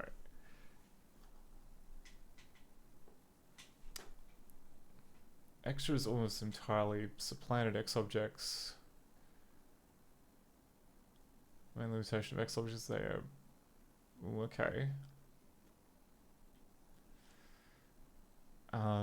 Yeah, we know. Installing that. Lingo extras. Oh my god, is this the same? This better not be the same stuff as from like the Lingo 5, the Director 5 book. I'll turn this place into a car wash if they only have the Lingo 5 book stuff.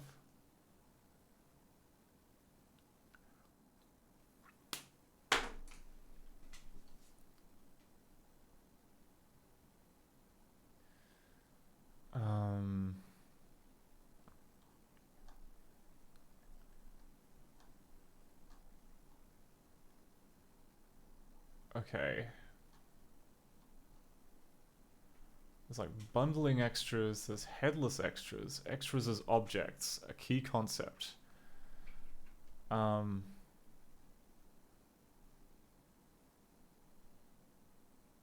This is it. Okay. That was... I think this may be it. I think that this may be the thing we're looking for. put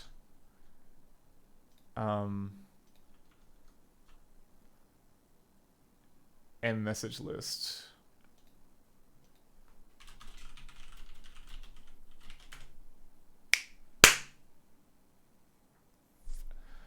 Only took an hour.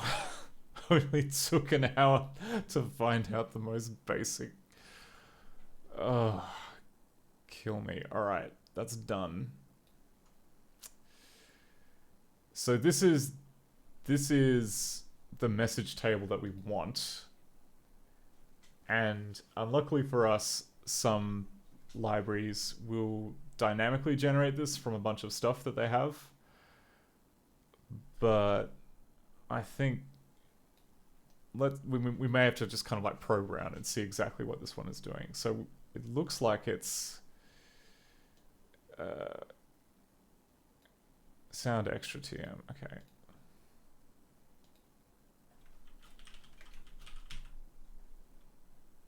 Actually, no. Dismiss memory string.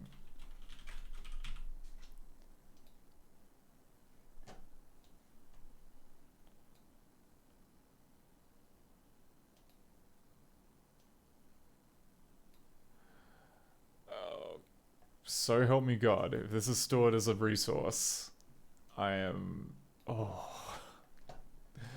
Okay. No, it's fine. I should just relax. I should just relax and...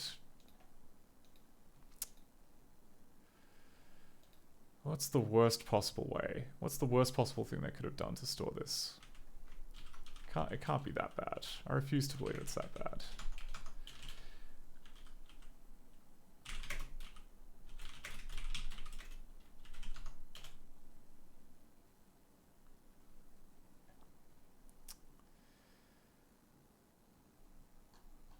Okay.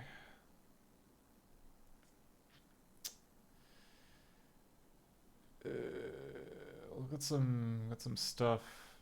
Yeah, right. So it starts here. It officially starts here at 1F5C0.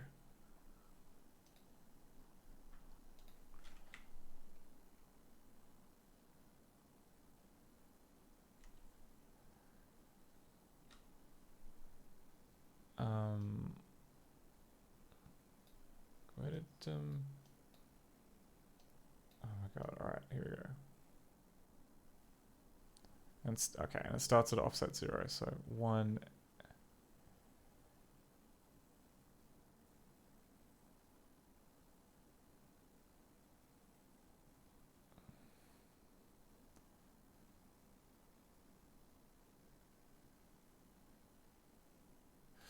Oh, but no, okay, because it is in. Hang on, let's just. Memory, search for this. Previous, search for all.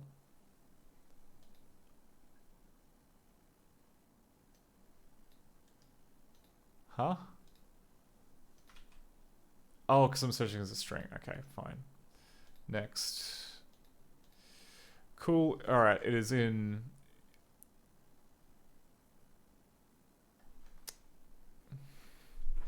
It is in this resource.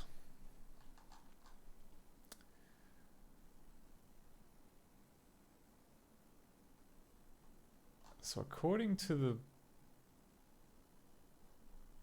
That's 22850 536F. Okay, so it's 1F650, which is equivalent to 22850.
Yeah, okay. Extra X sound, new object me in buffer size, forget object me.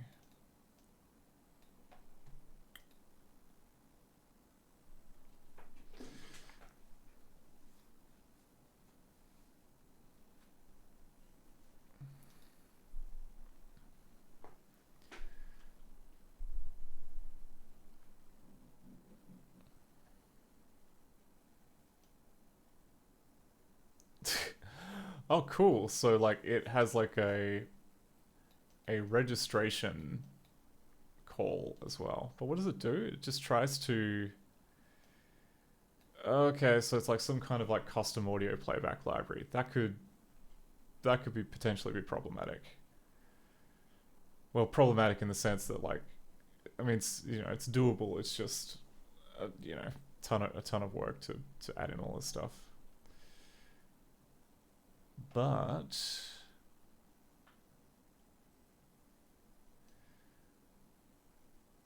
okay, so one potential way that we could do detection is if, because like 78747261. Yeah, so these are just sections in the PE file for the exe, right? So we could have it so that the X object, well, you know, the extra finder, just checks every single one of those tables and sees if there's something that looks like an extra.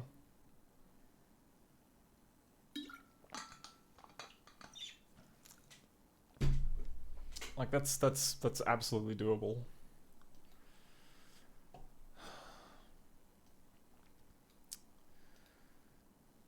Okay, but for now,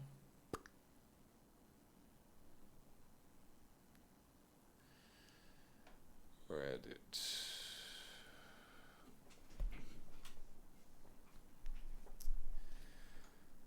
Good God! All right. Oh yeah. While we're here, we may as well look at the other one. So we looked into X sound. What's the other cursed library this thing needs? It's Pmatic. Oh, the Printmatic library. Okay, which I'm pretty sure we have an X object for, but any old way. Put ms. Actually, no. We'll go pm equal set pm equals extra pmatic.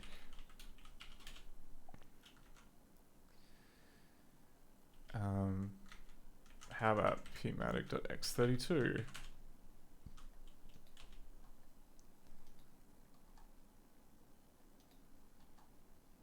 Okay, what did I... Oh, because it's called Printomatic. Fine. Alright, if you got me.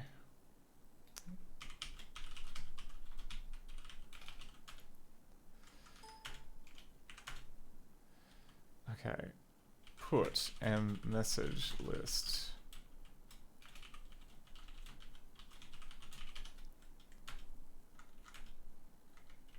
Oh, sorry, PM.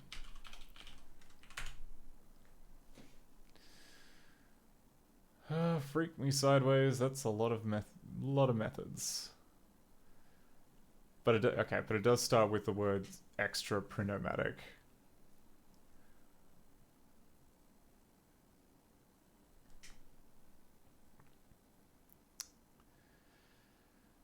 Okay, is it a similar deal though? So if I were to open up Printomatic in Ghidra.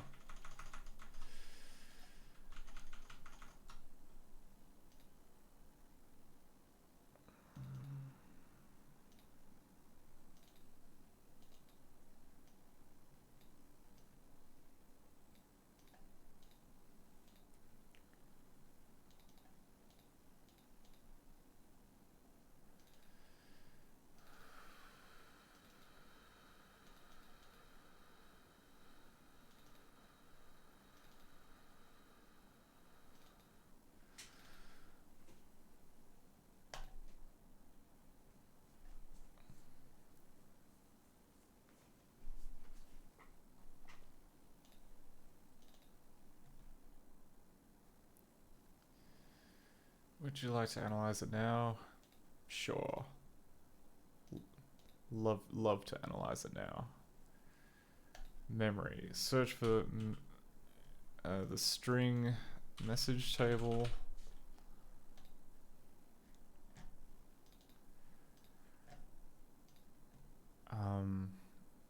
Okay, that's got one xref, which is here. Yep, another case of... no, I would not like to go to that. Another case where it's generating the docs on the fly somehow, or it's either generating the docs on the fly or it's lifting them from a resource. Like, would not surprise me if it was lifting it from a resource.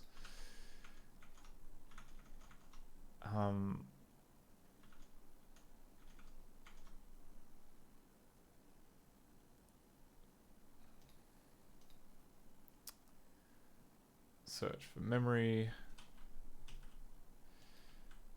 String extra print-o-matic.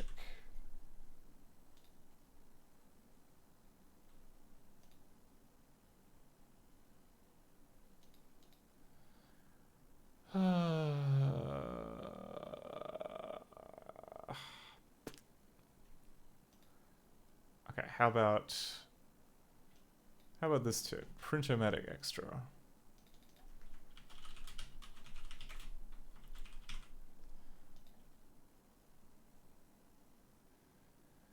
I'm looking in X sound. That's why. It's late enough that my eyes are defocusing. Extra print-o-matic.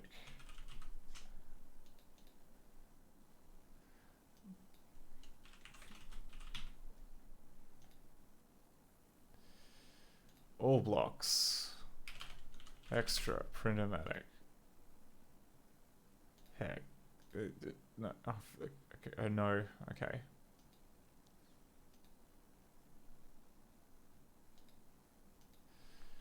Print-o-matic. Just search for the word print-o-matic. Oh, it's here. Okay, right. There we go.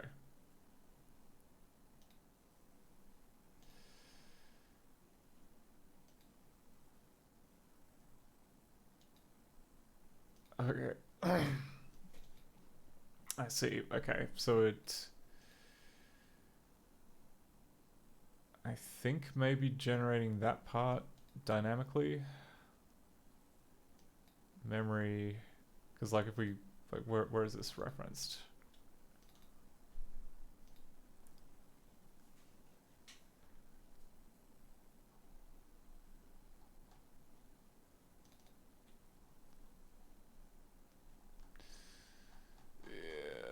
God, that's messy. That's real messy.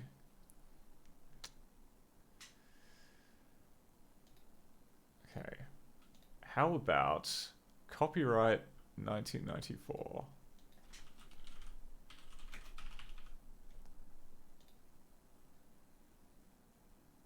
Please don't tell me that it's scraping the DLL to get the copyright message that I did. That would...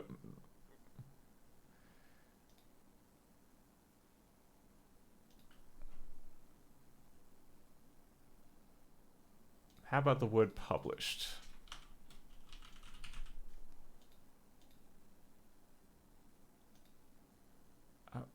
What? Where? Okay. You must have the word published somewhere. Why?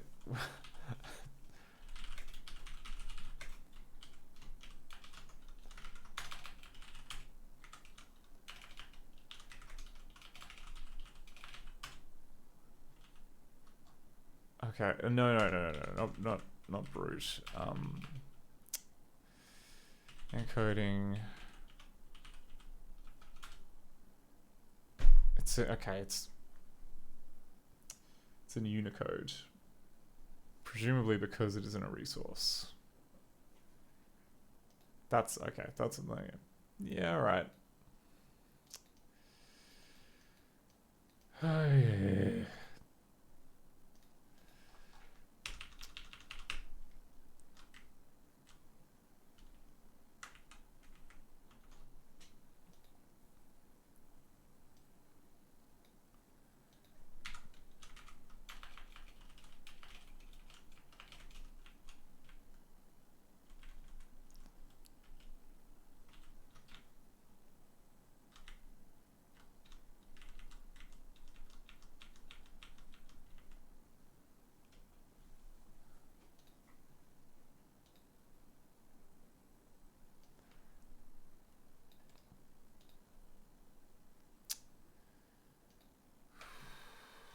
Search for memory. Hex.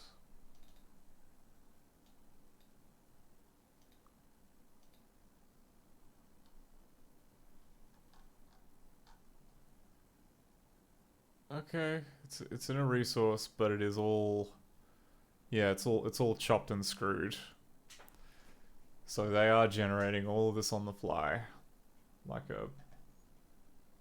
I don't know why you would. I guess if you really wanted to.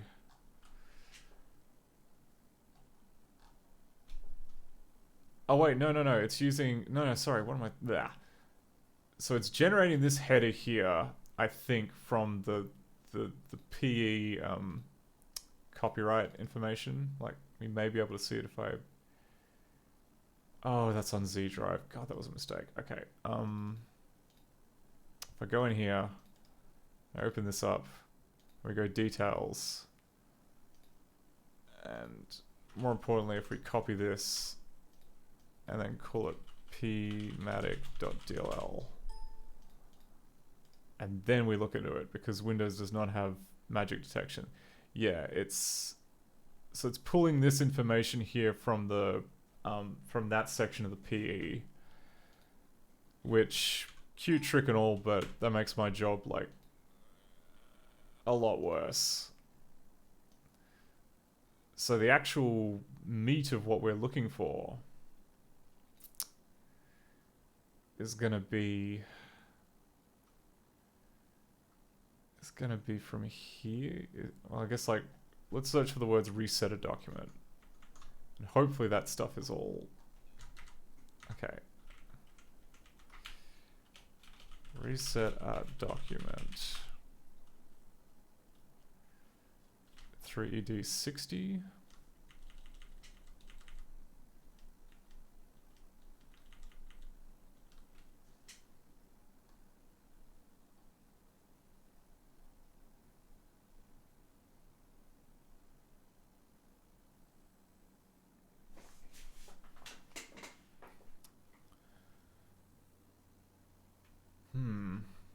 Alright. 3D40, 3D60, yeah, okay, and like, that's... No, it's there as one long continuous string. I'm just having a whinge for no reason. Okay. So, maybe strat 1 of, searching for the correct resource will work. I was thinking, like, why would you go to all the effort of, like, having a scraper pull all the info? Search. Okay.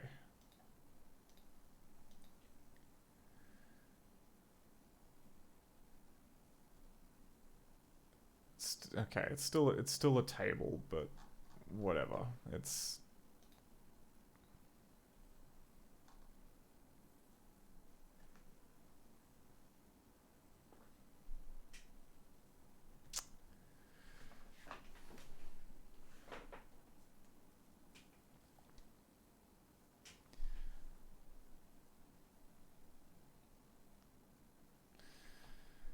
Okay, well, I guess, yeah, okay.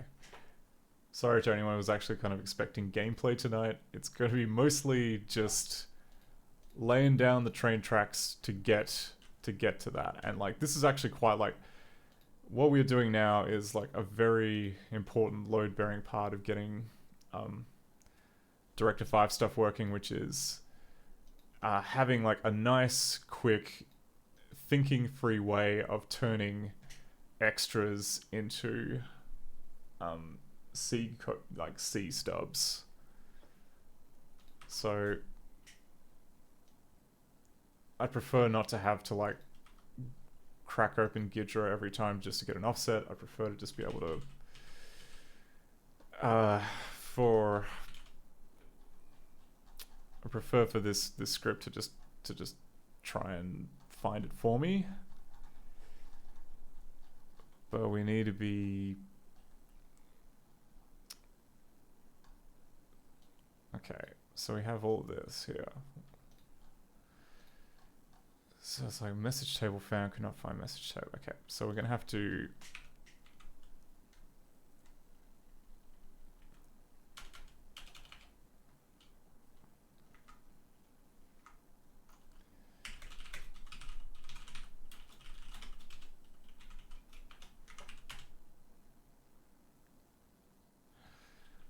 okay. Chances are the developer has done something to store the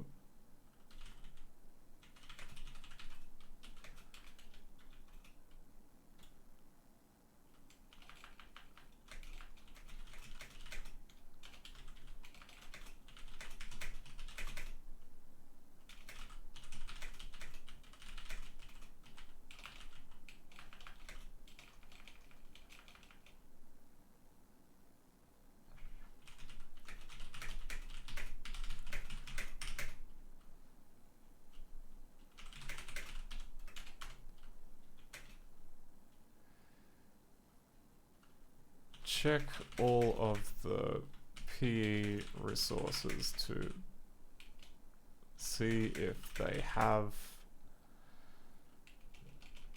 start with extra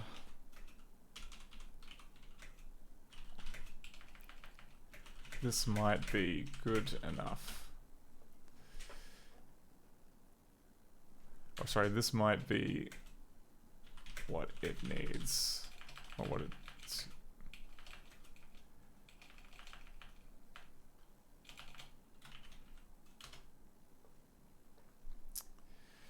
Alright, okay.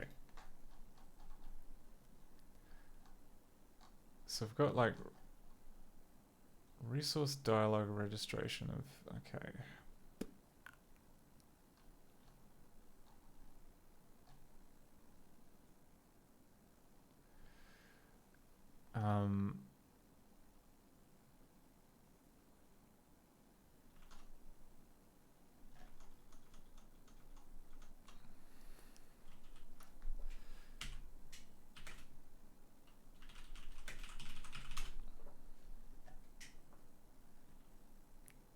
No, not that kind of PE. Portable executable.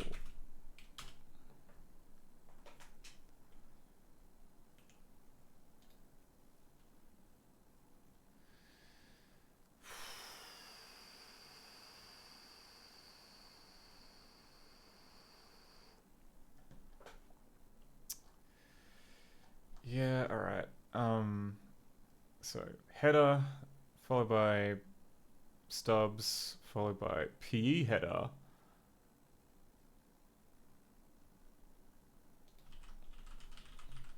Resource info.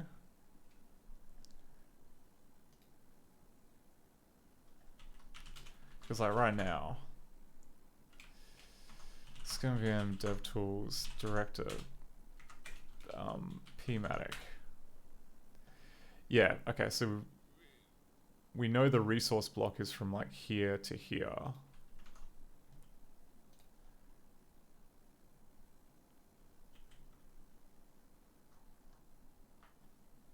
And there's like machine types, resource table, okay.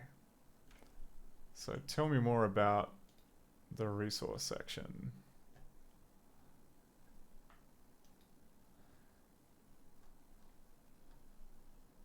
Resource section?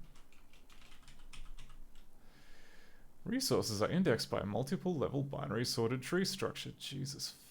Okay, the general design can incorporate up to 2 to the power of 31 levels. Great. Okay, now we just need... Okay, what's the cheapest possible way of walking through this thing? God, alright.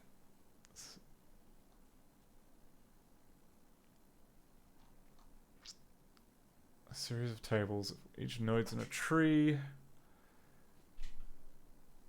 I mean, if it's just like all of the nodes like one after the other, that'd be nice. That would make my job easier. But I doubt it's going to be like that. Okay, resource directory entries, resource directory table.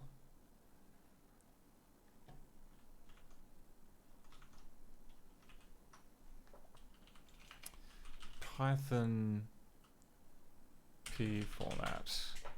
Is there a Python library which will do this for me?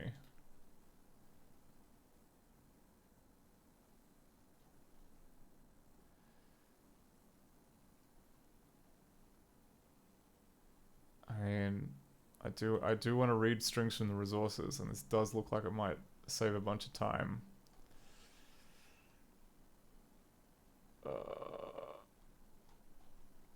I mean, we can prototype with the library. That's entirely an option. Pip install p file. IPython.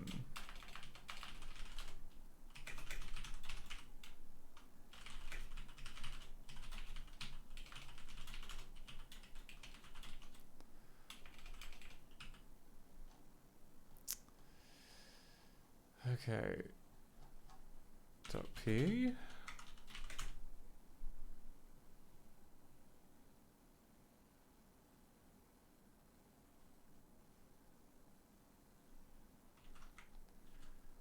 Okay. Please stop. Okay. And we want X sound X32. Okay. P.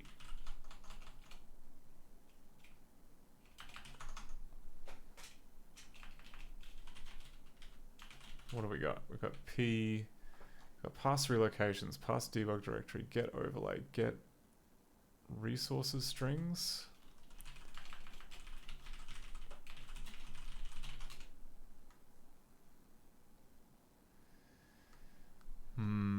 Okay, that doesn't really... Not too helpful. Can we like look at the resource? Can we look at the resource tree? Is that something that is possible?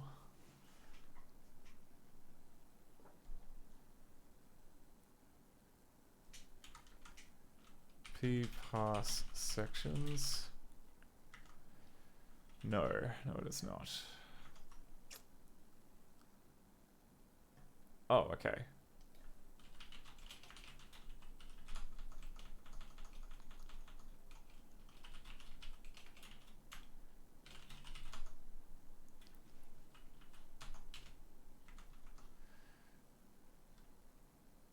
Okay.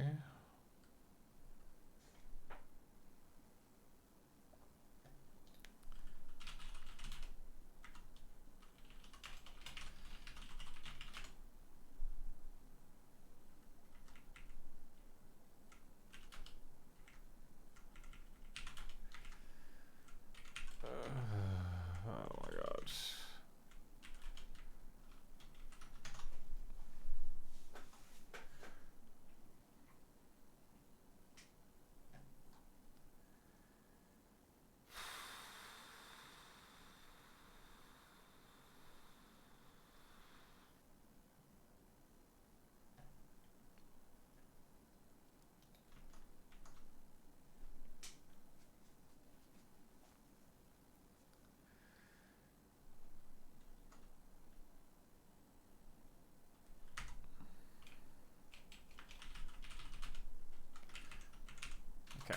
And if in here, what do we got? We got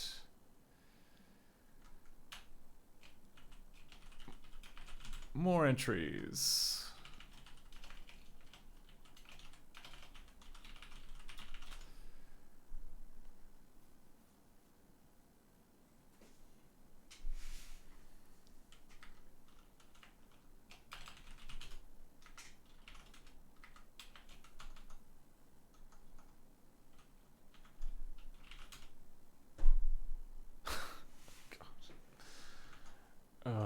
Jeez. All right.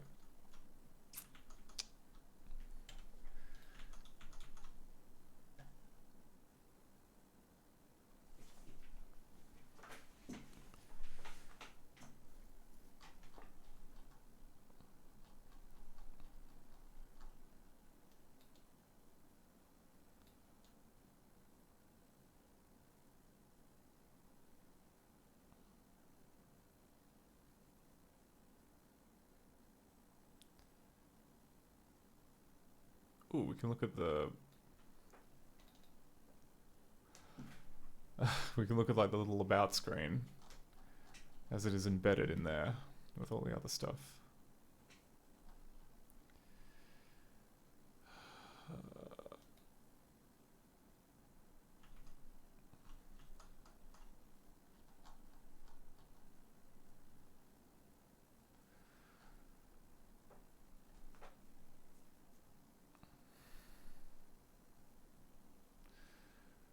Such an okay.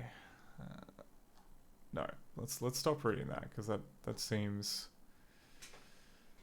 way too complicated. But what have we got? Resource directory entries. So got this horrible node set up, which then points to like the data stuff. Resource directory string area consists of Unicode strings, which are word aligned. And then, yeah, and then we've got this bit here, which is like resource data entry.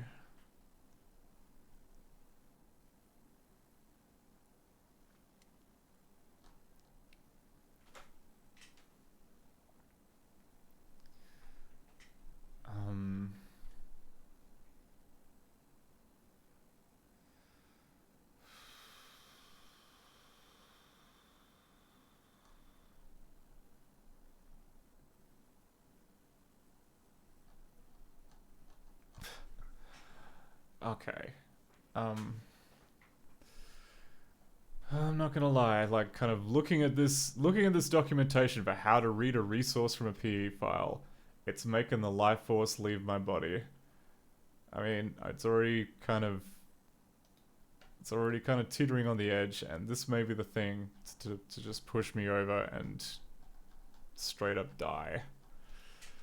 At least tonight. I think like if I looked at it with fresh eyes, it would be like, oh yeah, okay, fine. Just kind of hack it together. But then like the prospect of kind of like fudging through this and then tracing it out, like I just don't have it in me today. I'm gonna wave the white flag. I think we're gonna have to call it there, unfortunately. Because I don't have any backups either. So, yeah, unfortunately no I Spy tonight. No I Spy at all. You just have to settle for Winnie the Witch. But, yeah, that's the luck of the draw sometimes. We are doing kind of like brand new, greenfields stuff with Director 5, so essentially, sometimes that means, sometimes it means you just hit something very technical. But I mean, we did learn something very important. We learned the magic command that you need to print out like all of this text. It is, which itself would be invaluable. I mean, like I did consider like, should we maybe just have, actually, you know what? Okay. Turn this around, right? Okay, so we have... So in this particular instance, they crammed all this text into the resource section of the DLL, which, fine, okay. But there is absolutely nothing stopping them from generating this on the fly, which would basically make that approach sort of pointless. So I think that what we will need to do, just as a fallback, is to have an extra method which, because essentially sometimes the only way you're only going to be able to get this text is if you load it into Director and get it to print the message list for you. So for those cases, I think what we're going to need is a fallback in generate object stub, which just takes a text file. So you can just copy paste this into a text file and then load it in here. And we can do that tonight. That's nowhere near as soul destroying because we've already done. We can reuse like a lot of the code that we already have. So let's do that. That's still, that's still like not as nice as just being able to kind of like fish it out of the extra file, but you know what? We gotta be ready for like someone doing okay.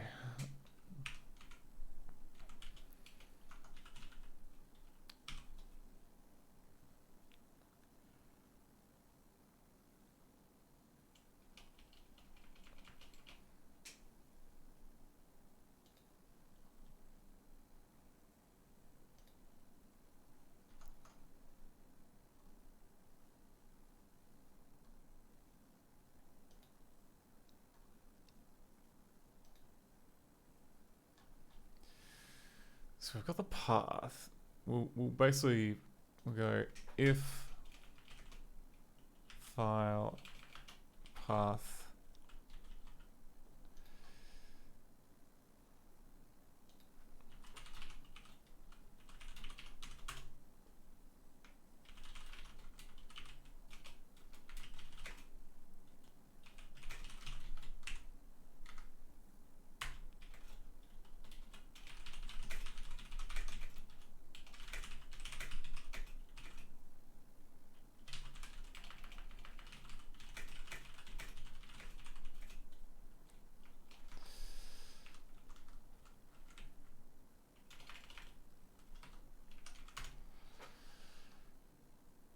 and then we go like return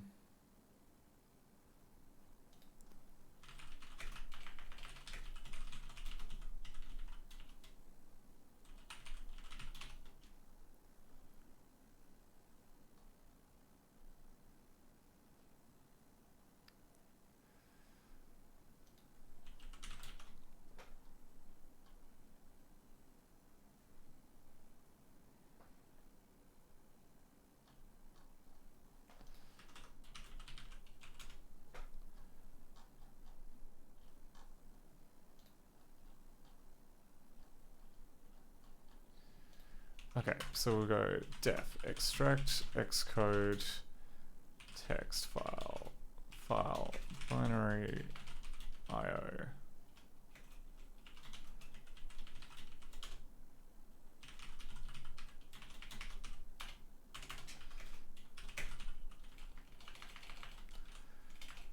For extras, it is entirely possible for the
we do it here? We like, there's all this crap about like finding the message table.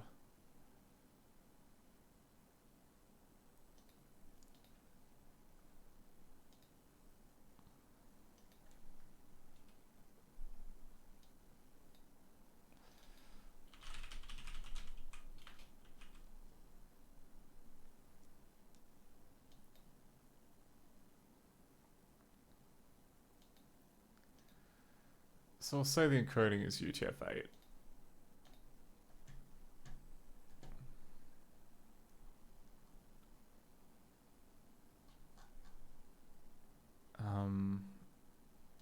We'll be nice. And then the other one that I did was notepad.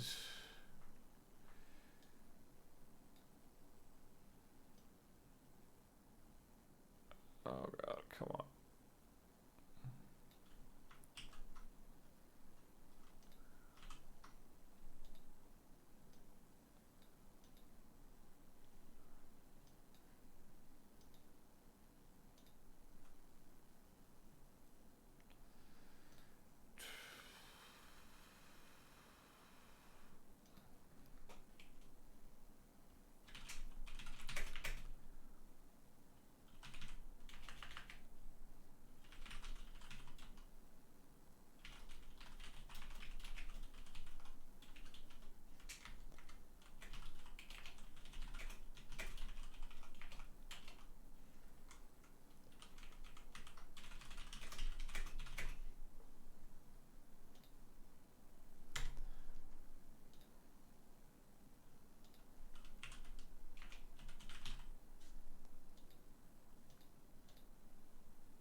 Cool.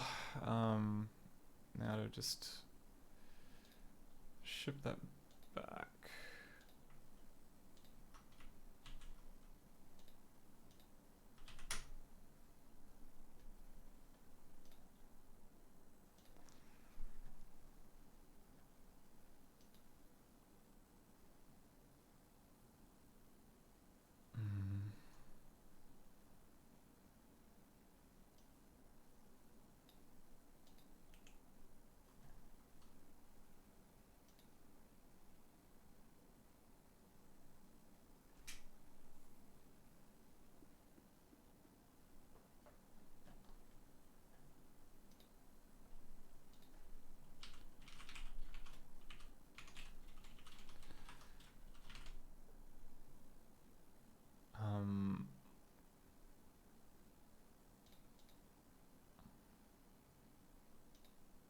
Did I not? Oh, jeez. All right. Math table's not like I defined it here. What more do you want?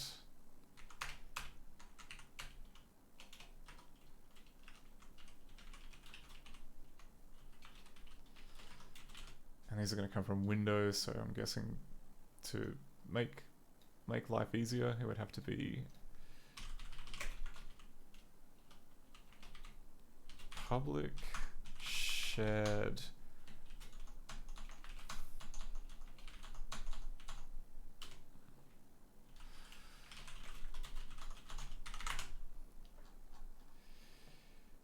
okay, uses line feed carriage returns.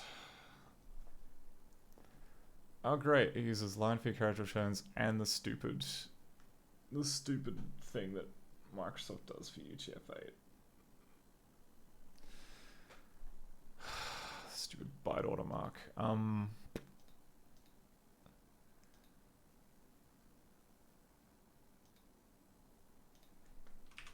UTF-8 BOM I think is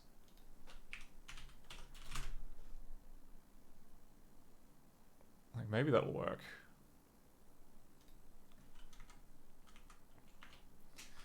Development. ScummVM direct DevTools, direct a thing, public, Xsound. Oh, it's because of tabs and okay, right, that's why. This is a tab, these are spaces. And That's also tab. Okay, so it should all just be spaces, but for some reason it's decided to be. I think because ScummVM has its own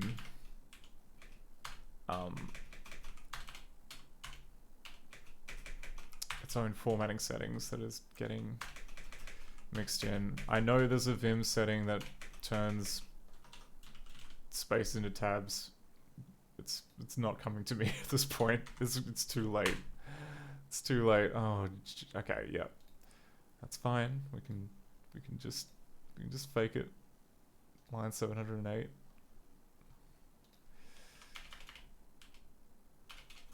I love how Vim is like smart enough to point out that I'm using tabs and spaces inconsistently, but not smart enough to just give me the right thing out of the gate. Which honestly, that's fair, because I'm guessing like the Python code completion is whinging at me about the tabs versus spaces thing, and how would NVim know anything about that? Unknown encoding at UTF-8 bomb. I thought there was like okay. Did I just imagine there being a stupid thing with the UTF-8 bomb?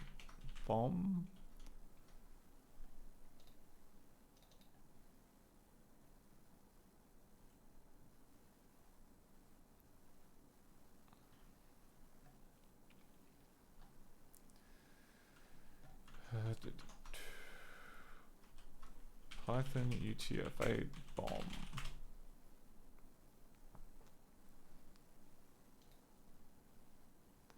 Oh, it's UTF-8 SIG. Of course it would be. Of course it would be that. Okay. UTF-8 SIG.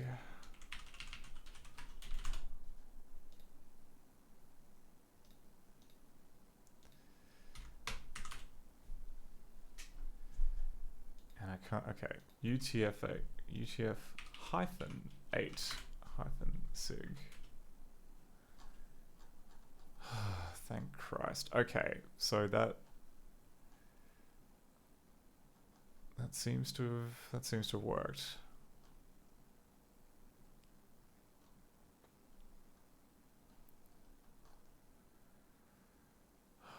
Okay.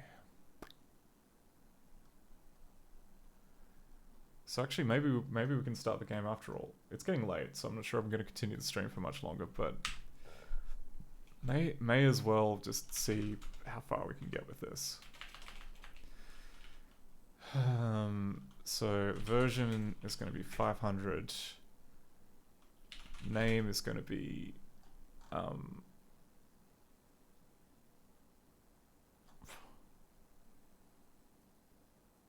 X sound, yeah.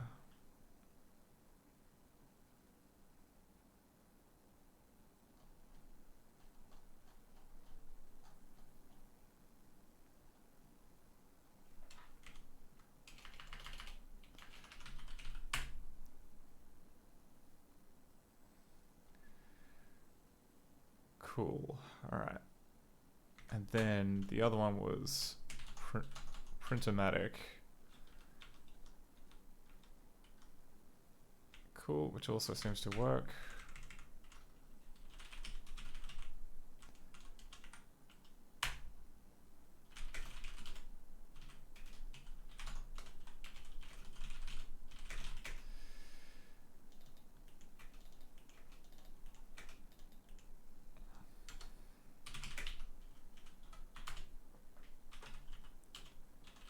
Oops.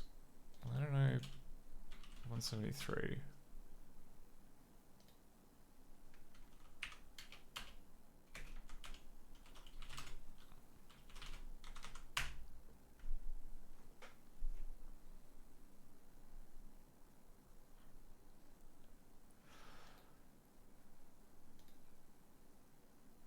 Okay, that's built. We've got the extras in play. Am I running it? No, I'm not. That's just my crappy test thing.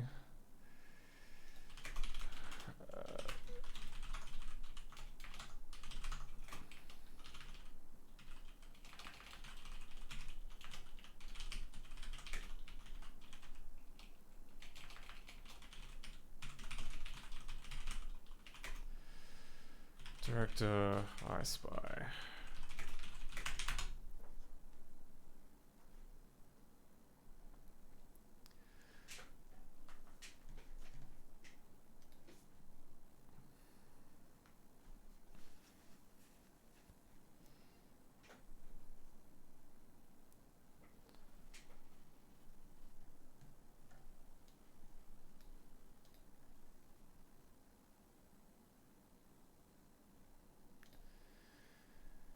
Doing a bunch of crap.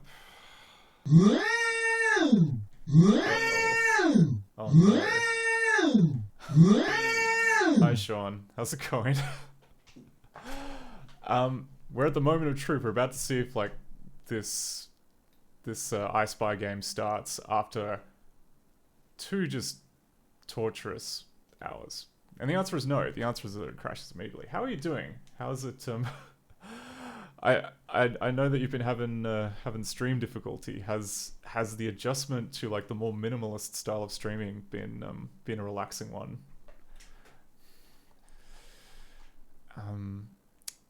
Goodness me. So where did it die? Oh, it's just okay. It's just whinging that.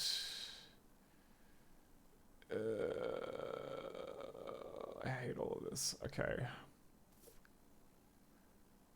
Oh, okay. So first thing it's trying to do is, okay. So to give some context, we're trying to start up this game. One of the first things it does is it loads in like a third-party library for playing back sounds. And the first thing it's trying to do here is, I believe, type in the serial number for the library. So, you know, to prove that it's registered. So, I guess if you want to like use this for free, you just need to nick this serial number. But I am a bit surprised because I thought that we would have added that.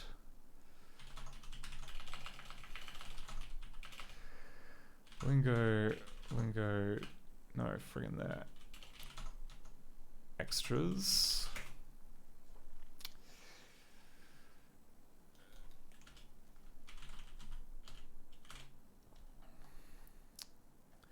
Your engine oil pressure is critical. Oh, thank you very much for the follow, Wise Badger. Sorry, Wise Badger France. Yes, whatever.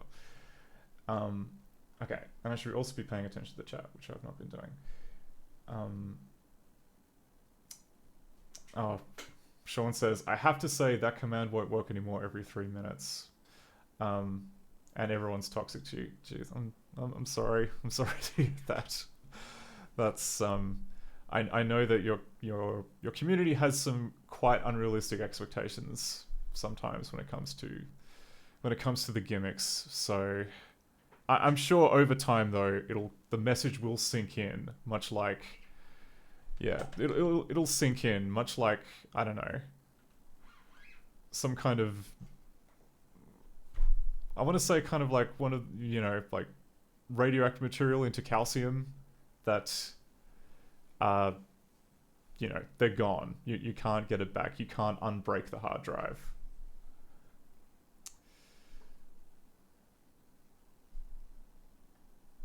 Okay. All right. So the thing that got tripped up is that this function here begins with a little plus, and I didn't have in my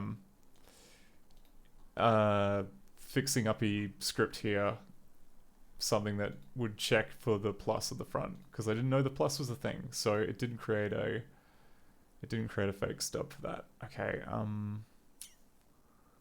are we gonna sort this out?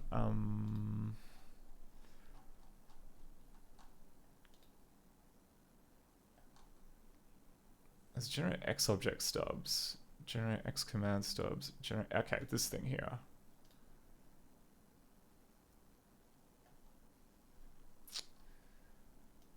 Hang on, I do have a thing which checks for a plus at the front. It's just not, it's just not registering it.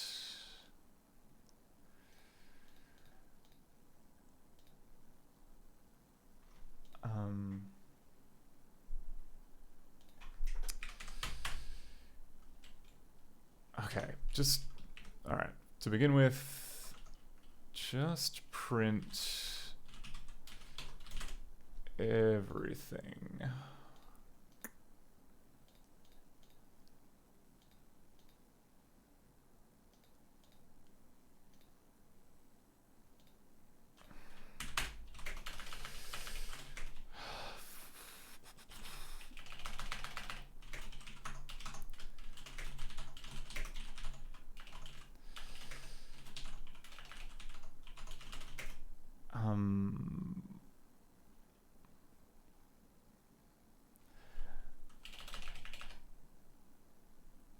Okay, no.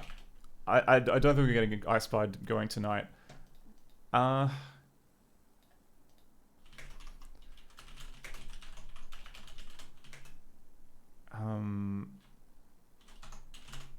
I need to relax. Let's look at Murphy's TV instead. Because well, for one thing, I know Murphy's TV works. So, and that's more than can be said of the thing that I'm working on. I've banged my head against it for like a few hours now. So I feel that we deserve a break. ScummVM, Murphy's TV.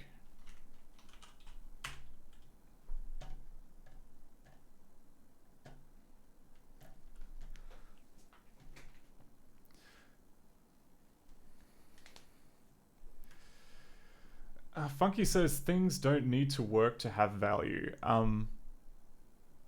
Yeah, I mean, yeah, I get where you're coming from there. Like, I definitely think that like I need to learn to de-emphasize work more. Quite a lot of my hobbies do kind of just lean into, this does kind of feel like work, so it must be good, which is not really a good, healthy attitude to have. But anyway, let's get this sorted out.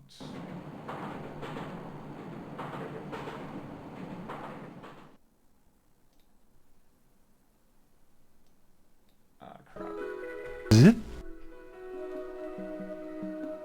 No, show the screen, please. There we go.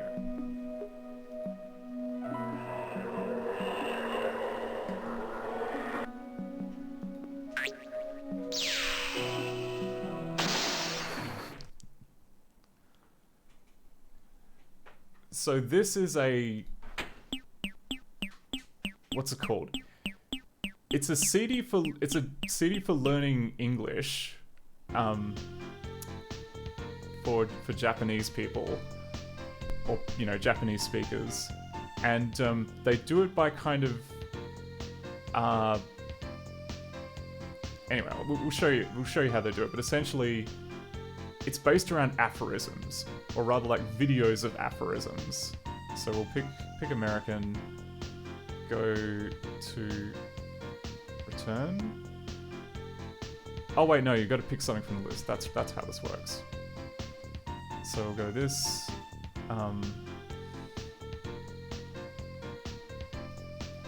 Change back to. Oh god, no, it crashed. That wasn't supposed to happen. No.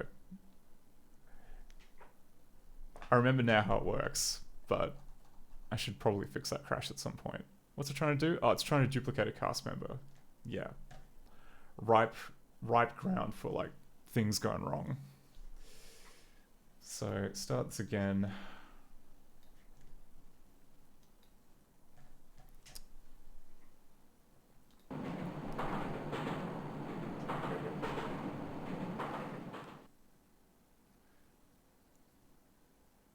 I've tested this before, so it must be working.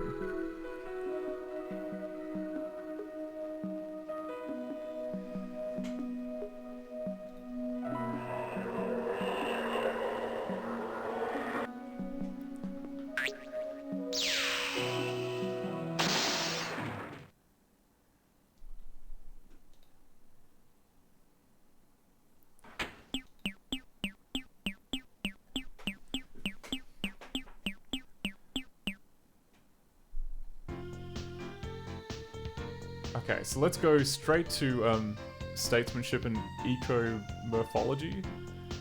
And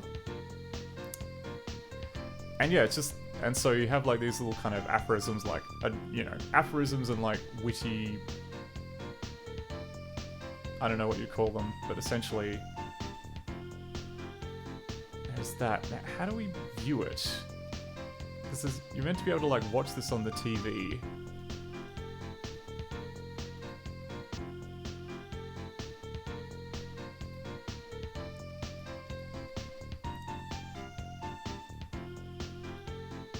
And I was able to get here. Oh, okay. Like some of these have clips and others don't. Okay, so.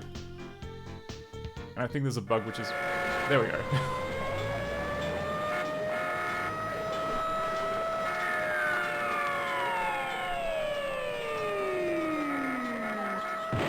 Schnatterly's summing up of the colleraries.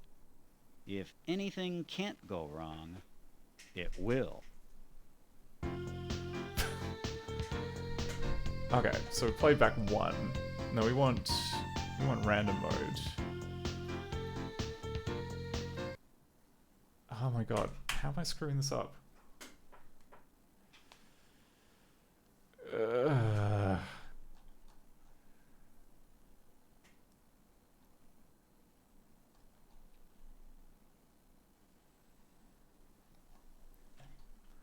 Okay, okay. Not giving up on this.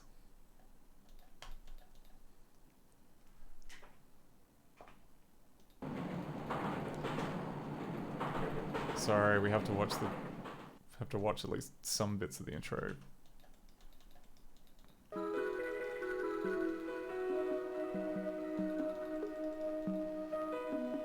The lack of a skip feature is a bit annoying. Okay, so what's it trying to do? That's wrecking it. Okay, it's trying to copy a cast member over another one.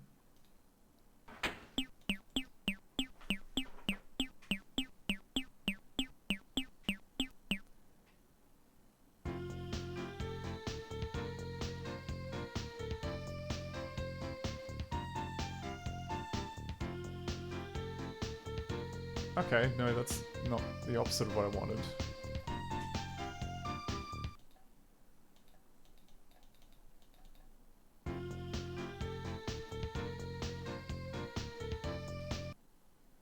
Oh, and that quits the game. Oh no, it crashes the game. Fuck. Alright.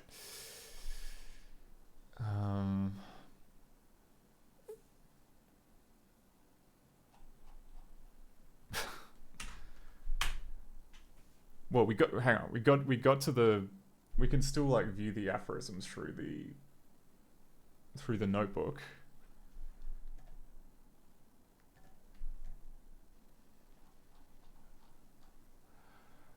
I mean, normally I don't know. Normally I would jump in and just try and fix the memory leak, but it is 5 minutes past 2 in the morning, and my brain is kind of reaching its best by date. I just wanted to kind of like finish on something nice and easy and then wrap up the stream, but I don't know. Sometimes you just have one of those. Yeah, sometimes you just have one of those days where like everything is conspiring against you. Everything is just. I don't know. The fates have decided that nothing is going to work, and today has kind of been one of those days.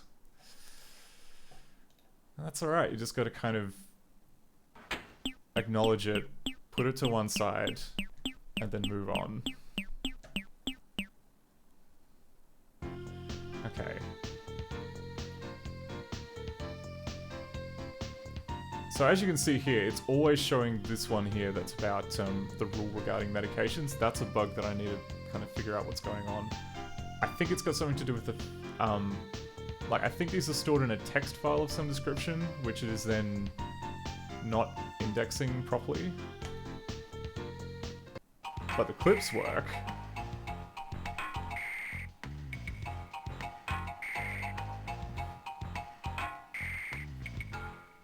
The bureaucracy principle. Only a bureaucracy can fight a bureaucracy.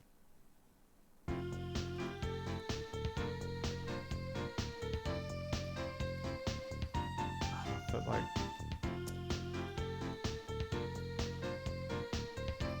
So if you open up another one of these, hang on. I just very quickly want to check out what the. Okay, so it's multi-2.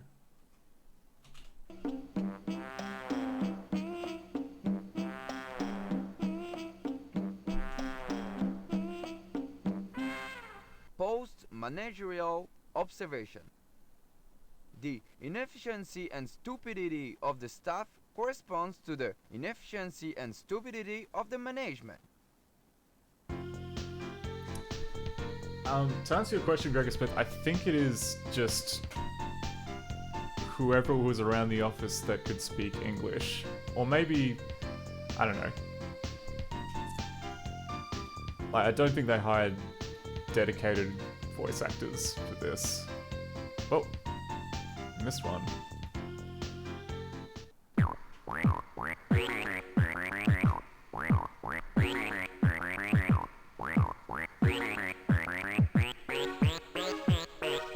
Loftus's theory of personnel recruitment.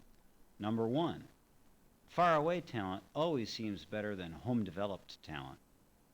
They don't have time for bureaucracy and Iron Chef crushing ceiling. I don't know. Of course nothing would come up from that.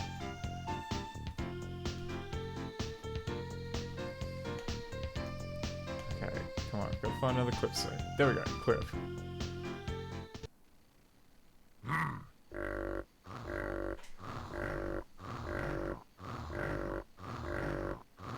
That's me, right?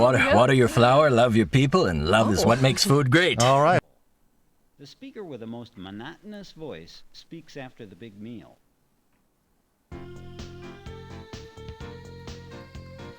And yeah, like, what's meant to happen is that there's like a nice random mode which will just go through all the cooked videos one by one, but that's not working, and yeah, I gotta figure out what's up with that.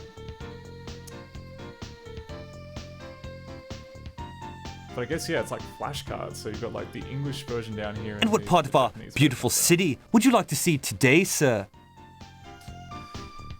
Yeah, it's as Crushing Ceiling has pointed out, it's not the Queen's English. It's not what you'd hear in old Blighty.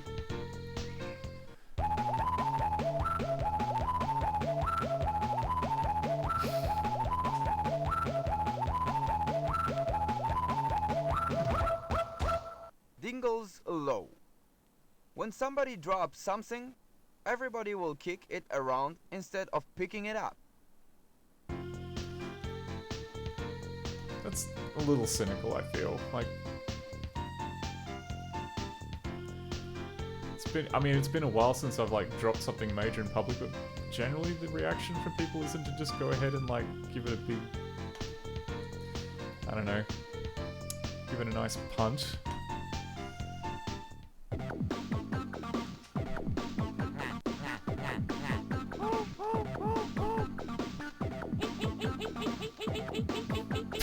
What's that? Peter's role for creative incompetence. Create the impression that you have already reached your level of incompetence. Oh, okay, so just talking about the Peter principle. Wait, oh, no, there were two.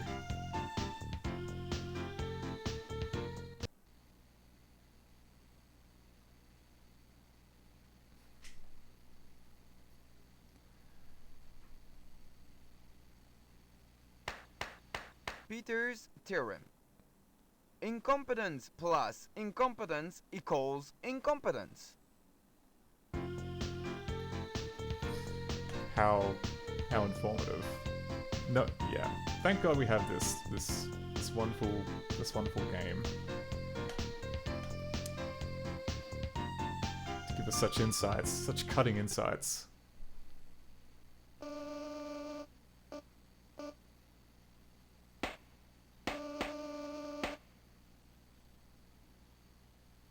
Margie's law of volunteers labor. People are always available for work in the past tense. Though my gut feeling is this would be quite a hard way to learn. I mean, I guess it'd be good if you already had like a good grounding in the language and you wanted to kind of maybe drill down a bit on like conjugation and subtext, I don't know, maybe it's good.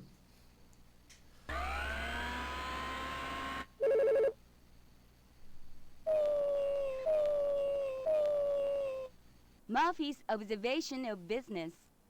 The toughest thing in business is minding your own. Yeah, like, see, that phrase there, like, if I was just kind of... I mean, maybe the Japanese equivalent also describes it as an, you know...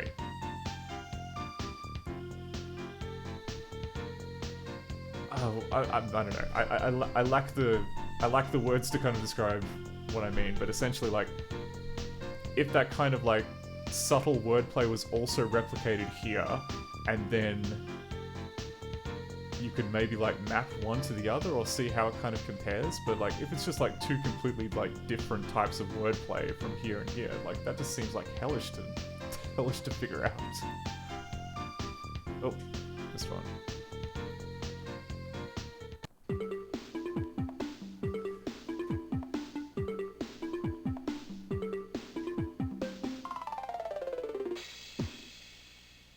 Manual's law.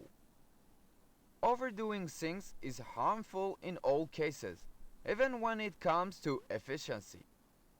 Alright. I mean, we're in section 2666.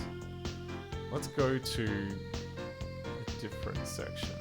Like, commitology. That's further along, I think. Oh.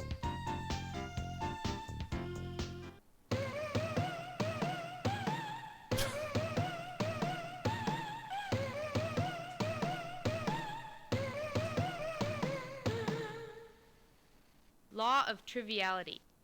The time spent on any item of the agenda will be in inverse proportion to the sum involved. What was that video? What was that meant to be demonstrating to me? I honestly, I'd love to know.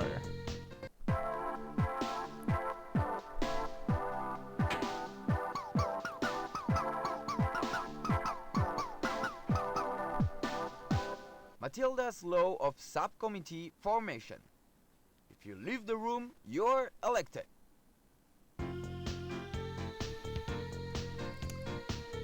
That's happened a few times professionally. That's definitely useful to know.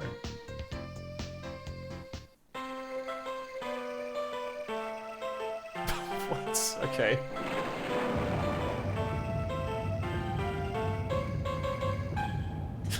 The 11th commandment. Thou shalt not committee. Okay, I hated the punchline, but the animation was very good. Oh, alright.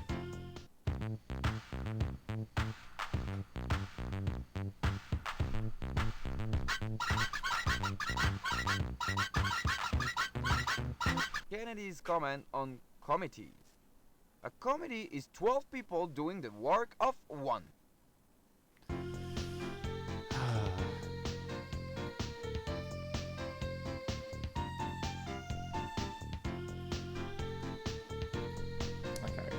I think it's getting kind of late, so I think we'll probably end on, like, we'll watch 3 more. How about that? Oh, Gregor Smith says, do you have the TV show Catchphrase in Oz? We did for a while. It was as Burjo's catchphrase, but I don't think it's been on the air for a while. Hosted by Baby John Burgess.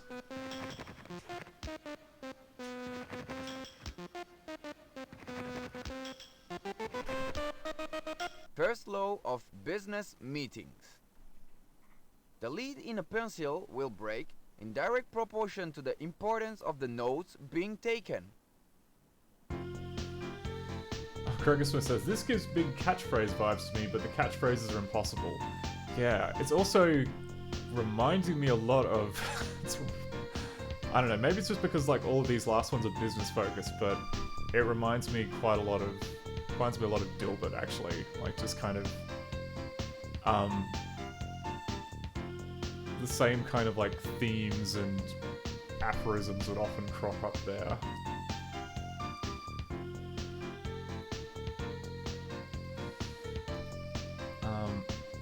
Okay.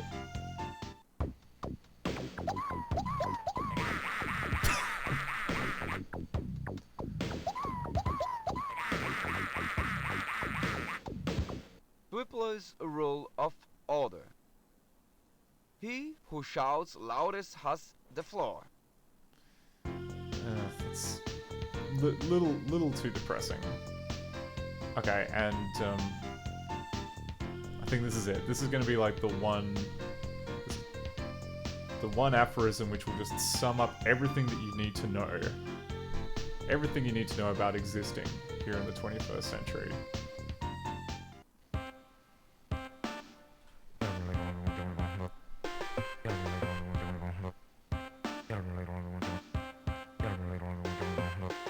Boren's laws. When in doubt, mumble. Okay, that was a weak one. We've got to find it. We can't end on that. We got to go back to the... Okay, let's go to, like, advanced mythology. And then... Have we seen this one? Oh yeah, this is the one we watched before. We'll pick one more after this.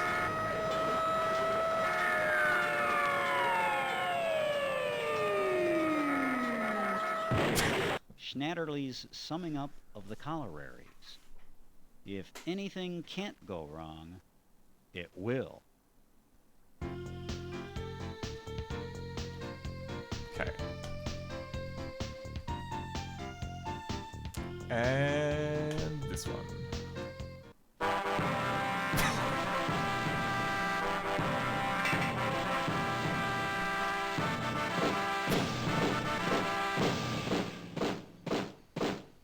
Lynch's Law. When the going gets tough, everyone leaves. And with that, I think we should just follow through with that piece of advice and finish the stream there. Thank you very much for everyone who stuck through, especially through, I'm not gonna lie, 2 very painful hours of trying to just, I don't know, just trying to get like the basics with these libraries working. Clearly, I think firstly I need some sleep, secondly I need to just spend some time, I don't know, on the couch, like swearing a lot to get that stuff up and going. But once it's there, I think it will be in a good place to get iSpy working. In fact, yeah, next week I think we'll try again with iSpy, but this time with the foresight of having like done a bit of work off stream to get it doing. Funky says women cause countless deaths simply by being near fires. I mean, that's... I wouldn't say that's gender exclusive. I think fire in itself is kind of like the deciding factor there, rather than gender. Then again, it's been a while since I've been near a fire. Okay. Who is online?